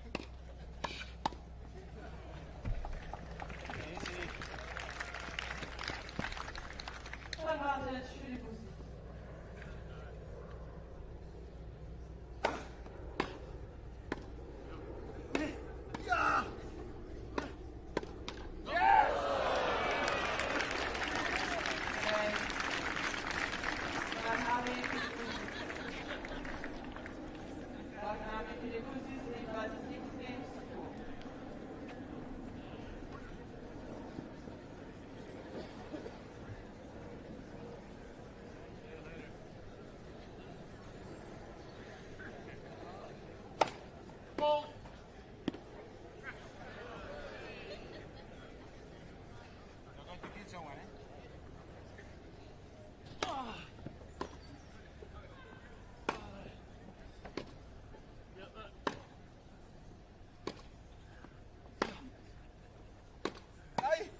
No, why do we know it?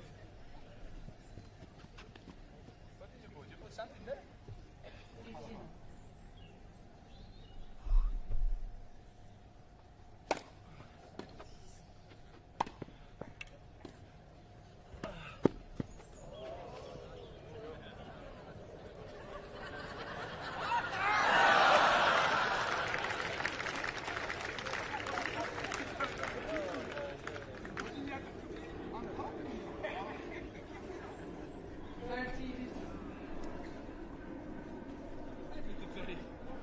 Why 15? Very 15, I won the point. Okay, thank you. At least I won the point. I did that, but I won the point. Ay! Ay! Ay!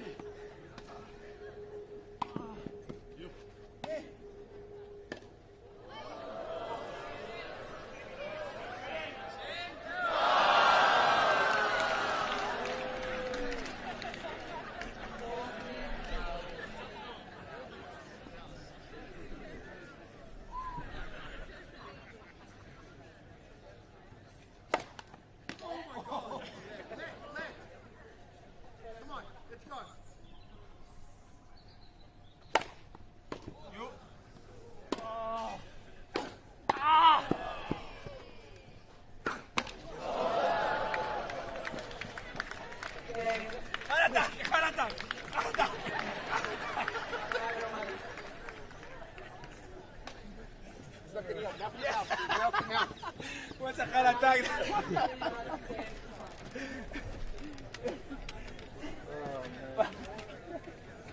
What a bomb, man. Oh. What a bomb he hit. That's good?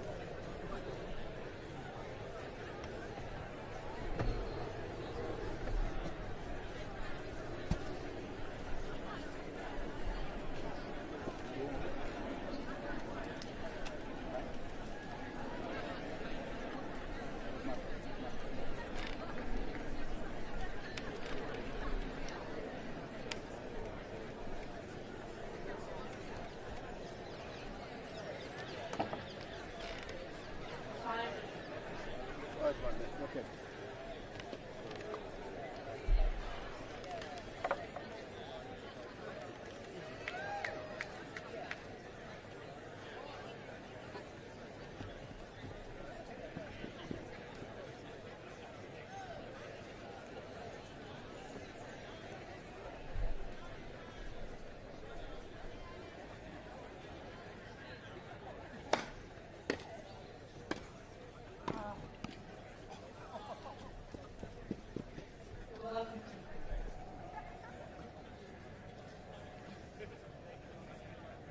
Yeah, should have just done this.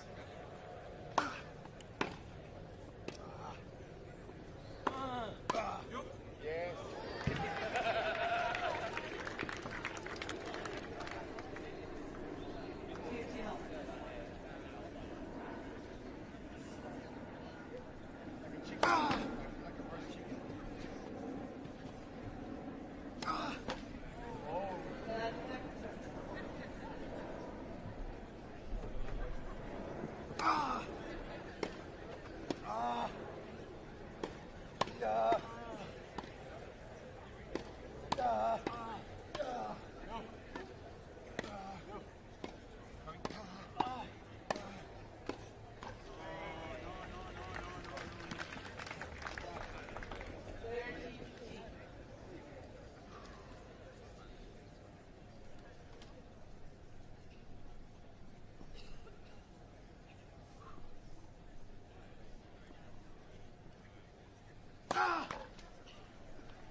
Almagro, we are all with you. Don't worry. Thank you. I know. Thank you for the present.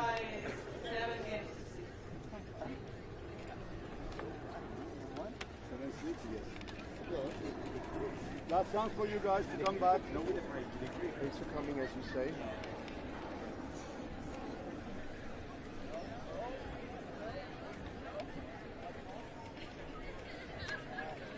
Cheers. Pims? What is that? Oh, there you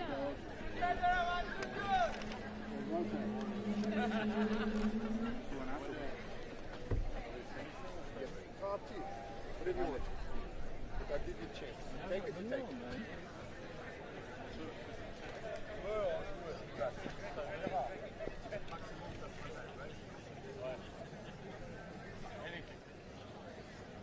Anything can happen. Time.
Thank you for coming. Match point. See you next year, guys.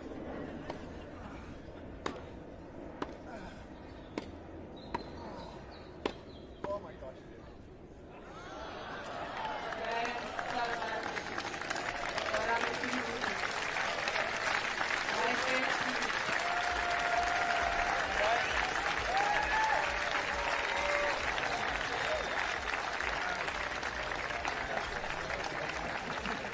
Please give up your winners today. Monster Rune and Holger.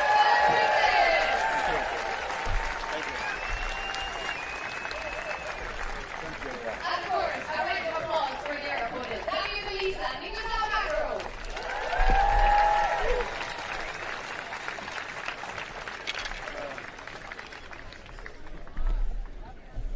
Uno más, I hear. Uno más. No, well, we have an Tomorrow, interview. tomorrow, we don't have more energy. No hablo español. But you understand? Un poquito. ¿Me? I don't speak English. Ah, no hablo español, No hablo inglés, No hablo inglés.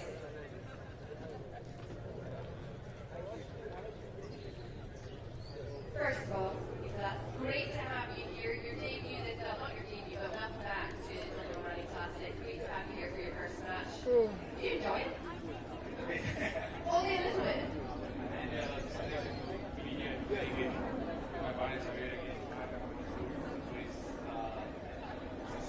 He knows how to do everything. Great to be part of that great event here. Thank you for being here. It was really appreciated. Yes, of course. I can do a little bit better. What happened? 0 from 2, everyone. Now, right, what are you going to do better? Choose different partners, first of all. Hordes of shit right there. He did his best. We brought me burgers last night, but that didn't work. But, yeah, no. I mean, first I have to look at myself. So we all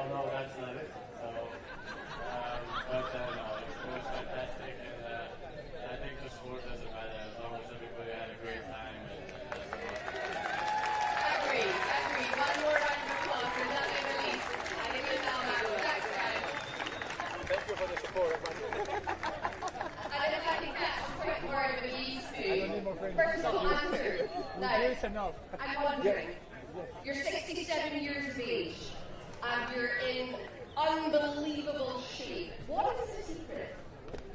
Well, truly, I don't know the secret. The only thing I think of is the crowd here is fantastic. And this is I love playing tennis, and really tennis is my passion, and I love to see the smiling face of the crowd, and I see the energy that they give me.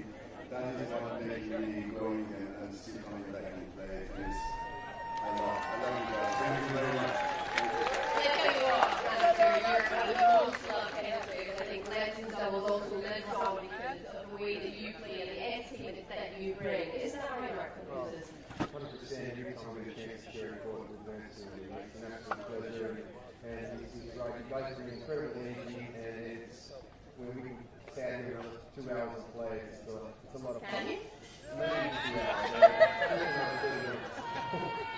But anyway, it's a beautiful club, and the energy is awesome, and we're feeding off that, and it's a great week tennis. Great to get a victory. 2 out of 2, sir.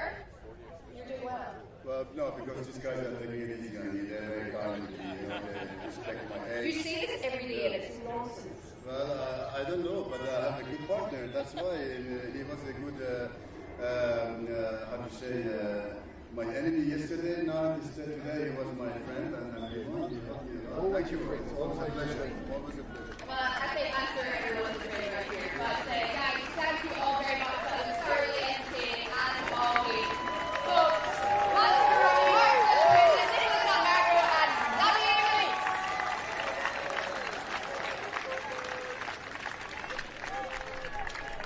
oh, what a way to finish day 2 here at the Giorgio Armani Tennis Classic. And it's just so thoroughly entertaining to watch the legends play doubles, the people we've watched for so many years now still playing.